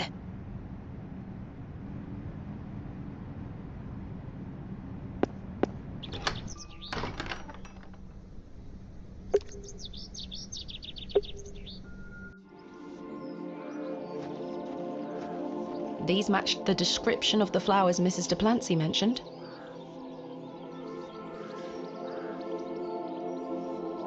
There's no scent. You get away from... Move! Well, that... Good day. Hello. I really need one of those hippeastrum flowers. Why? It's a long story. Might you please be able to get one for me, or distract Miss Fenchurch so I can take one? Those flowers are Miss Fenchurch's favourites. She spends hours looking after them. Sorry, Mum. It's just that I'm so worried about Mr. Ambrose. The milkman? Aye. We were to run away together today. I see. I'm worried sick that he stood me up. Without Mr. Ambrose, this job is all I have. I can't risk losing it over a flower. I'm sorry, Miss Tompkins. I still haven't seen him. Do you think he's abandoned me? I'm sure that's not the case. He must have been delayed somewhere. Could you try to find him for me, Mum? Oh, please, Mum. I'd do anything for you if you found my love. I can try. Oh, thank you. You're ever so kind, Mum. What does Mr. Ambrose look like? He's got brown hair. I'm afraid I'll need a bit more to go on. Sorry, Mum. I'm too upset. Please find him, won't you? Hey, stop your nattering and get back to your sweeping. Sorry, Miss Fenchurch.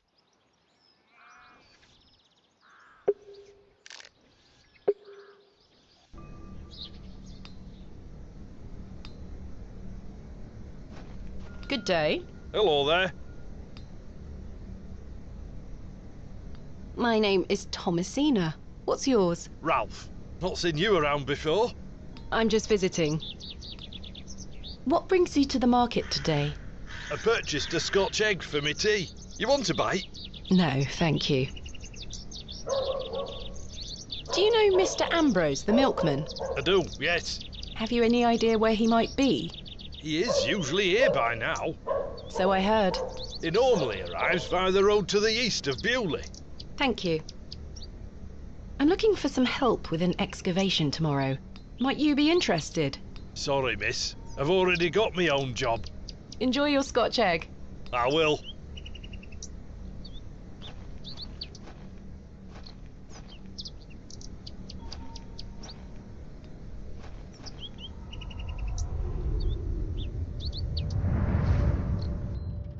There we are.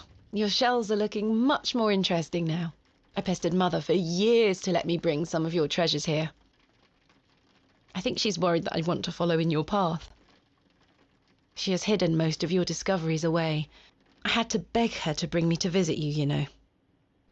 I shouldn't worry you with all that. Do you know that I have a story for each of these pots? Well, I don't know if they're all true, but they are my memories. Even though I was so young, I still remember our adventures together. Would you like me to share my memories of them? Well, I'm going to, whether you like it or not.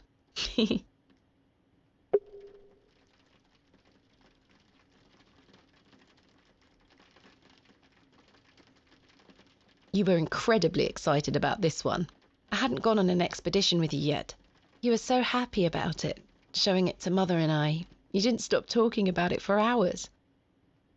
I thought, how can Daddy be so excited over some old broken pottery? But it wasn't long until I understood. I think you brought this one back from a trip abroad. I would have loved to go with you, but Mother didn't want me to. I remember you being so proud of it. It looks ancient. This is from the first dig I remember you taking me on.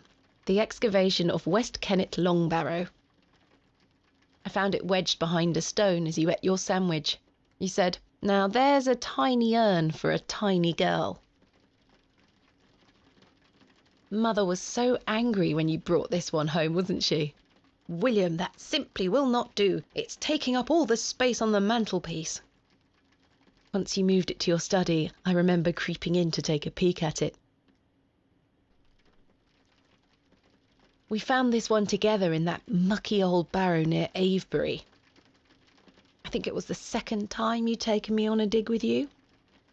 I remember you bringing it up to your face to look inside and shrieking in horror. "There's a bloody rat in there," you screamed. I almost forgot. While I was searching for your pots in the shed, I found one of your manuscripts.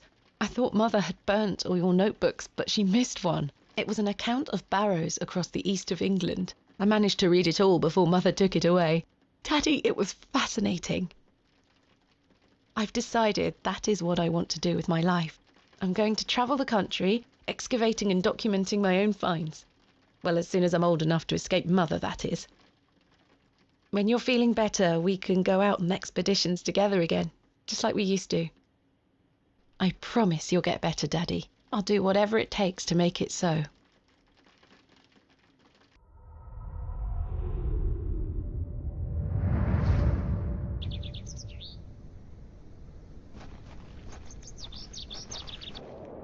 There's something ahead on the road.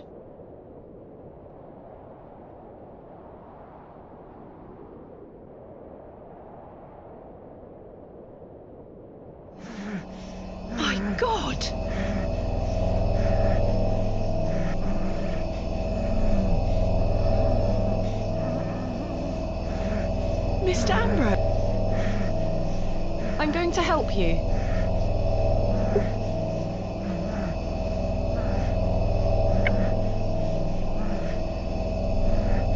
Please hold still. I'm going to cut you free.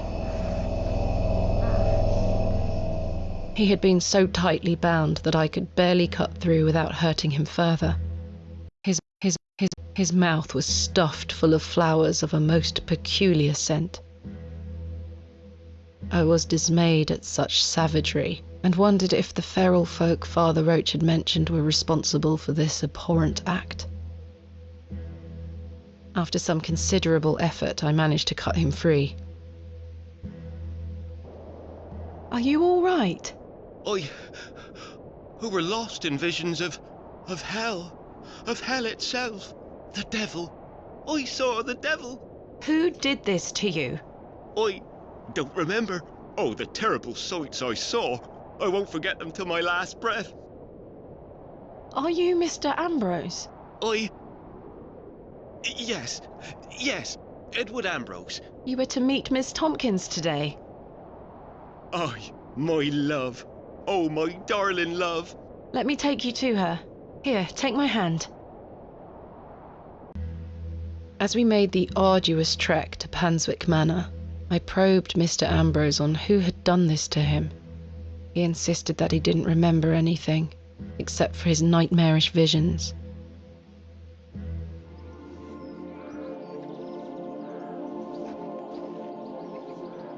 My love. Eddie! Jesus, what happened to you? Were you in a fight? Now, fret not, my love.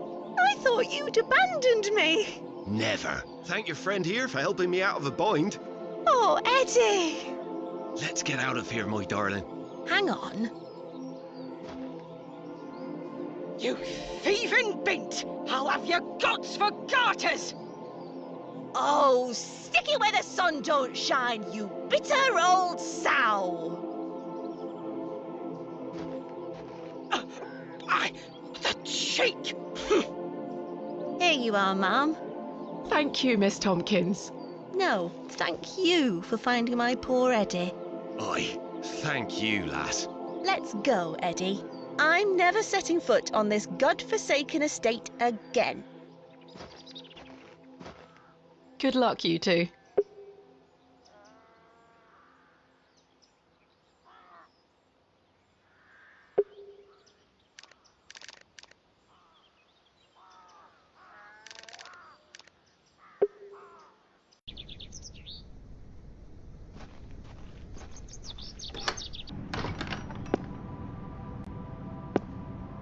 I have something for you.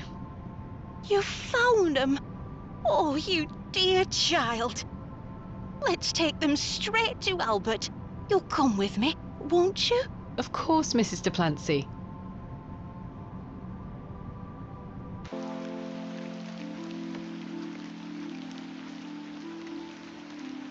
You know, the things I miss most about him are the things that used to annoy me. The click of his jaw as he chewed his sandwiches, leaving his tools all around the house. The way he'd never back down from an argument. He's just quiet at home now. Silence. The funny thing is, that's what he always craved. Peace and quiet. He were a good man, our Albert. Sounds like he was. I'm so sorry. Do you fear death, pet?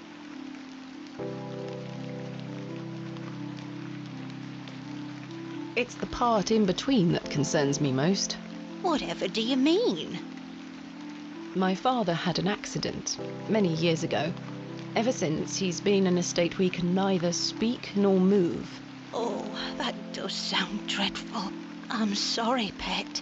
I believe his mind to still be active, but perhaps this is the worst of all fates.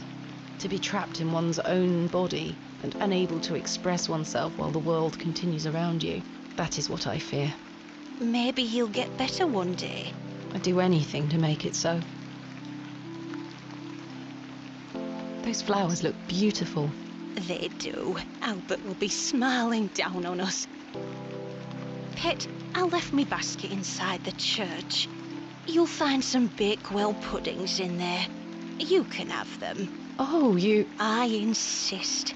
You've brought an ounce of happiness into my day, dear. It's only just that I return some. Thank you, Mrs. Duplancy. To be truthful with you, I was saving them for myself. I shouldn't be so selfish. Lord forgive me. You're nothing of the sort. I'll stay here with Albert a bit longer. You go back to your day, Pet. Lord be with you. And you, Mrs. Duplancy.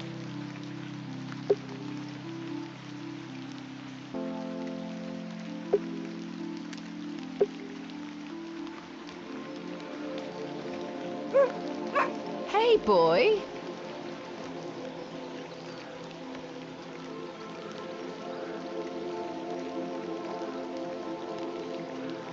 It's best I...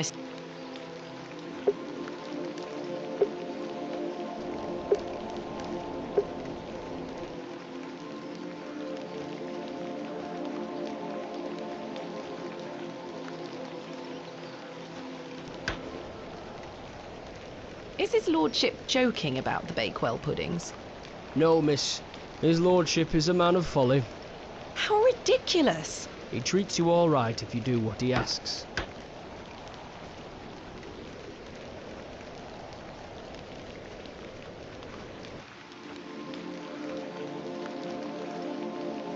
I fear Miss Fenchurch might come at me with her pot. It's best I...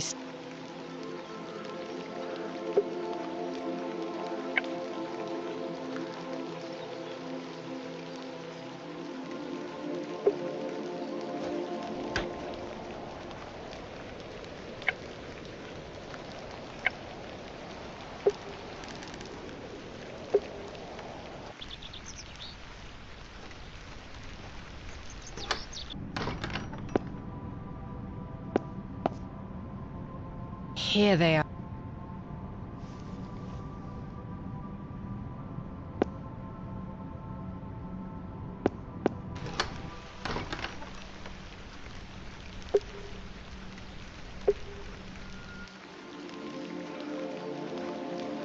The vision returns. I come bearing gifts. Freshly baked gifts? Yes. 3 of Mrs. Duplancy's famous Bakewell puddings. You are an amusing creature, Thomasina. What do you mean? You must think me a scoundrel of the highest order for asking you to undertake such folly. Of course I would have lent you my men either way. I merely desired an excuse to share a cake with you. Lord Panswick. I take no pleasure in watching you scurry about Bewlay to fulfill my every whim. Or do I? I do not find this amusing in the slightest. You have no idea what I had to go through to get these for you. Oh, I do. And that's what I admire about you. Tenacity. Even in the face of something you know to be absurd.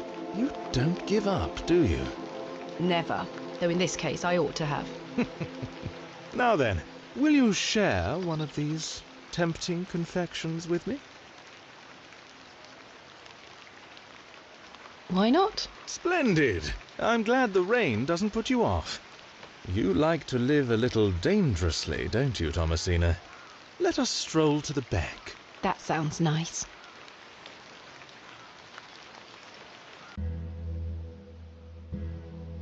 We walked side by side down to the beck, his hand occasionally brushing my own. Despite Lord Panswick's entertaining company, I had an overwhelming feeling that time was being wasted. We ate those cakes down by the beck, and as he attempted the most charming lines he could muster upon me, I only had one thing on my mind. Father. Could he be saved from his suffering? Was the answer to be found within Hob's Barrow? I ached to find out. I didn't even notice the taste of those famous puddings. Seemingly disheartened by my lack of enthusiasm, Lord Panswick soon marched me back toward the ruined chapel. Chaps, listen up. You're to assist Miss Bateman's excavation tomorrow. What time, Miss Bateman? Early morning, if you don't mind. We'll be there whenever you need us, miss. Hob's Barrow. On the Bryden estate, if I'm not mistaken.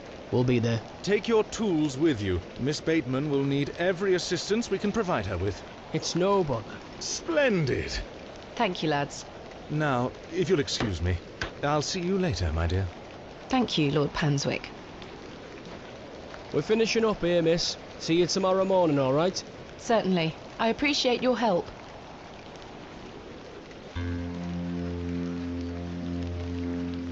Well, that's a relief to have my crew assembled for tomorrow.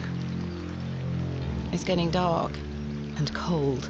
Time to head back to the plough and furrow.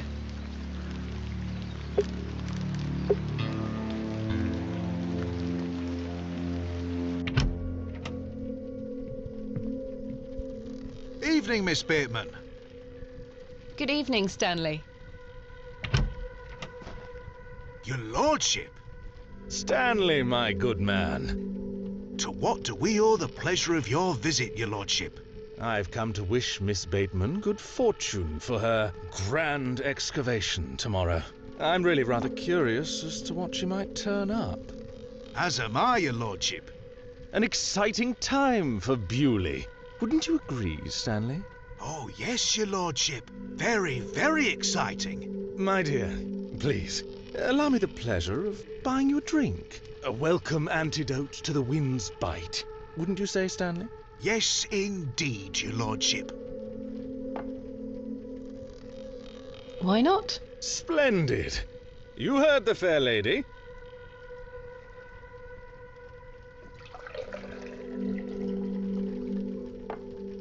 There you are. Thank you. Everyone, raise your glasses to Miss Bateman. May she conquer Hob's Barrow and find all that she desires. Hip hip! Hooray! You don't wish to join me in a beverage? Oh, you go ahead, my dear. Alcohol does not sit well with my constitution. Thank you, your lordship. I needed that. I aim to provide you with whatever your heart desires. I've reminded my chaps they're to meet you at Hob's Barrow in the morning. Thank you again, Lord Panswick.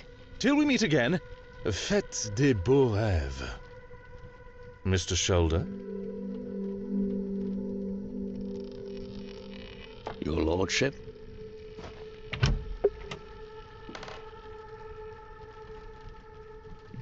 You've changed your tunes, Stanley. An exciting time for Bewlay. I thought you didn't want me to excavate Hob's Barrow. Well, what can I get you? I'm fine for now, thank you. There's nothing else I wish to... Hello again, Mr. Shoulder. Miss Bateman. I've recruited the help of some local labourers to help with the excavation. Marvellous. When do we start?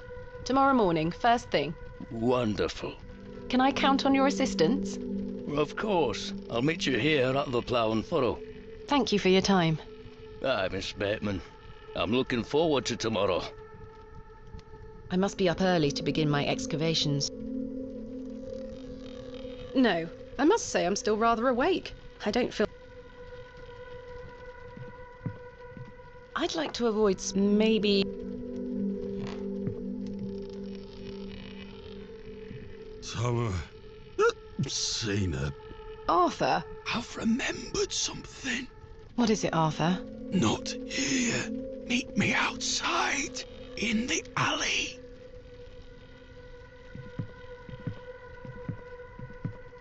He's stinking, but let's hear what he has to say.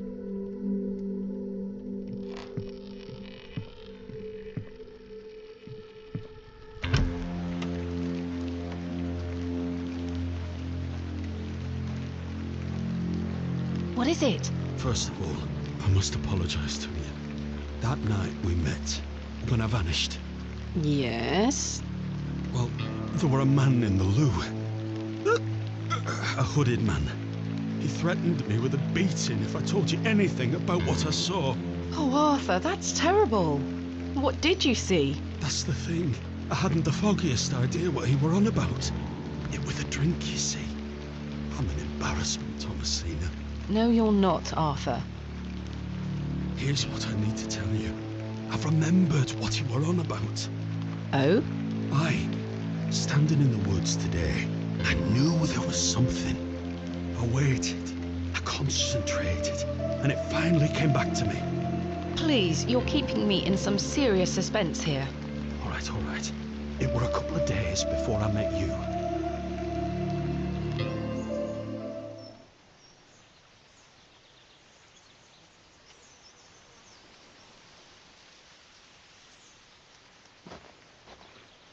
Hurry now, Leonard. I'm not as quick as I used to be. This leg is getting worse by the day. Yes. I'm constantly made aware of your failing health. Do not fear. You said he has promised you the reward of your returned strength. Aye, and it can't come soon enough. Are you sure that it must be her blood? Aye, she's family. And she gets here in 2 days? Aye. We must bring her to the site as soon as she arrives. No. Your lordship, with all due respect, we've been through this. We need to ease her into the idea. She will laugh in our faces if we just asked for it. Who said we would ask? He told me that she needs to give it willingly. This little scheme of yours better work, Leonard. It will, your lordship. We've got the perfect bit. Wait. Who goes there? Did you hear something?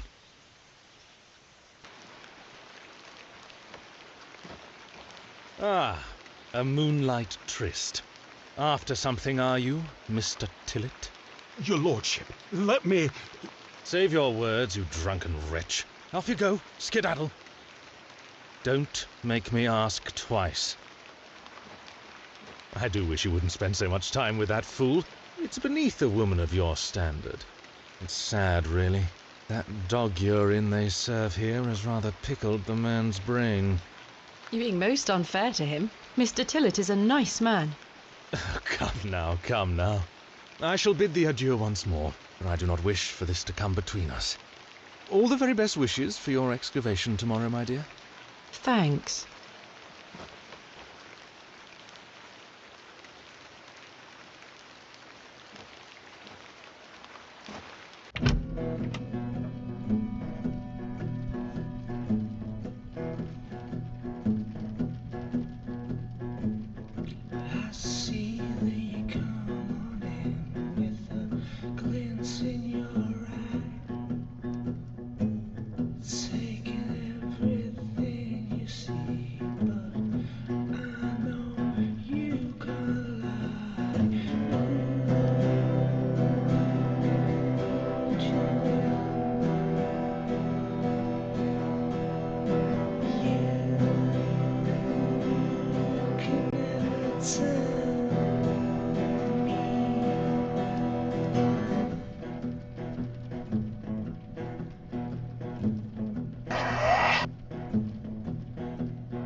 So, Thomasina, the journal proves I'm telling you the truth, does it not? It does. Good. Now listen. I can help him again. We can help him. Together. How? All those years ago, your father entered this barrow with the goal of binding me within it. All because the people of Bewlay had gotten it into their heads that Sack's not what cause of their plight. I tell you, Thomasina, I were not. Your father botched his incantation, leaving me in this weakened state, stuck in this limbo. As for him, well, you know how he ended up. This doesn't sound right. Incantations. My father is a man of... You don't know your father, Thomasina. How old were you? A child of not even 5, 6 years? You need to enter this barrow and undo what your father did. The spell must be undone. Then not only will I regain my strength, but your father will too. But how do I... Blood. The truest symbol of life and death. It's the life which flows within you, but it's also death once it escapes. I don't understand. Worry not how you'll undo what's been done. When the time comes, you'll know exactly what to do. Time is short. Your father and I grow weaker by the hour. Go. Save your father.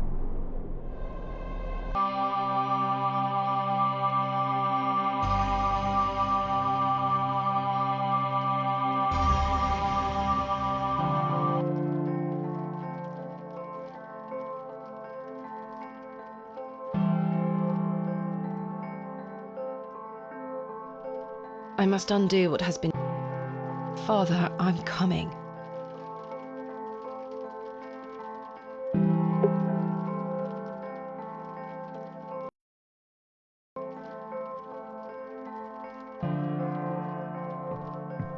Herbert, how did you get in here?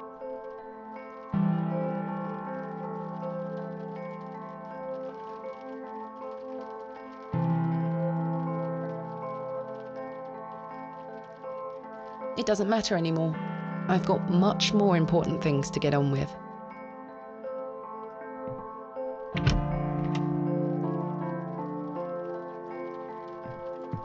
Good morning. Stanley? Ah, Miss Bateman. Mr. Shoulder left a note for you. Thank you, Stanley.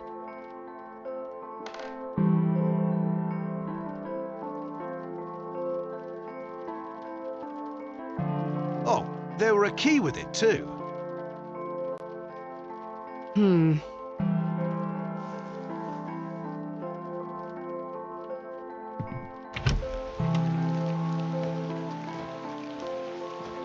Miss Bateman, I beg you, in the name of God, leave this town. Father Roach, what is the meaning of this? There's nowt for you here, lass. Clear off. I beg you, Miss Bateman.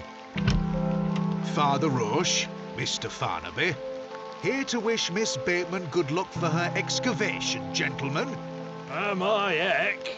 Mr. Kemp, you know... An excavation strongly supported by Lord Panswick, no less.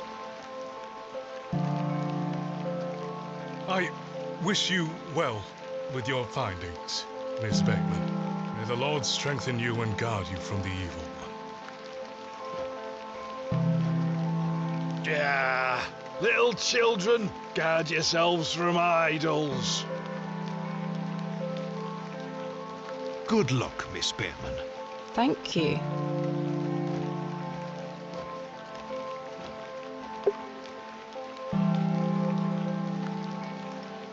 I must make haste to Mr. Shoulder's...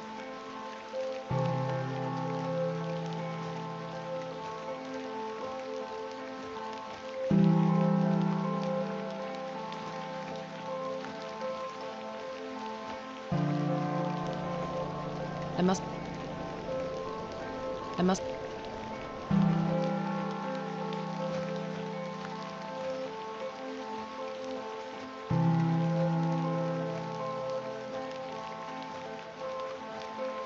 I must make haste to meet...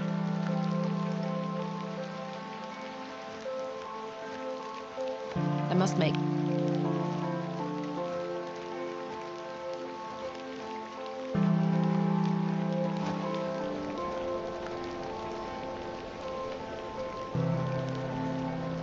Douglas?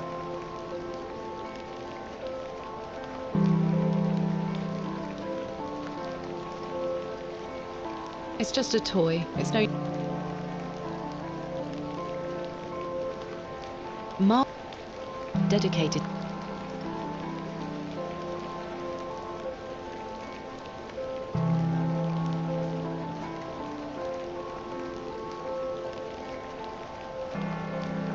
What a peculiar... I can't...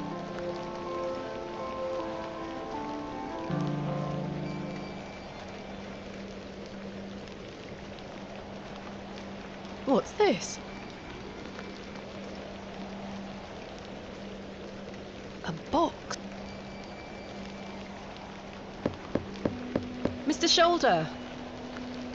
Explain yourself. Curses.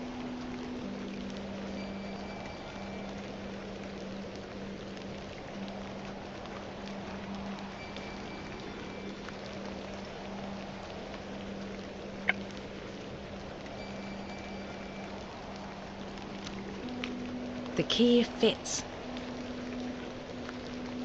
Another one of these peculiar stones.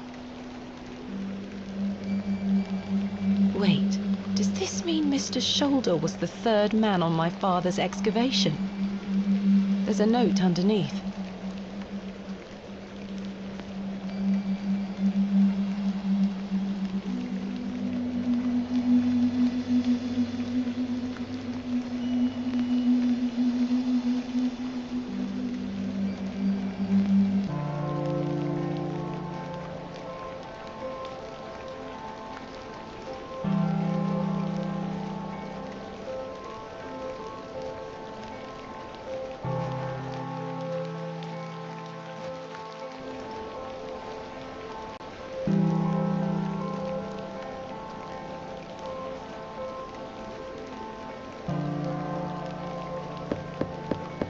Hello?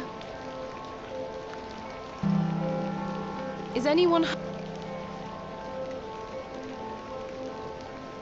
he's not answering.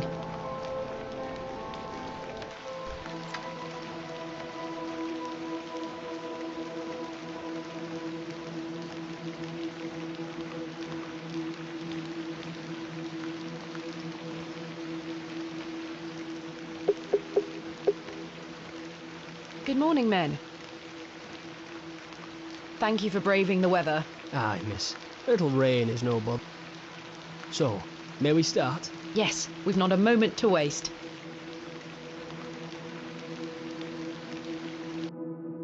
And so, the excavation of Hob's Barrow began. Horace and his men learnt quickly and went about their work with care. We toiled for hours, rolling away great stones, removing mortar and masonry put in place by Father, Mr. Bryden and Mr. Shoulder. They had gone to great lengths to seal the barrow. I should have realised their efforts were not only to keep us out, but also to keep something contained within. Eventually, our careful application of pick, trowel and shovel gave way to open space. A stagnant, cadaverous odour was let forth.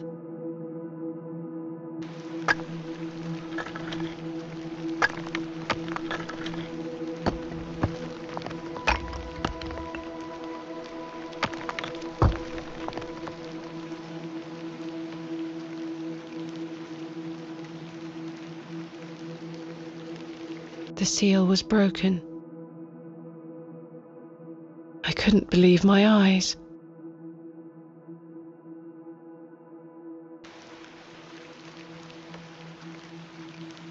Splendid work, all of you. Step inside, miss. We'll be right behind you. Thank you, Horace. I can't wait a moment longer.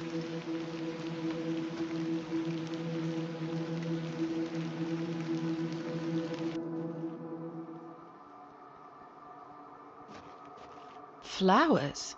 I can't get my head around this. How could they possibly grow here? Horace? Horace, come see this.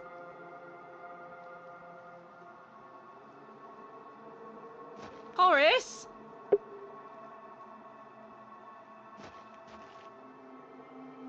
A burial urn, perhaps, though an unremarkable find.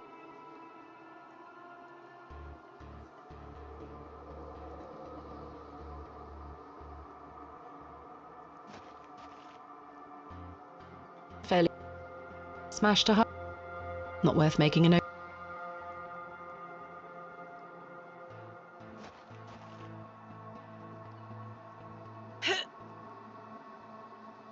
Try as I might, these flowers are steadfastly rooted.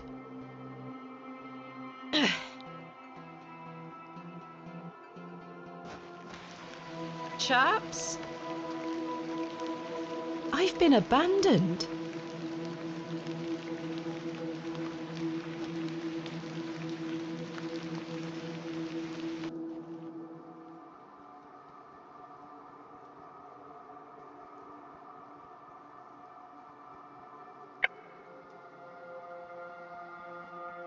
Let's see if I can cut them away.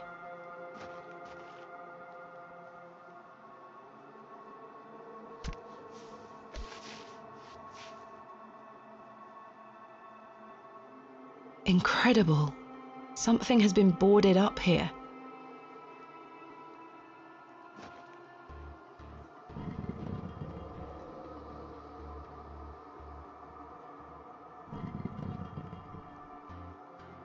Iron stakes have been driven through the boards, holding them firmly in place.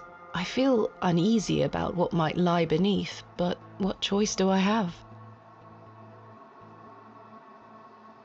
Iron stakes at each end. I can't.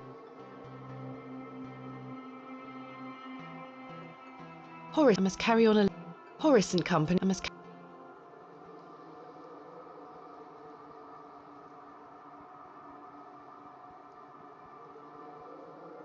I can't.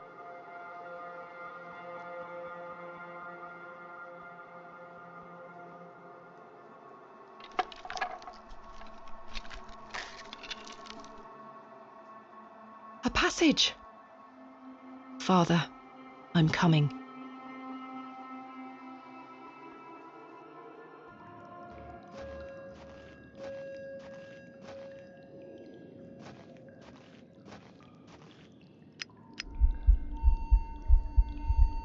Curses.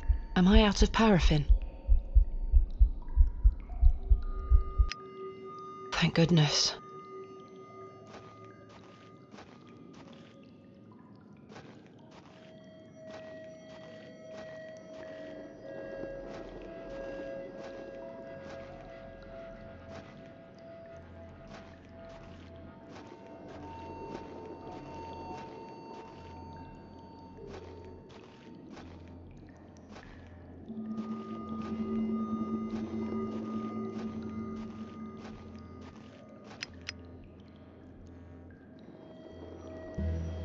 My lantern went out, for good this time.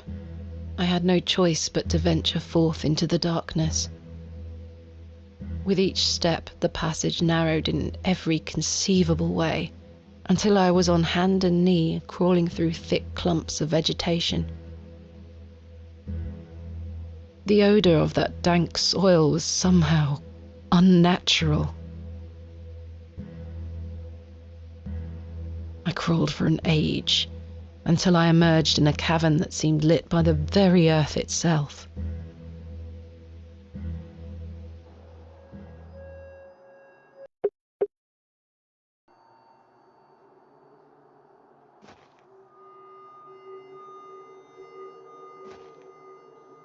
This stone panel feels firmly affixed.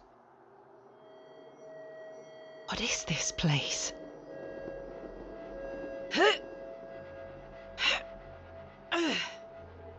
It's as solid as it looks.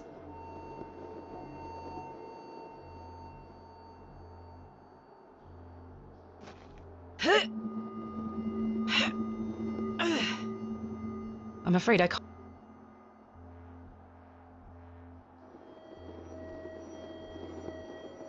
This stone panel seems somewhat loose. Perhaps I can chip away at the edge of the stonework here.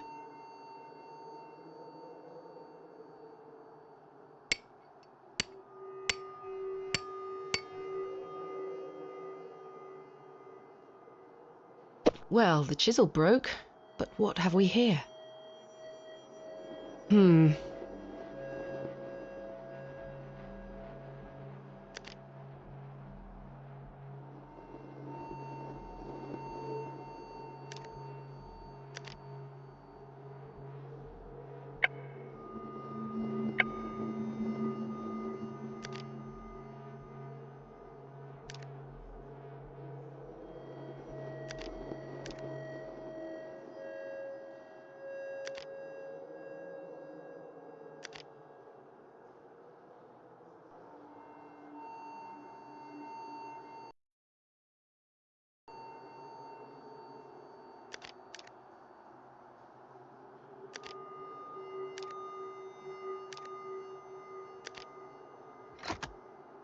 A click?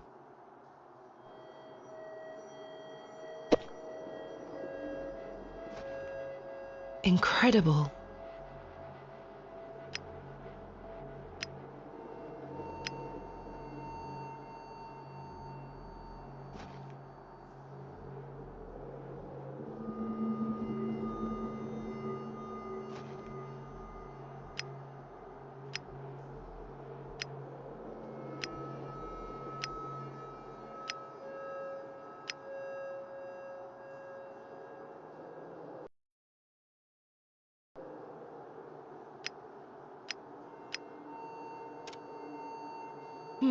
A clicking sound.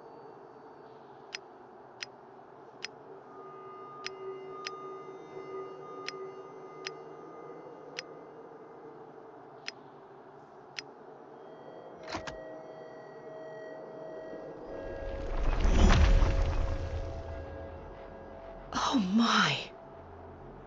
The light!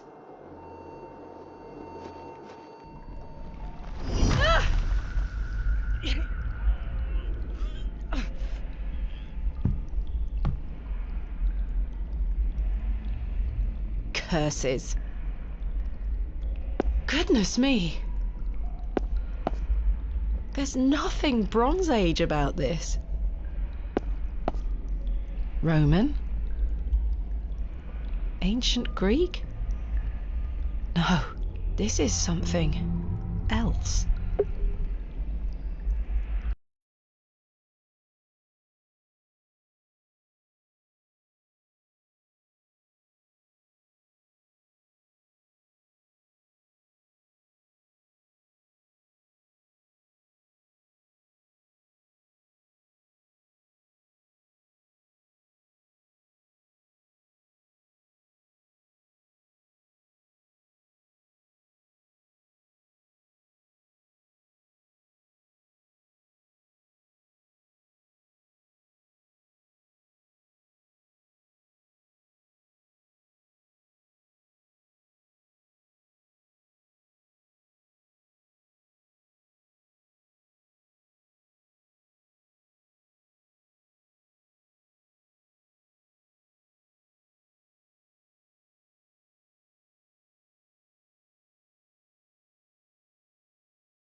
Some situations do. There's something here, made of wood. It looks like a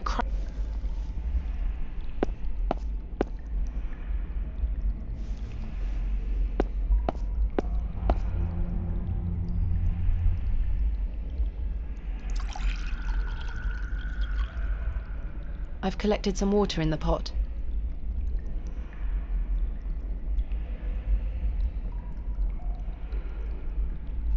It fits in the hole. Let's see if I can turn it.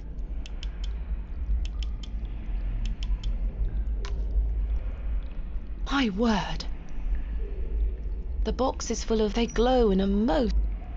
Yet I feel compelled to take some.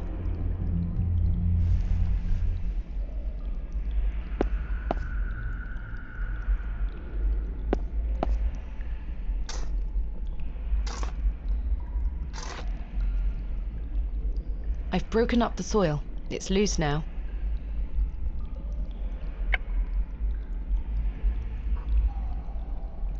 There we are.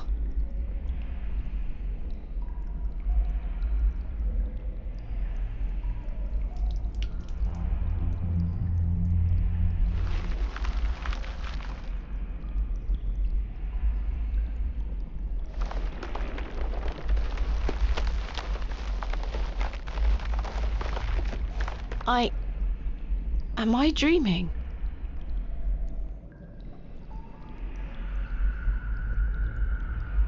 The wheat is firmly...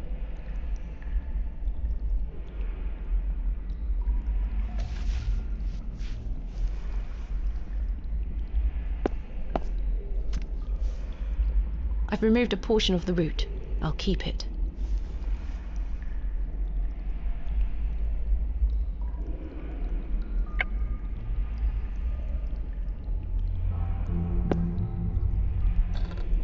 It fits. The figure is holding a whip.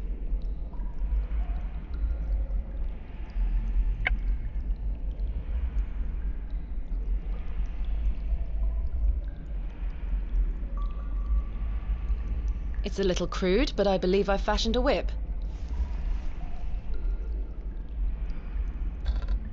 It fits.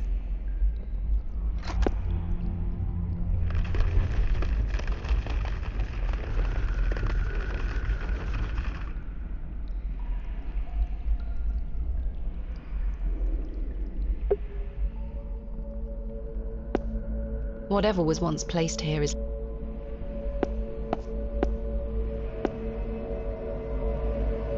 a thick, greasy... I haven't the faintest idea what it is. I don't wish to touch it.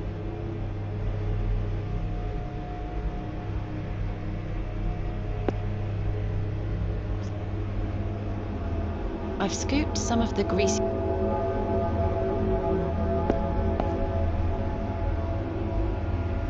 It looks like an I shan't go near.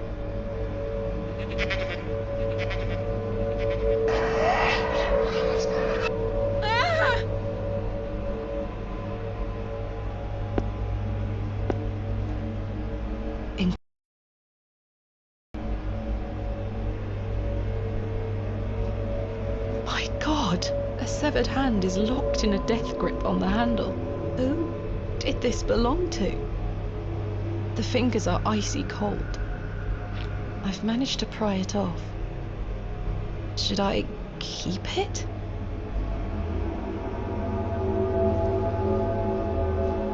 There's something in its mouth. A gold coin. There are no markings on heads nor tails.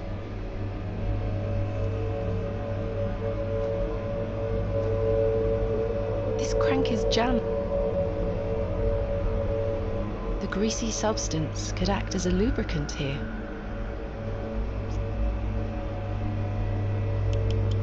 Voila!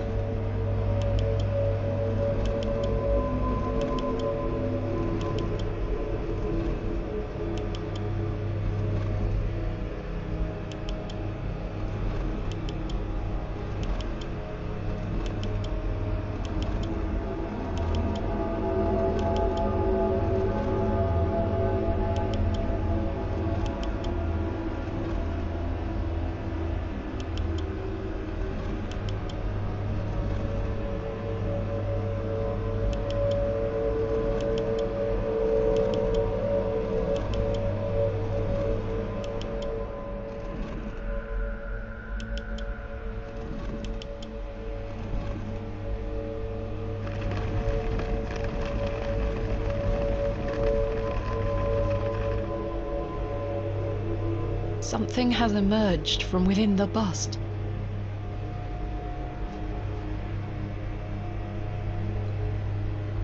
A curious...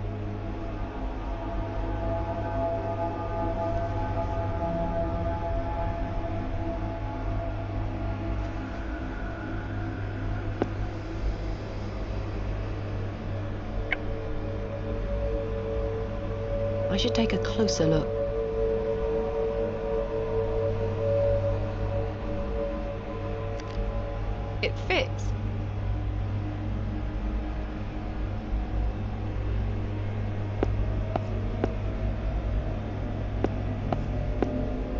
Whatever was one...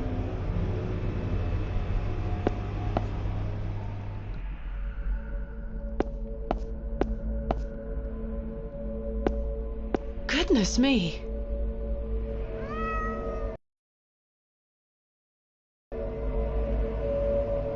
Something is hanging here.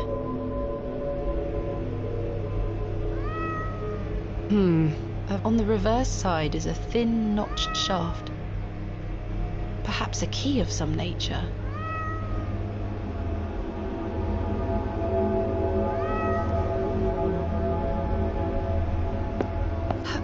Herbert?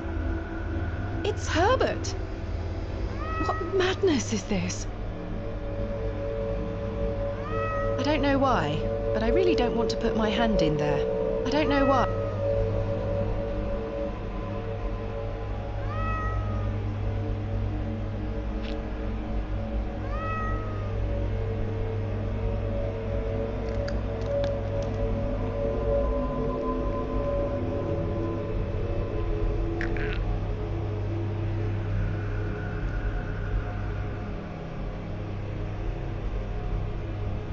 Ghastly.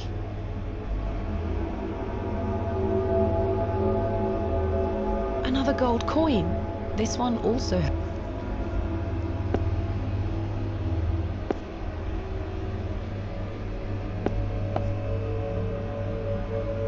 I can't move it an inch.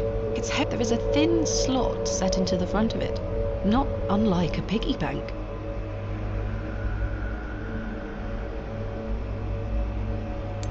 The coin went in. I don't think anything happened. The coin went in. Something stirred within the plinth. I should take a closer look down there. Characters, perhaps Greek in origin? They are protruding out from the plaque. Perhaps I can push them in some manner.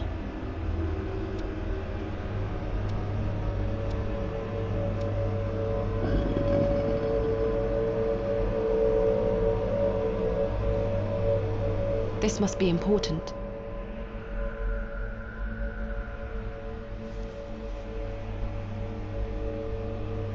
A thin rod with tiny notches along the head is adorned with a coiled serpent.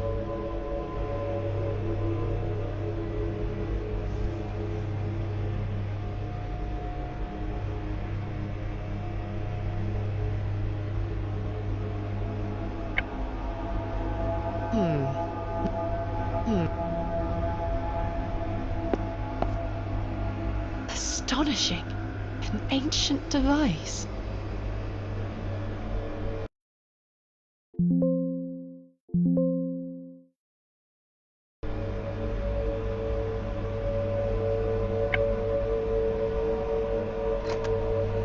It fits. A thin rod. The head is adorned with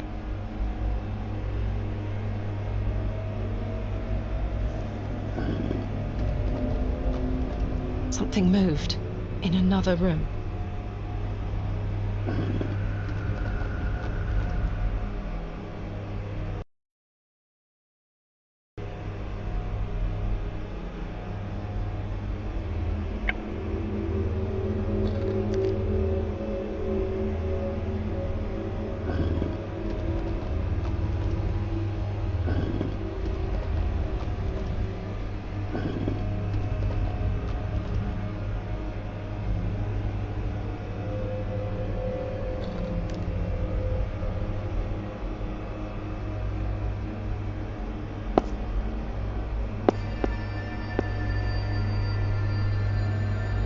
Goodness me!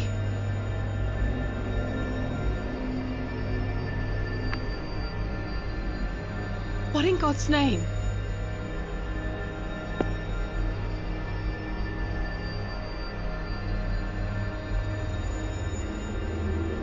What's this? A piece of stone carved into the shape of a crescent moon. It must be important.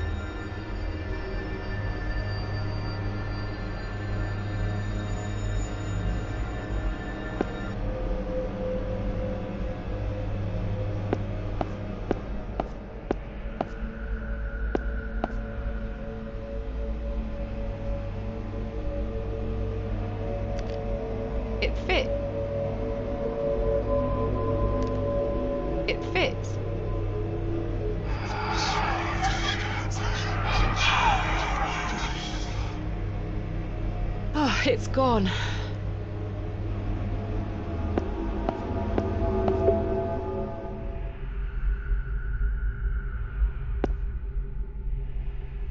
What have we here? This is my father's handwriting. A page torn from his journal?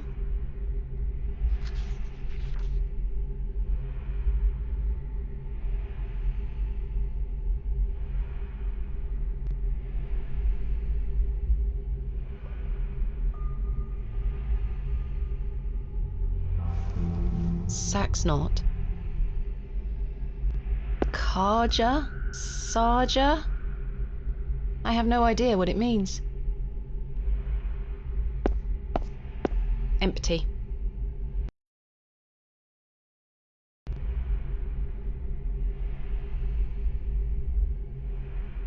The eye seems some... If I can just... Got it.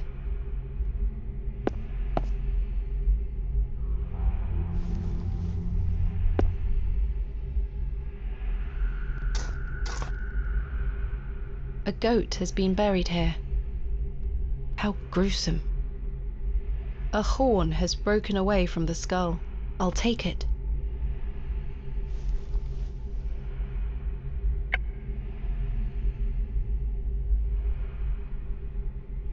I should take a closer look. Is that blood?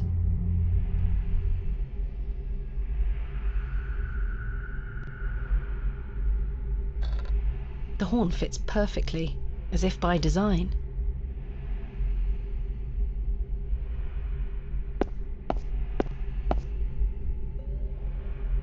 I can't remove it. A small round niche has been carved into the side of this slab. I can't remove.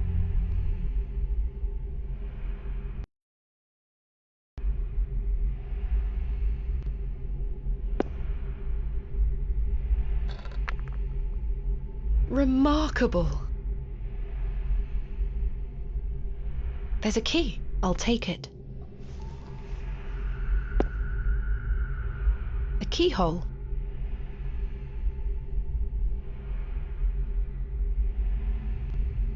The key.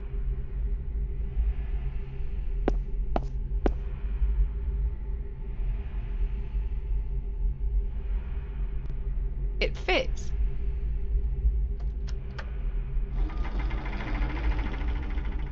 Sounds like a mechanism creaked somewhere far above me.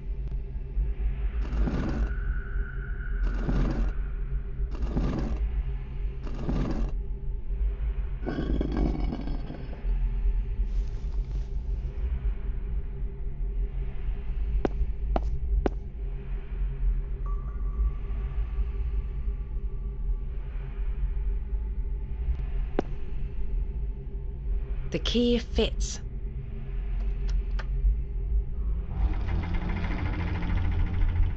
Sounds like a mechanism creaked somewhere far above me.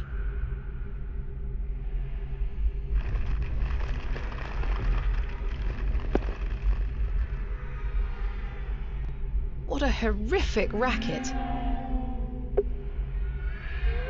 That is well out of my... It is well out of...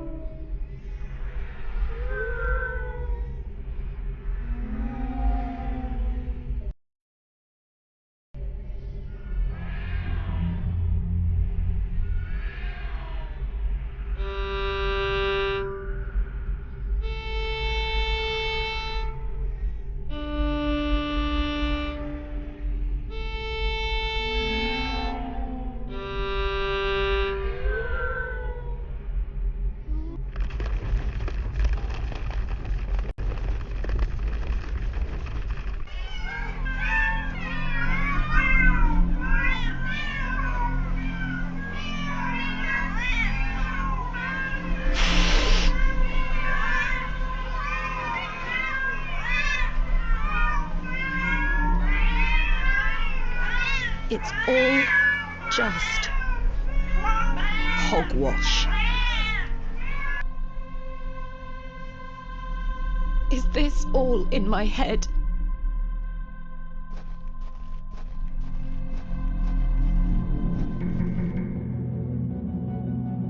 It's too high up to touch.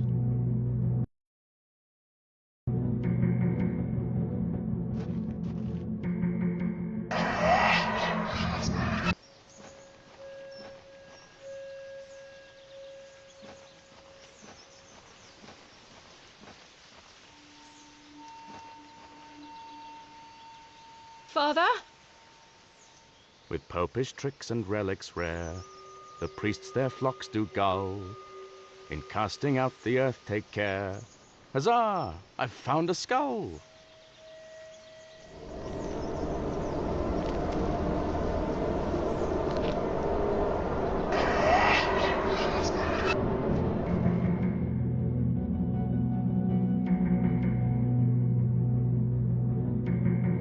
This is my father's handwriting.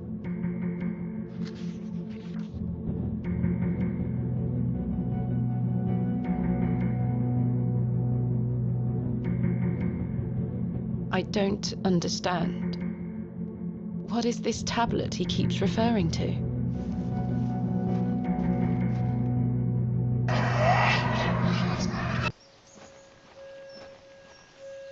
Three, 2, 1. You can open your eyes now, Thomasina. Come.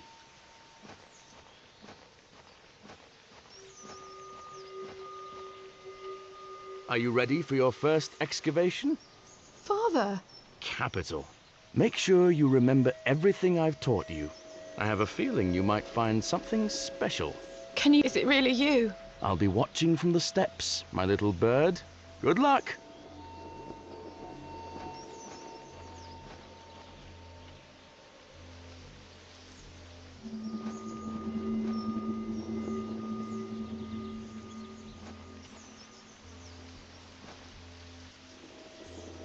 Thomasina, a true archaeologist.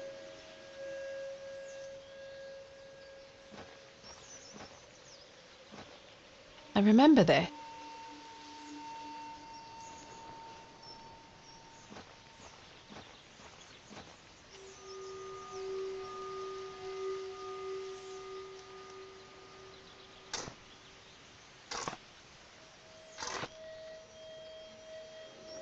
Nothing.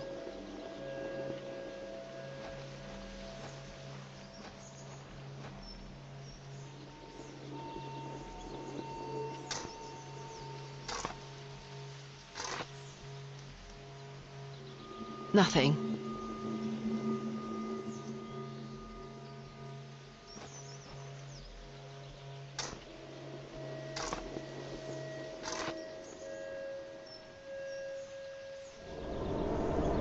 Oh, the wretched smell!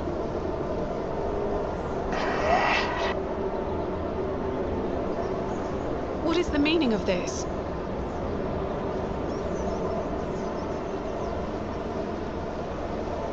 Father?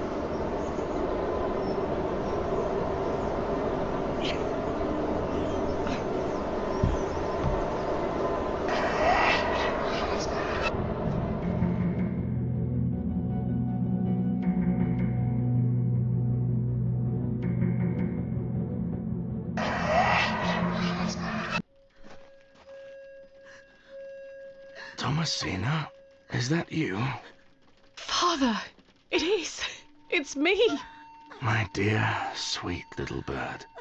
I'm so very dreadfully hot. Please remove these covers. They suffocate me so. Father, you can talk again. And I've got so much to ask you. So much to tell you. But please, first, the covers.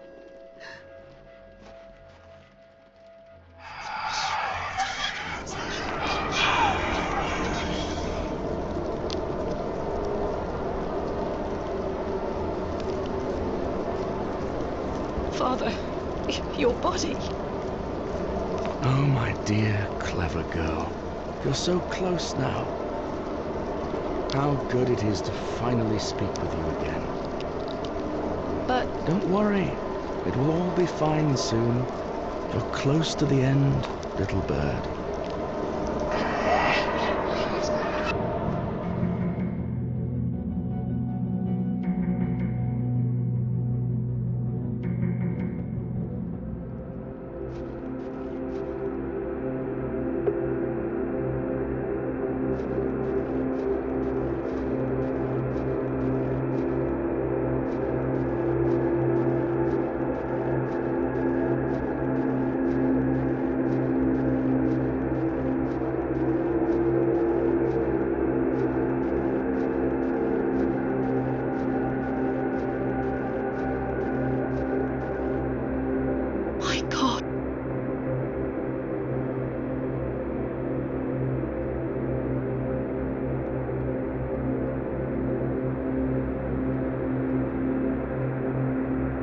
Father, this ends now.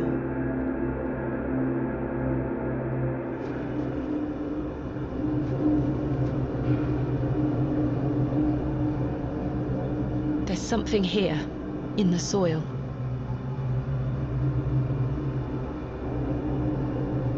A tablet, made of lead. There's an inscription scratched into it.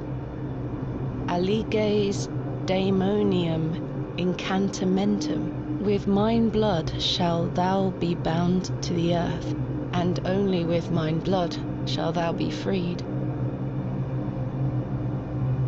Is this what Saxnot was referring to? My father wrote this? I know what I need to do.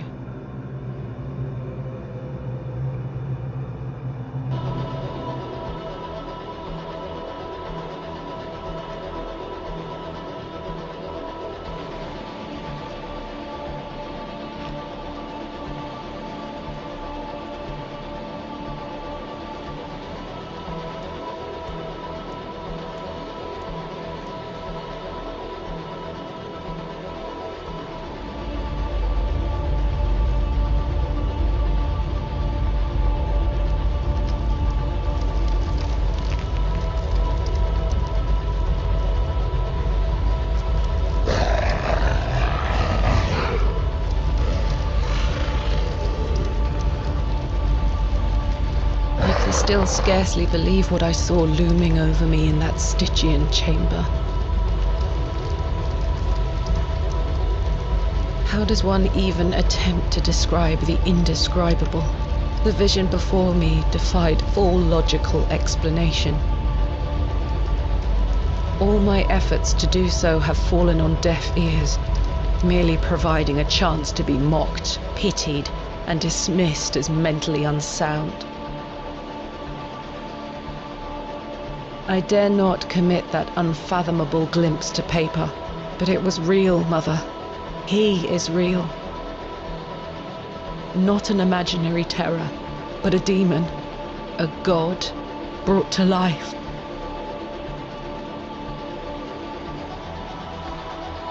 I turned and ran, striving to somehow make my way out of that accursed barrow alive, inspirited by the hope that my squalid deed had freed Father from his plight. Speechless voices whispered to me in unknown tongues that grew louder with every step. Suddenly, there was light.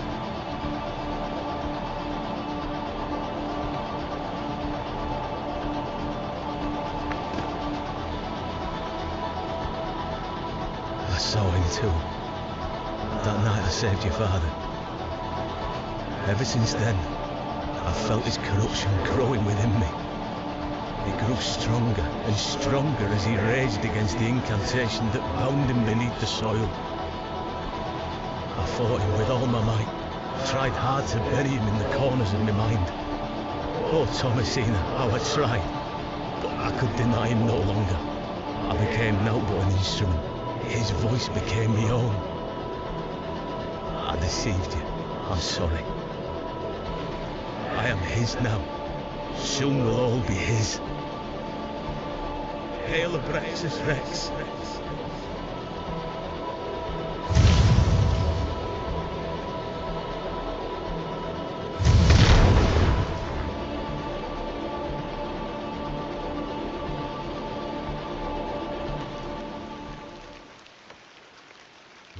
I say, she's done it, Leonard. Your lordship, I believe she has. My dear Miss Bateman, there is a God about whom you know nothing, because men have forgotten him. Recall. Welcome back, Master. Come, Leonard. We must await him at the chapel. Aye, only there shall he be complete.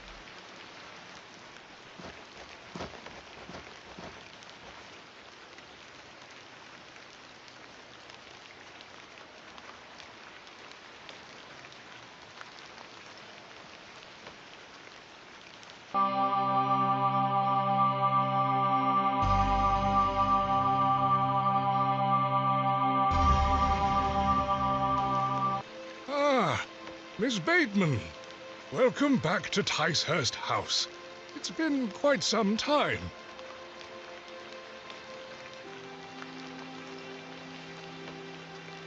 Terrible weather this evening, is it not? Nurse Blaketon has had enough of me smoking inside. Makes her cough, you see. A bit of rain won't kill me, will it? You mustn't be interested in me nattering on. Give my regards to your father.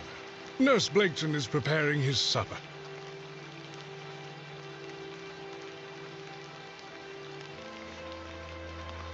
You look pale, Miss Bateman. Do head inside. You'll catch your death out here.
Ah, Mr. Kemp.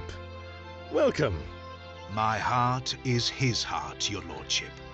And my light is his light. We've a full house for today's sermon. You'd best take your seat. My heart is his heart, your lordship. And my light is his light, Mr. Long. You have made an Eden here, your lordship. We are ever so thankful to you. I assure you, Mr. Long, this is only the beginning. Please, join the others inside. My heart is his heart. And my light is his light, dear Leonard.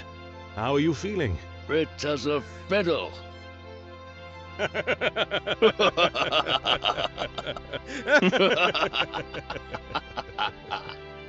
After you.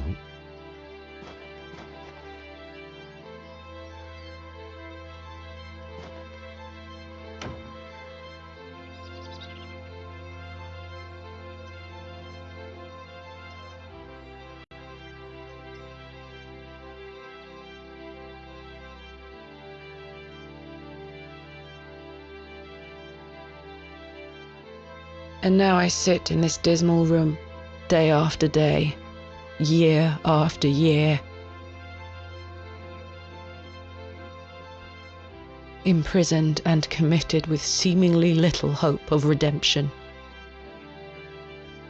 You have chosen not to visit me, and I understand that, I do. Indeed, I've had but one visitor, Arthur Tillett, He comes to see me once or twice a year. A loyal and decent man who tried in vain to warn me of the wicked plot concocted by Lord Panswick and Mr. Shoulder.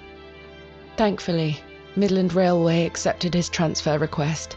He and his wife were able to leave that damnable village several weeks after my excavation.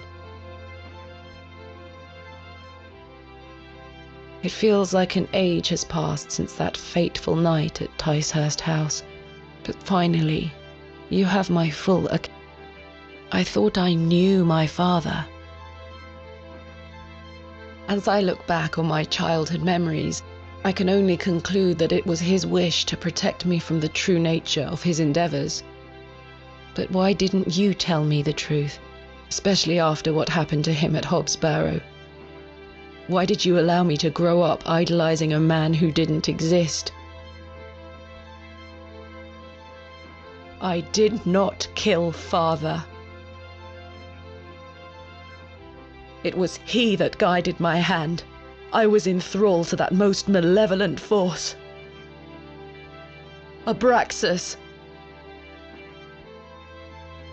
I beg you to understand. He has had his revenge, but I know he will return. Where is he now? What more is he capable of? I only wanted to save my father. Oh, Mother, what have I done? Forgive me.